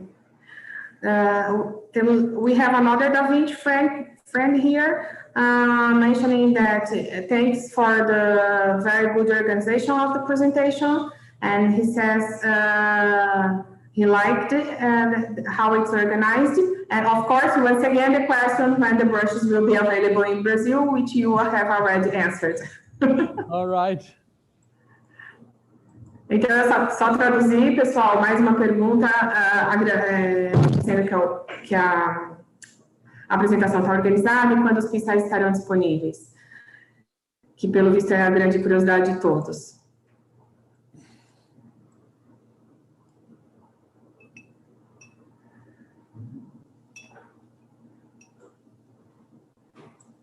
Aproveitem, a grande oportunidade de tirar várias dúvidas aí. Deixa eu ver se eu estou conseguindo enxergar as dúvidas de todos. Aqui, voltando. Herman, we have more doubts from our friends from Brazil. Mr. Fabio Seva is saying thank you for the introduction of the brand in Brazil, and it's a very interesting comment. He says that Da Vinci brand made the level up of the brushes available in our market. So you understand? So I'm translating word by word. So he's saying that the introduction of Da Vinci in Brazilian market made our assortment to a higher level, put our assortment in Brazil of a higher level. I mean, in general, okay? Brushes in general in the market are now in a higher level with Da Vinci brand. This is Mr. Fabio Seva from Brazil. Well, but listen, I take this as a real compliment, and I think, and that's what I said before. It was not possible to bring all our assortment to Brazil from the very beginning. But what, of course, we have in mind is to gradually expand the offer and to find better out what fits to the market and what fits not so much to the market. And this will be our job, Erika, to be the selectors of these items and to really satisfy the market more, because I know that we still have series in our assortment which are not yet offered in Brazil. And this will be our task for this year and for the next year, to widen the assortment according to the needs and the requests of the Brazilian customers. Ok, então daí, Fábio, tenho certeza que você está entendendo a mensagem, mas para os nossos demais espectadores, ele agradece, ele toma isso como um elogio verdadeiro, e nosso trabalho é aumentar ainda o mix no Brasil, né? Aumentar realmente a oferta e a variedade de produtos oferecidos. Muito obrigada. E muito obrigada pelo seu apoio. Now, Herman, we have another statement from Mrs. Lilian Arbex. Only to mention, Mr. Fabio Seva is a retailer. He's a shop owner, okay? Okay. He's from Designer. Mrs. Lilian Arbex is a watercolor artist. She says it will be great to have these alternatives in Brazil, and she has used Micronova, and she likes very much. Because I think Lilian, she does miniature watercolor. I have already seen something on her social media. So this is the comment from Mrs. Lilian Arbex about the Micronova. Obrigada, Lilian.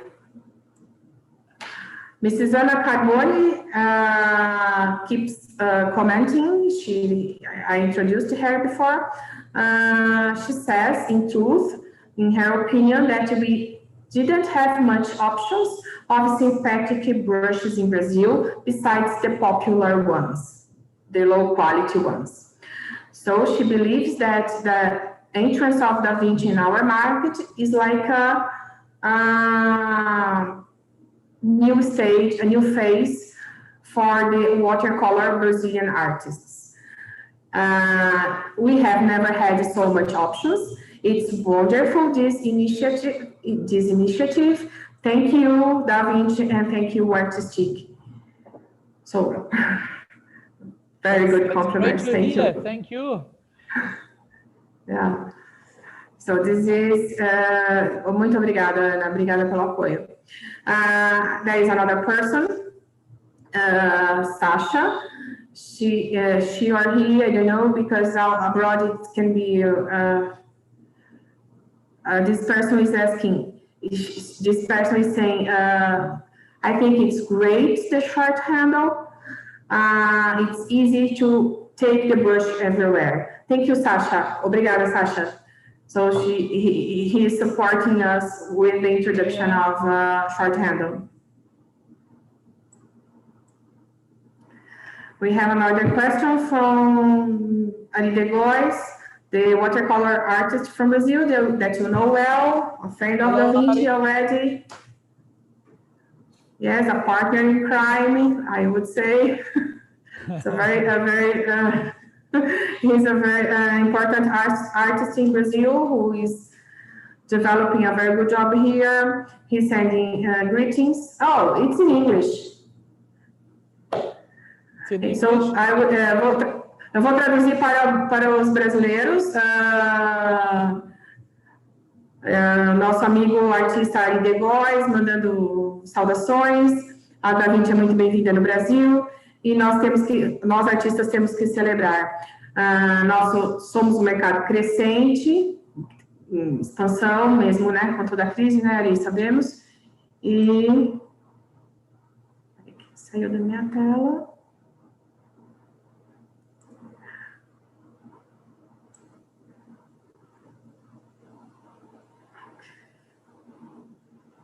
E é isso. O comentário do Ari saiu da minha tela, Ari. Não sei se poderia. Acho que eu consegui traduzir tudo. Okay, Herman, the comment from Ari is erased from my screen, so you read this in English. Ari was giving us real compliments here, and this is just nice for us to hear, and I am very grateful for that. And I mean, I have met him in Europe before on several occasions, and it will be a pleasure to continue to work with him. I just got also another question here from my colleague in English language, and it was the question about watercolor sets. And I think this is quite a good opportunity to avoid a misunderstanding that the company Da Vinci Paint from America has nothing to do with us. We are only Da Vinci brushes. We are not Da Vinci Paint.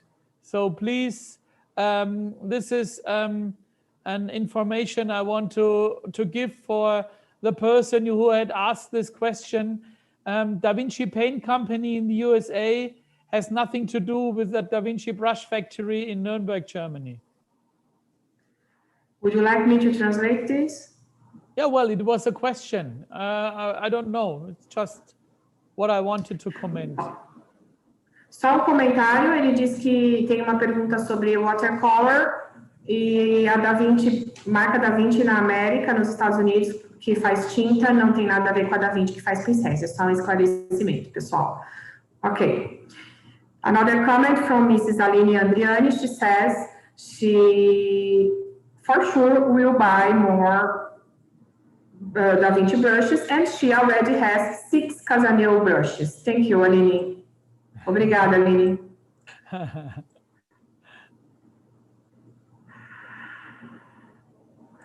Sylvia. Sylvia says, I don't know, Sylvia. There is no surname here, but I think I know this person. She's a watercolor artist. And she says, my students always ask how to keep the brushes. And now, with Da Vinci Junior, she would like to know if there is any recommendation, because she's using a lot Da Vinci Junior for beginners. Although it's an entrance line for students, she says she is really surprised and with the quality of Junior. Although it's entrance line, she is positive surprised about the disc quality. How to keep the brushes, Herman? Good question. Como manter os pincéis? Well, I mean, there is a lot of philosophies about keeping brushes, and it's not always easy to give a good answer on this. I mean, one of these sets we will bring now to Brazil is this set here in a bamboo mat. And I don't know if everybody is familiar with these bamboo mats, which you can roll. And especially for brushes, this can be a very, very good option and a very, very good possibility to transport brushes. And I can open this, probably it's closed here, but shouldn't be too much of a problem to open this up. If I open this set, I have now these brushes inside, and I can take an assortment of brushes, and then I can roll it up, and then I can really put everything together and put it under my arm or whatever, take it with me. The good thing about the bamboo mat is that even if a brush was used and is wet, it can still breathe. So I'm not getting any problems that the color or the fiber gets stuck, and I can really transport this. And if the bamboo mat is getting wet, it's also not a problem because it's getting dry the next day and I'm not hurting anything. So I think, especially for students, that's a really good option to transport brushes. And sorry?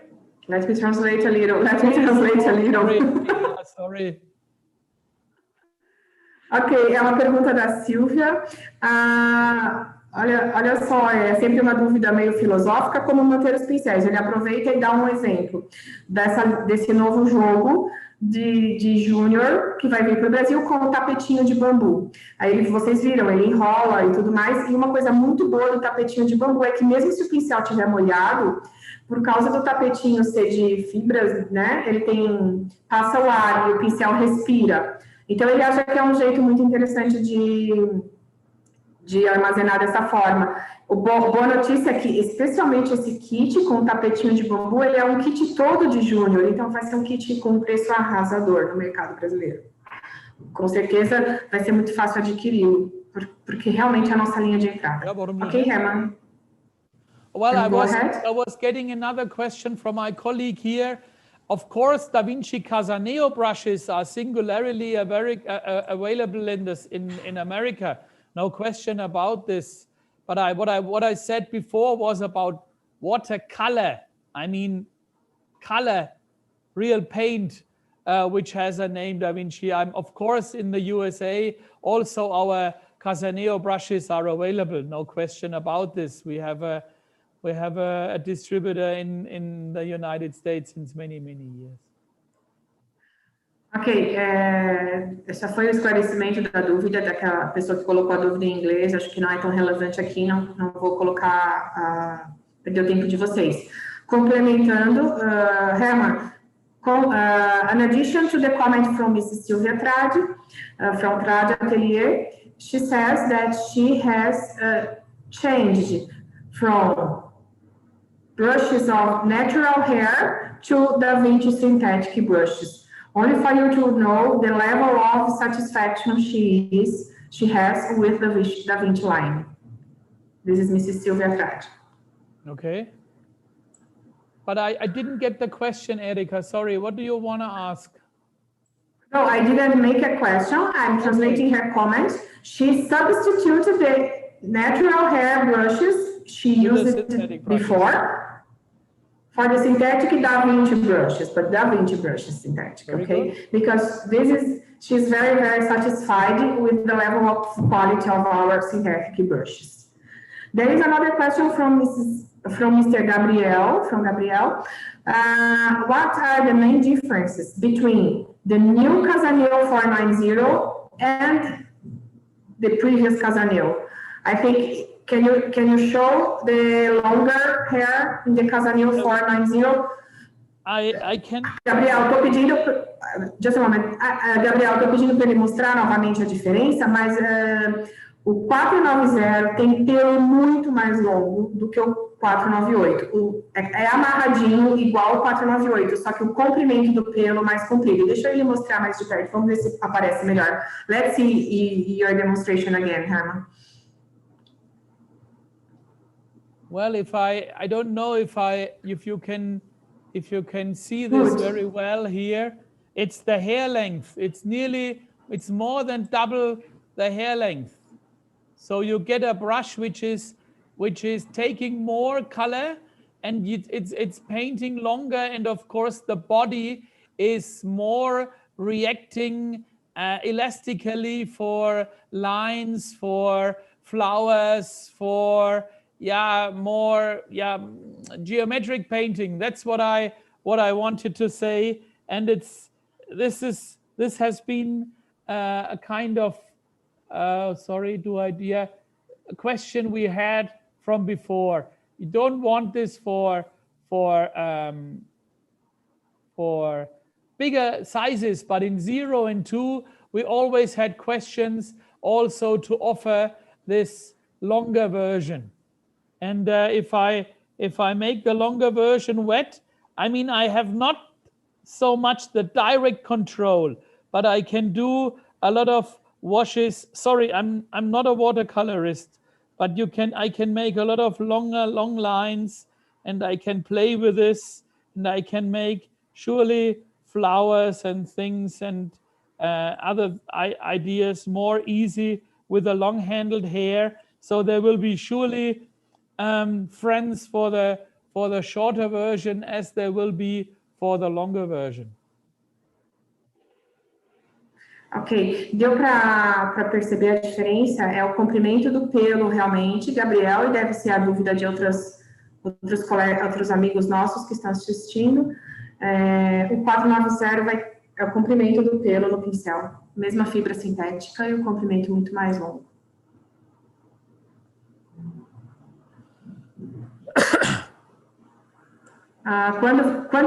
When is it going to be available again? Começo de março, primeira quinzena de março. It's available in the next 2 weeks in Germany. We have everything is prepared, and I will do everything that it will be in the delivery getting out at the end of February to Brazil. So top new. Top new. E vamos considerar uma situação difícil de alfândega, algum problema. Até o final de março teremos pincéis novidades no Brasil. Tem uma dúvida aqui. There is a doubt here, Herman, from Mr. Roque Jr., a very long comment. So first of all, he's asking how we decided our mix. And it's mentioned in our presentation, in the beginning of the presentation we mentioned. You came to Brazil and you visited the store, so I will translate this to this gentleman. So, como que nós escolhemos o mix no Brasil? Para quem está perguntando, Roque Júnior. Escolhemos porque esse senhor veio ao Brasil, visitamos lojas, conversamos com lojistas, e ele também analisou o mix que já tinha aqui. Foi decidido que, no primeiro momento, não se trariam pincéis sintéticos naturais, entraríamos primeiro com os pincéis sintéticos, como fizemos. E agora, numa segunda etapa, vem algum modelo de pelo natural. Sim, trabalhamos com produto importado e é muito realmente difícil. A hora que nós trazemos para o Brasil, a nossa moeda está desvalorizada, mas isso ocorre com todas as marcas que a gente trabalha, ocorre com papel, ocorre com pincel, ocorre com caneta. Todas as marcas fortes de material artístico são produto importado e sofrem com a desvalorização cambial. E isso realmente é um cenário adverso que a gente enfrenta no Brasil e a gente tenta lidar da melhor maneira possível, sendo grandes especialistas em logística internacional, como somos, sem falsa modéstia, temos que dizer isso, trabalhamos na melhor operação logística que traz os produtos para o Brasil no custo mais baixo possível, ok? E a nossa meta é continuar trazendo novidades. E a economia vai oscilando e a gente não pode parar de trabalhar por conta disso. A gente continua seguindo em frente. Herman, this comment is regarding the difference of the exchange rate in Brazil compared to to euro. So our currency here is, of course, one of our pains, one of our most difficulties to introduce anything in Brazil. And this is very well known by you, right? Since the beginning, it's part of our discussions. So our decision to come and our decision about the mix with less natural hair, for example, it's because our currency is very cheap. Well, I mean, this exchange rate cost me a little bit of the gray hair you can see here everywhere, because it's not in our hands, it's not in our control, and it makes not the life easier for us. But we have tried to react, and I think, as you rightly say, it was part of the decision also what we brought into the country. Well, let's hope that at least now it will not move more, but it will stay at least where it is, so that we can handle this. And it's just nice for me to see all these interest from your country, and how really people look also into the assortment we offer. That's really interesting for me to learn. Ok, vou trazer um pouquinho. Parte dos cabelos brancos deles são o problema da desvalorização cambial brasileira, e é um esforço tremendo colocar produto no Brasil no menor custo possível, e é esse esforço todo que a gente gasta muita energia nisso, pensando na melhor maneira de trazer mais barato. E isso é um fator externo, não está nas nossas mãos controlar, e a gente tem que ir lidando, né? Herman, there is a comment from Ari, which is very instructive. He says that the bamboo mat, it was used in the past to make the brushes, to get the water out of the brushes, the bamboo mat. So he's explaining in Portuguese for the audience. It is get the water out? What does it mean to get the water out? It means that the bamboo mat was used to make it like you did, and take the water out of the brushes using the bamboo mat. Well, I wouldn't do that, because you should really try to get the water out of the fiber before you really put them away. You go to the water and you try with a piece of cloth to make it as dry as possible, but not to really wring it out. I never heard about this. I think if you are too heavy on it and the bamboo itself opens up, then it will be destroyed relatively quickly.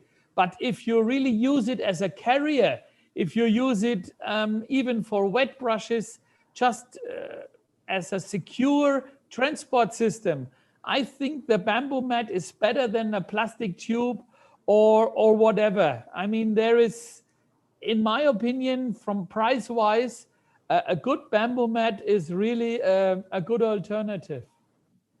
Ok, ele diz que ele gosta muito da ideia de transportar os pincéis com o bambu mat, é muito melhor que um tubo de plástico, por exemplo, mas que deve ser com bastante cuidado para não danificar o pincel, e também se apertar muito vai danificar, vai estragar o bambu mat, claro. É uma boa alternativa realmente para o pincel respirar, né, Ari? Eu acho que é isso aí que vale.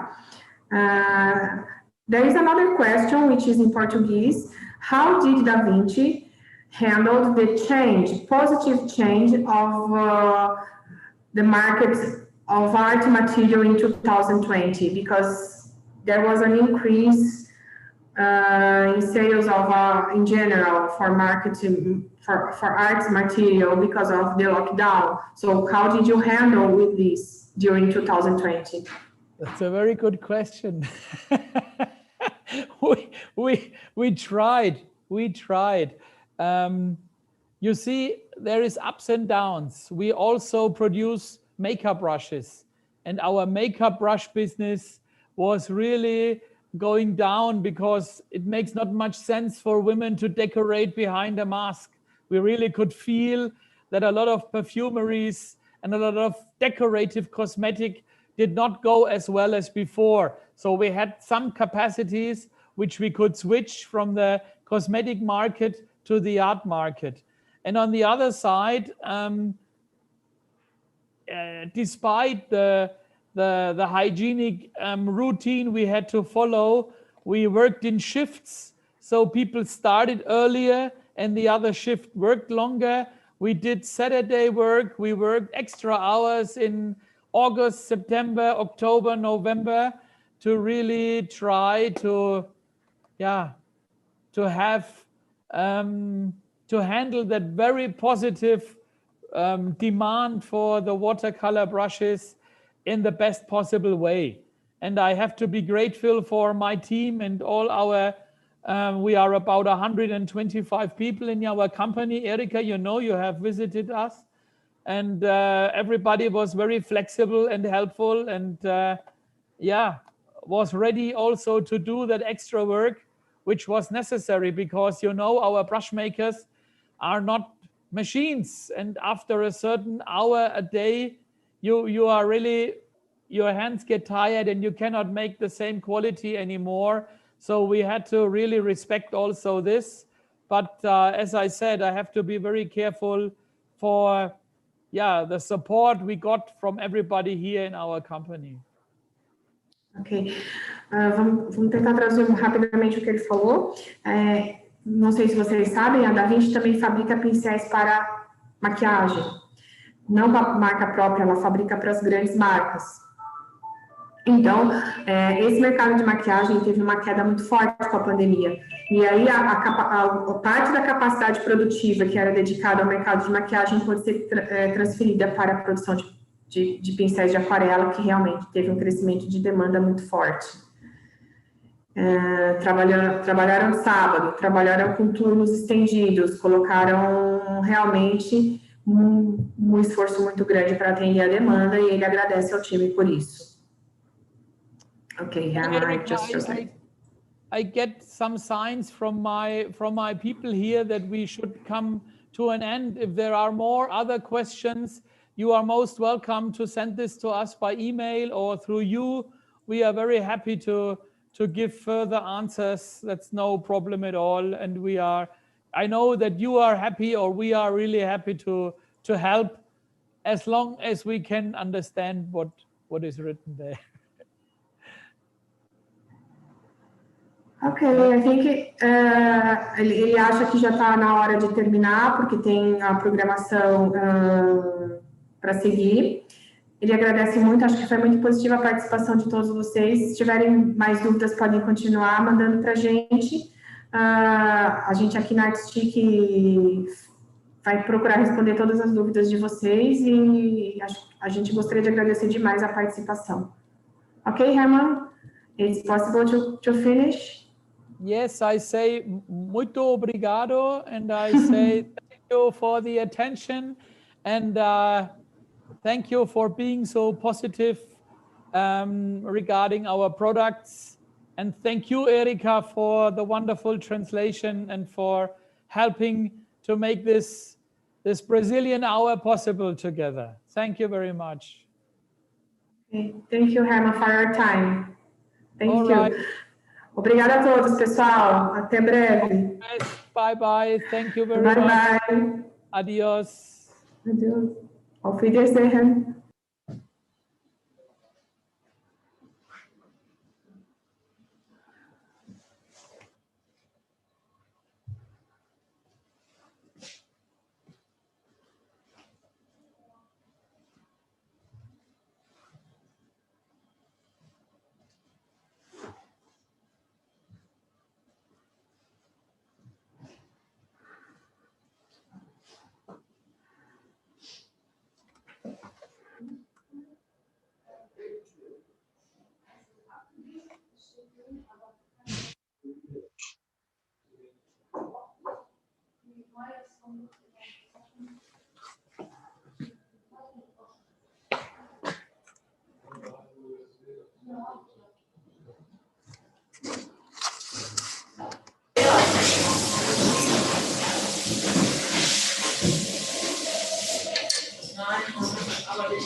Ja,